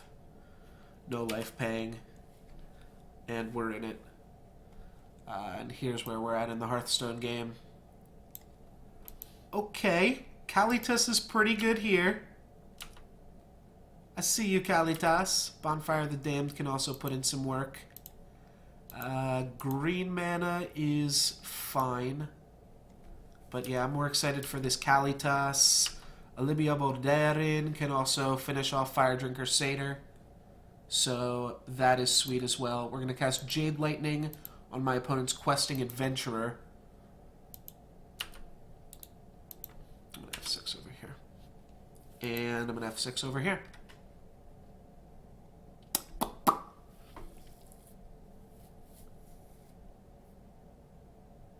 Wait, can't I just Bonfire right now for 1? Seems good, right? Oh, wait, I can play Kalitas first and then Bonfire for 1. Wait, I can do that both this turn. Oh, that's just GG, isn't it?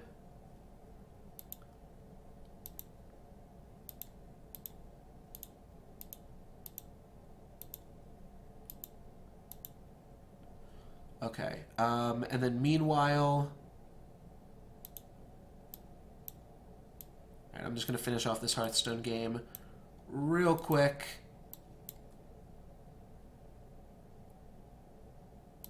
Okay. Black Lotus.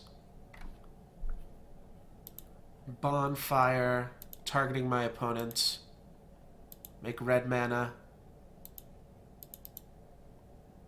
X equals 1. We get 2 zombies. And we've got a big lifelinker.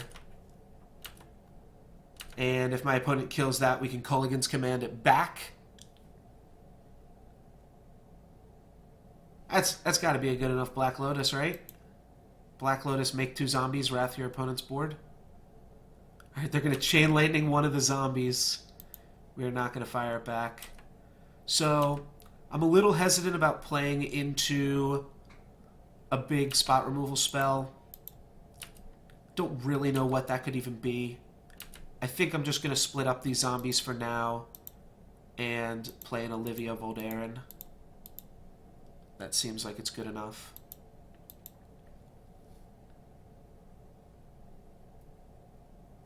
Alright, my opponent's comboing off over here in the Hearthstone game. Mana Drain. Alright, alright. We get a little bit punished. Now my opponent can play something for 7 mana. That might be tricky. Alright, here's the Hearthstone game. Killing them with Shifter Zerus. Don't worry about it. This is a normal game. This is a normal game. Don't worry about it. Alright, and we can F6 over here. We don't care about whatever they're doing. And that is enough Hearthstone. Magic the Gathering now has my full attention. What did they do? They played a Wheel of Fortune. We have Regrowth, Black Lotus, Mind's Desire next turn. I mean, why not, right? We're drawing a hippie. I mean, Yeah, we gotta do it. We gotta see what happens when you regrowth Black Lotus Mind's Desire. And we have the mana. Yeah, it's just too cool to pass up. Regrowth. Black Lotus. If this misses, we tapped our lands wrong, but whatever. Like, if that gets countered.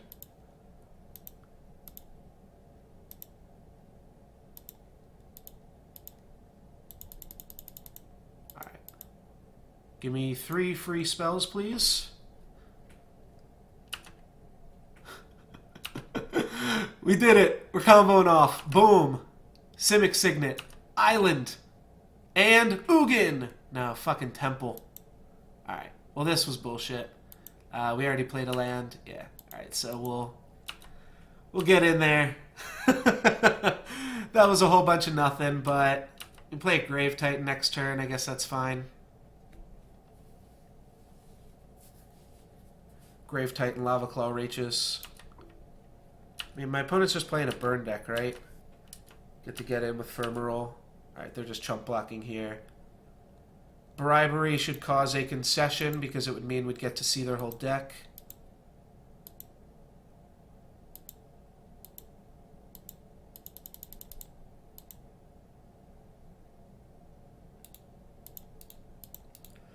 Oh, Signets, you are so silly. Wait, no, I do have blue mana. Oh, I used the blue mana to pay for that? Okay.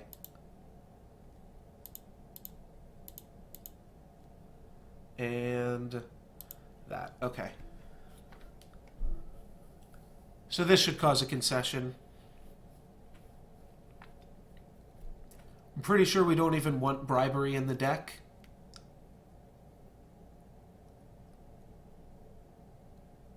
But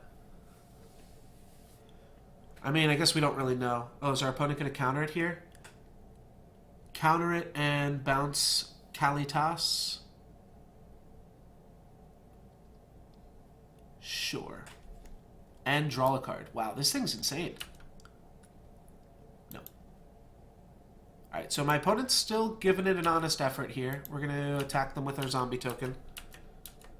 Maybe their deck's a little bit bigger than we thought. I feel like not.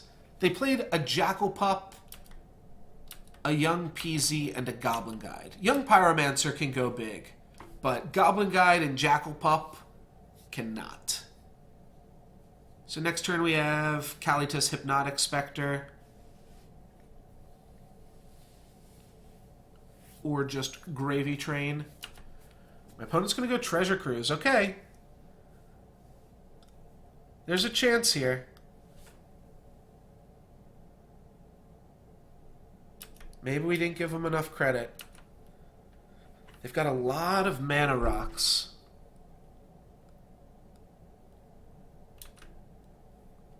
And are they dashing this? Yeah, they're dashing it. So they're hitting us for 2 down to 18.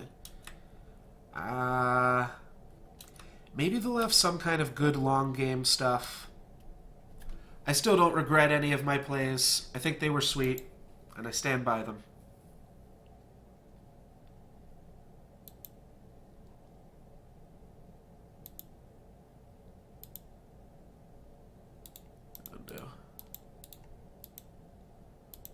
Gotta go like this, and like this.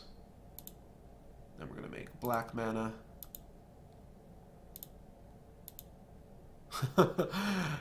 I just straight up spent. Undo.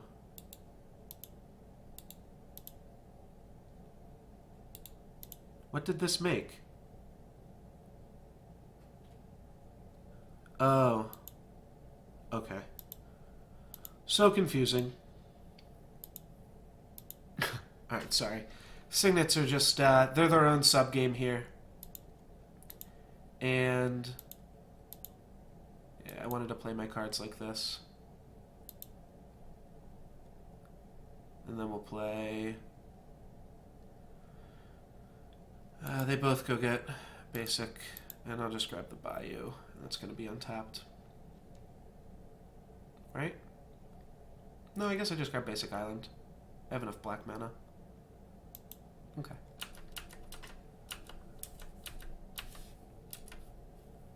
Alright, they're gonna lightning bolt Hippie.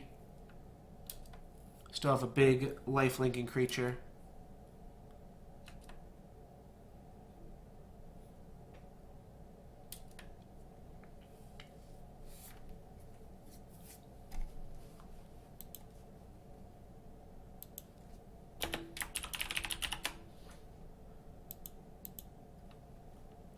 And a sword. Okay, well, I guess that's a way that they could get out of it, though the protections on that are a little bit irrelevant. I guess they can...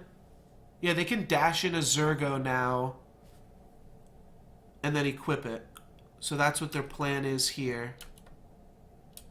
We're going to take it. So we'll take 6, but then next turn we've got a Grave Titan.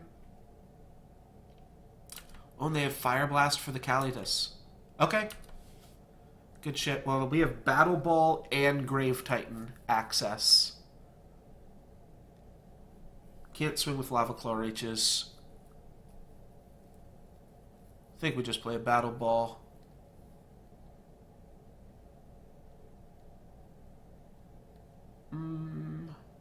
Yeah, we'll just play Battle Ball.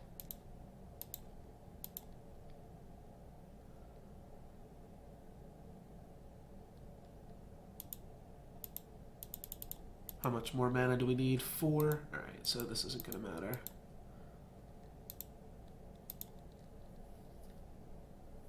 And I am just going to thin my deck a little bit here. And grab the other island out of it.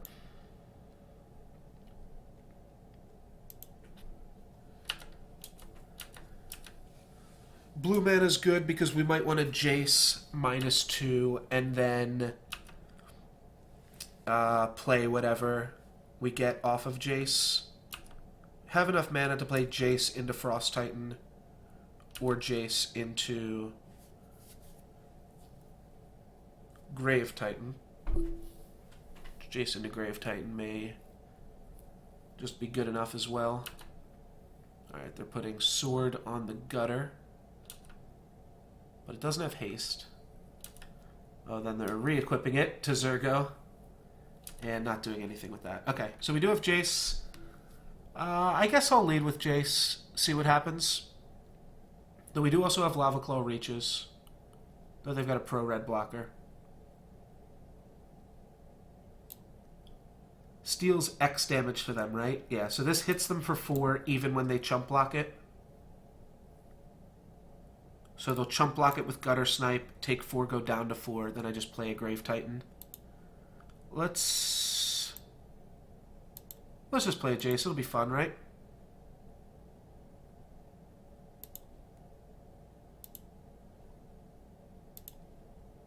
Alright. I think I correctly paid for signets there. I did let us minus Jace. Opponent's gonna think this deck is fucking nuts. Guess I will take Chandra. And these go on the bottom of the deck. Then we can go Mountain Chandra.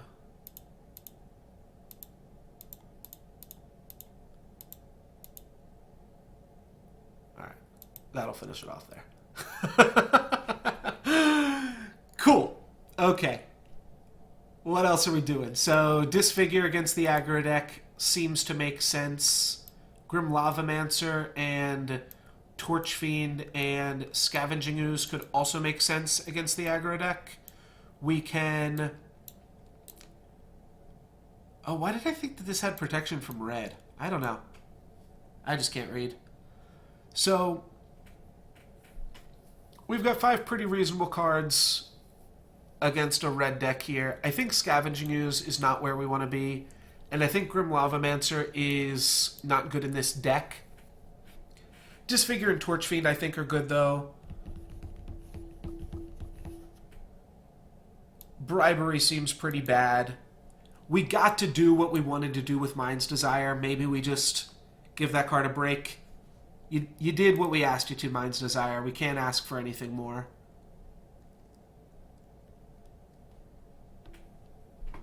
Scavenging Ooze might be good. Maybe we board out Mind's Desire, board in Scavenging Ooze, and then is anything else in here, like, bad? To be honest, probably the Chandra that my opponent just conceded to. That one's probably pretty terrible. Ashiok doesn't seem great against aggressive decks, though it will hit. If we tick Ashiok up, it will give us a creature, and then my opponent has to kill Ashiok in one turn, or I get to just -1 it to make a 2/2. So, that seems pretty good, and it's cheap enough that I think we can keep it. Deals X damage to each creature. Oh, so this is a Wrath effect. We want Chandra then. Chandra's good. Okay. Never mind. We want Chandra. Maybe just Scavenging Ooze is asking too much. Yeah, let's cut Scavenging Ooze. It's asking too much in our Grixis deck to try to play Scavenging Ooze. The splash is just for the random shit, so this curve is interesting. Turn 3 Hippie. Turn 4 Olivia. But no Black Lotus. Our opponent has 2 Moxen. They've got swords. They did mulligan. Hypnotic Spectre is pretty punishing off of a mulligan. We've got really good mana here. We're going to be able to cast everything we draw. Is what we have good enough? I'm going to give it a shot. I think this is a risky hand. This hand's a little bit on the riskier side. My opponent is going to lead off with Mountain Go. That is what we like to see here. Torch Fiend's pretty good. It means we've got a turn 2, turn 3, and a turn 4 play. And then also a turn 6 play. Off the back of this gravy train. Watery Grave is fine. Let's just lay out the Torch Fiend here. It means we'll take some damage when we go to play our Hippie.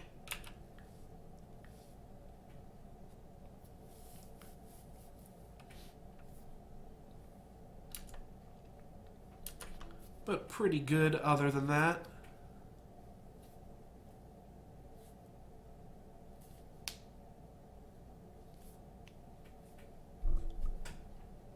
Torch Fiend means that we can start clocking our opponent too. Our opponent's not doing much. I think they were debating like an end of turn Incinerate. If we've got 2 mana and nothing else, we can play Swamp and not even take the 2 damage.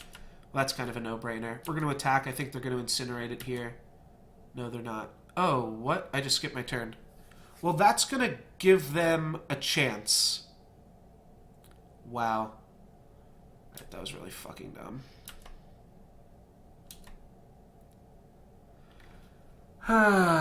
Okay.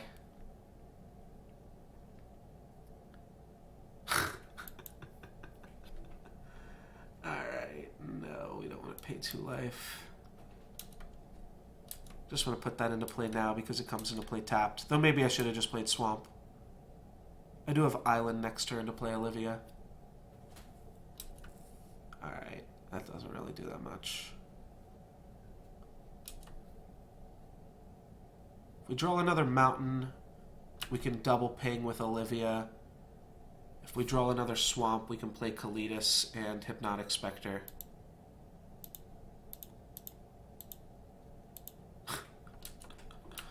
Our opponent might Incinerate this. It looked like they were thinking about an Incinerate for the Torch Fiend. Alright, they're going to end step, tap down Torch Fiend, untap, Incinerate Olivia, then get in for 2. Yeah, I don't know what the hell I was thinking there.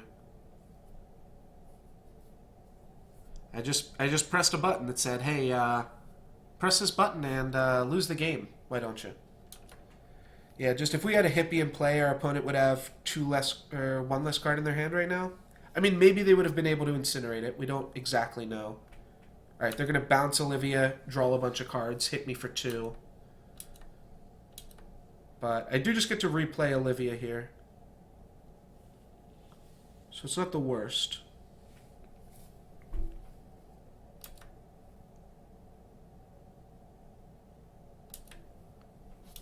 If we draw swamp. I guess I'll play a black card. Oh, now they... Wow, that's really sweet. Alright, well I will have Frost Titan next turn then, so... I guess all is fair in love and war. So this is fine. Do I want a Torch Fiend to blow up Mox Pearl? I don't think so. Oh, I should have attacked for 2.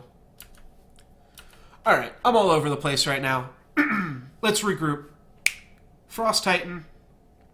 We're doing it. And, stop fucking up with everything else. Opposition can tap artifacts, so if they play another creature here, they can tap down my Signet and my island. They're going to Magma Jet, targeting me. Okay. So they're going to get some scry action going on. That is a sweet play. Magus of the Moon, then bounce your guy, and then opposition to keep you off of mana. But they're doing all of this in a deck that has Zergo Bellstriker in it. So that's making me feel like not super worried. Wow, Manic Vandal and then the double tap down. So I really fucked up. They went top-bottom with their Manic Vandal. Yeah, Simic Signet's gone. Alright, and then they're going to tap down Swamp Mountain.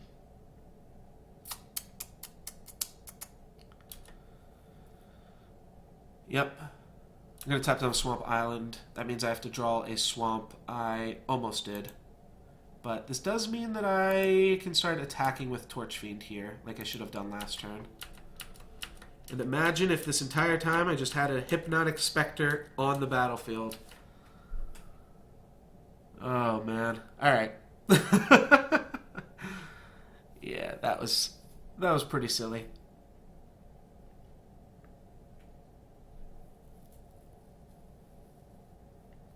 Draw Black Lotus, I can cast any of this.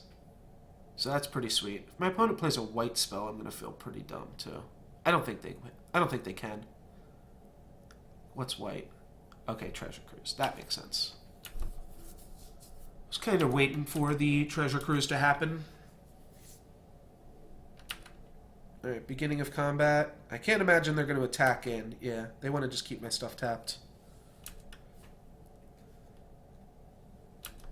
And I can't auto-yield to opposition. Alright, I do have Disfigure for Magus of the Moon on the next turn, though. So that's pretty good. Let's just play... What do we want to play? Misty. They'll tap down our island. Yeah. Well, we're going to play both of our lands, I guess, anyways.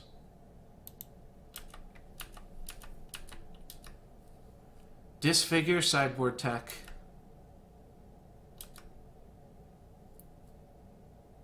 Pretty good. They just, like, straight up mana drain this Disfigure, though. Alright, is it Signet? That's fine. Alright, so on my upkeep, I'm going to stop as well. I guess I didn't need to. Alright, let's... I don't need to float blue mana. Alright, and then I'm going to Disfigure Magus of the Moon in response. That turns on their Ephemeral, but means that I get to cast Frost Titan here.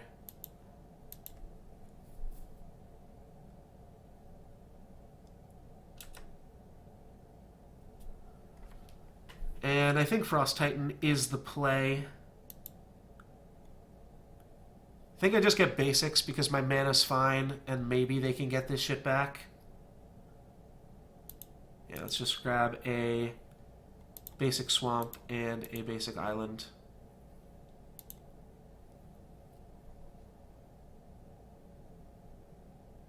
Play Frost Titan because it's the best use of mana. If I could play 2 threats, I would consider it, but I can only play 1 threat here anyways. So, going Frost Titan, and I'm just going to lock down Manic Vandal My only other choice is Firmerole or like Mox Pearl in some crazy universe. But I think we're going to claw back into this game. Black Lotus is just powerful enough to carry us just as a virtue of being in our deck. Next turn we have access to 8 mana. So we can play 2 4-drops.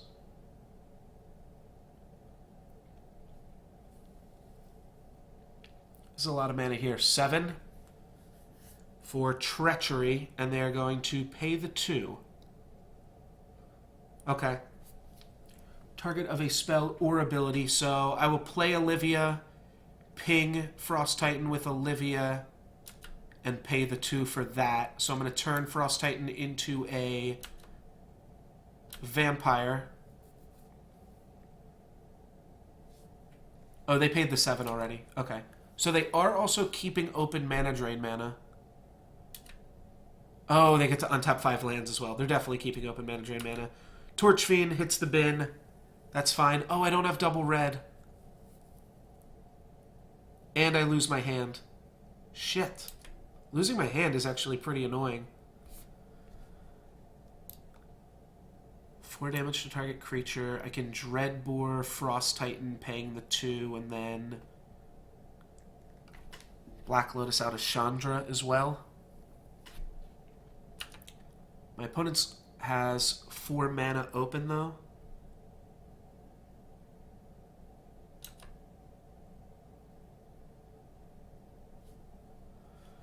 They're going to tap down my green source. That's fine. I've got another Bayou in hand. I don't even need to grab anything just yet.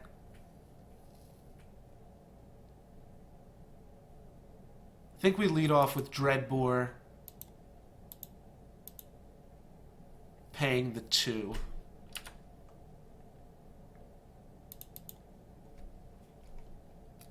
Yes. Yeah, my opponent's pretty happy with that one, I think, as well.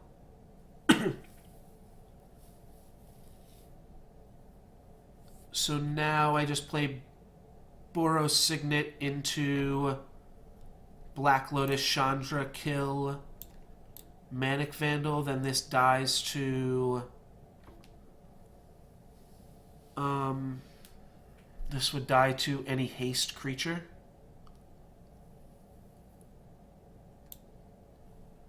One, two, three, 4, 5, 6, 7, 8, 9, 10. I'll have 10 mana next turn, which is enough to regrowth Battle Ball.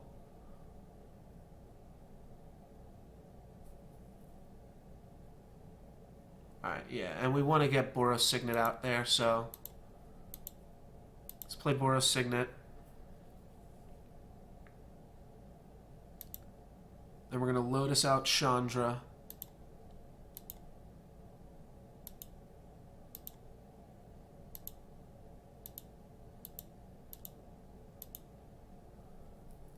And then I will take Chandra up.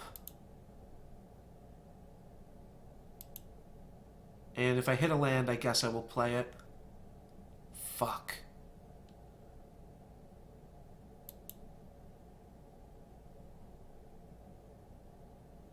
That's kind of annoying. We have 1, 2, 3, 4, 5, 6, 7, 8, 9, 10. So I've got 10 mana. I've still got 9 if they tap down 1 land. Yeah, because I don't know what I want to search up yet. They're just going to tap down... Probably they're going to try to tap down both of my red sources. I can go Island Regrowth, Battle Ball. They also need to kill Chandra here. Looks like they are flashing out a Dualcaster Mage. And they're going to swing out into Chandra here. Alright. So I need Battle Ball to carry me.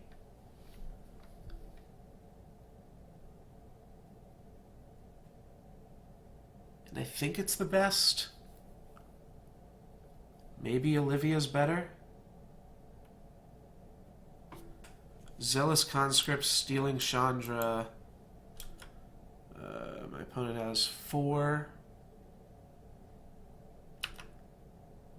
5 or 6 plus 5, that's 11. No, they don't have lethal. Alright, they don't have lethal, and Battle Ball will give me 5 blockers.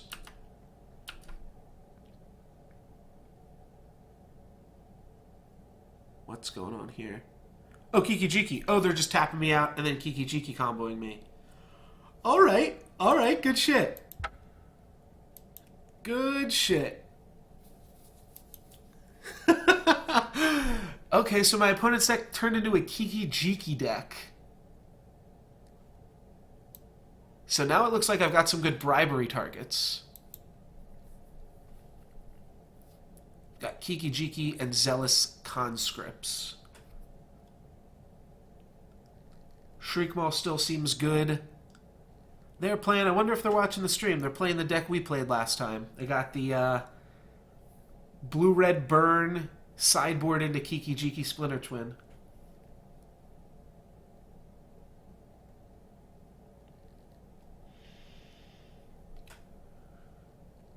What is bad? Basalt Monolith seems good too. Are any of these cards bad? Is Ashiok bad? No, Ashiok's really fast. I mean, I would have won that game if I just played Hypnotic Spectre instead of just F6ing through my turn. So wasn't the deck. That was definitely player error.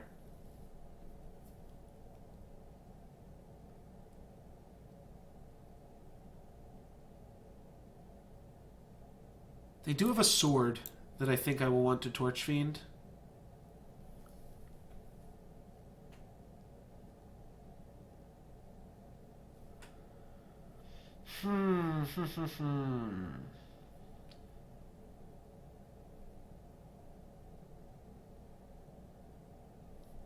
I have no idea.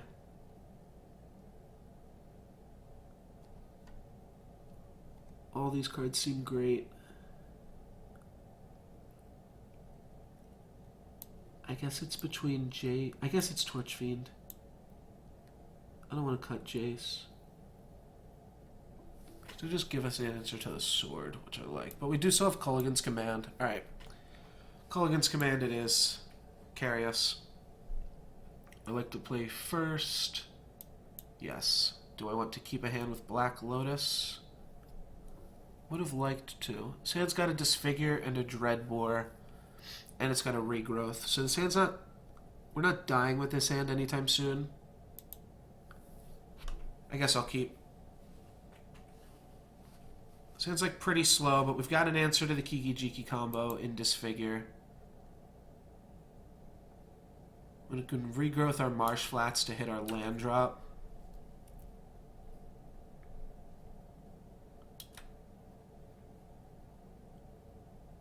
Young Pyromancer's pretty good. I guess I will kill that.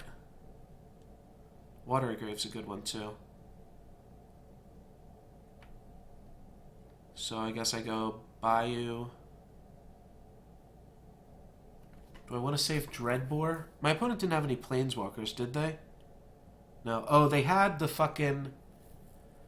do I want to play around? I guess I do have to play around the Magus of the Moon, right? Yeah, let's just play around Magus of the Moon here. It's just a lot safer than not doing it.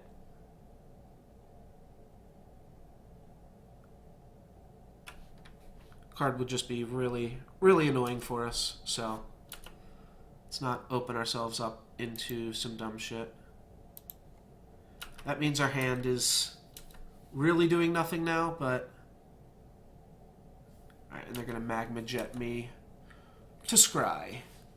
They're going to go bottom, top, and Island Go. Can deal with Island Go. And I will also say Island Go to my opponent.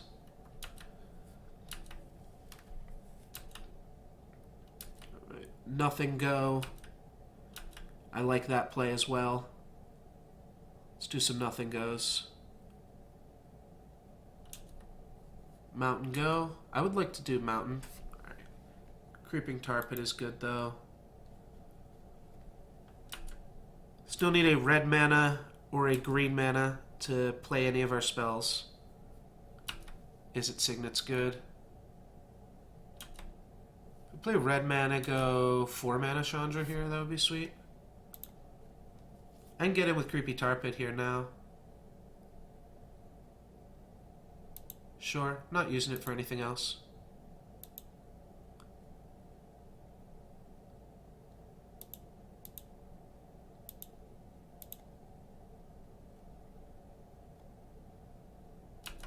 My opponent kills it. I think I let them kill it. Alrighty. 6 mana. Alright, Creepy Tar Pit beats. We've drawn a Miracle. See if we cast it. Well, it's very clearly that we've drawn a Miracle here. If we cast it for 3, that's the exact same thing as just swinging with Creepy Tar Pit. And I don't want to keep down Mana Leak mana.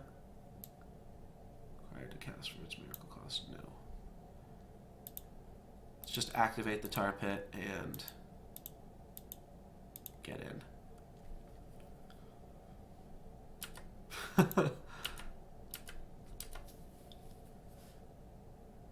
And they're going for Electrolyze with the ability to pay for it. Well, that is going to be okay then. I could disfigure my guys so that they don't draw a card, but that seems pretty terrible. Alright, they're going to go Ice on the island.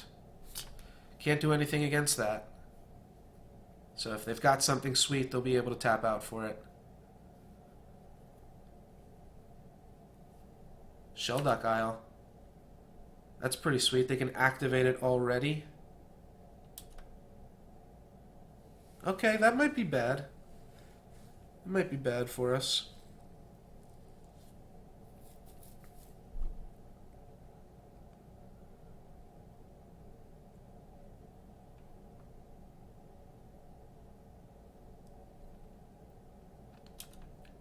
You can go Chandra this turn if we draw the mountain.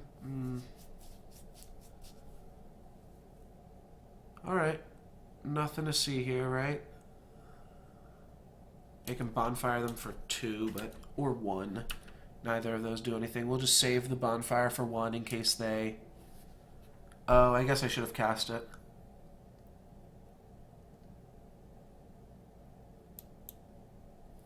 Whoops. I was going to say we can save it in case they play a whole bunch of stuff, but... It's done. Maybe I should have just discarded Regrowth there, too.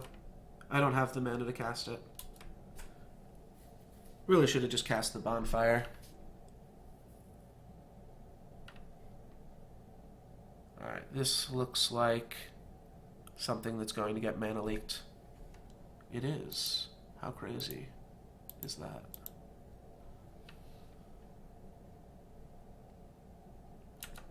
That would have been bad.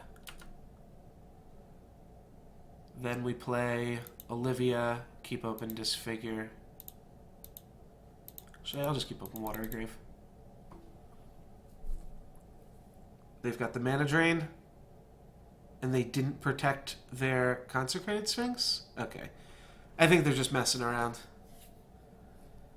Why do you have Mana Drain and not protect Consecrated Sphinx? What the hell? They just wanted to... I guess...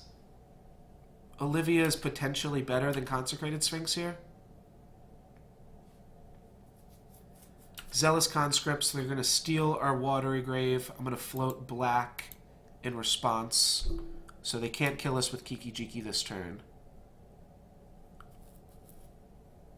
They're going to get the Watery Grave, tap it to activate Shelduck Isle. Wait, they can activate Shelduck Isle in the beginning of combat? If Shelduck Isle has a Kiki Jiki under it, I lose. Because they can activate it in the beginning of combat, which means I won't have enough mana.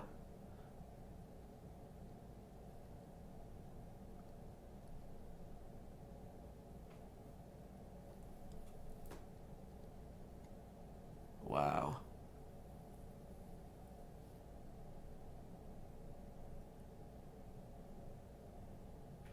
It's not going to get any better for them. Wow, I think they have it. Yeah, they're stopping in their beginning of combat. Oh, no, I stopped in their beginning of combat. Okay.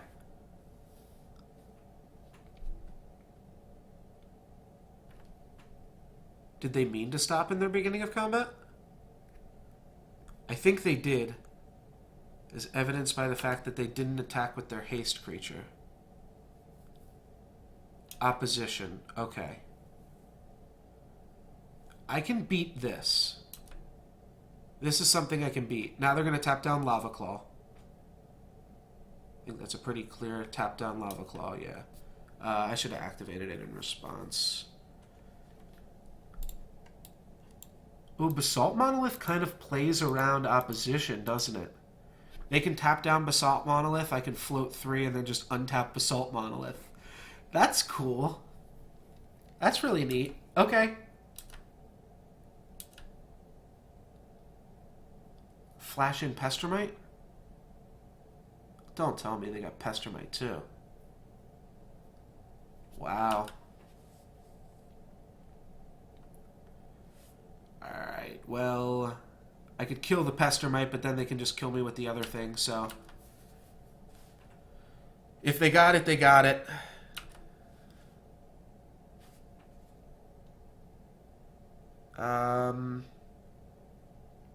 Doesn't untap during my untap step, so I will add this in response.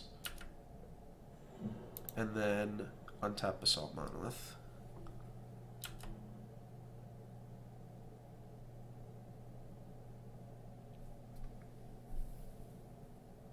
I don't think they have it. They have it. That's it. GG's, well played.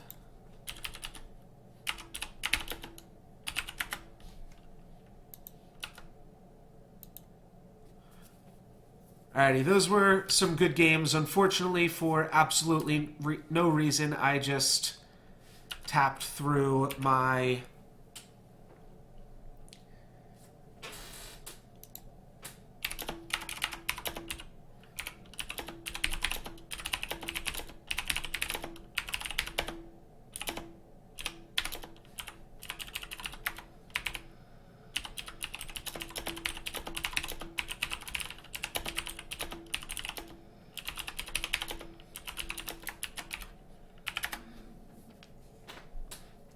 So, making my opponent do it out here just because it's all over.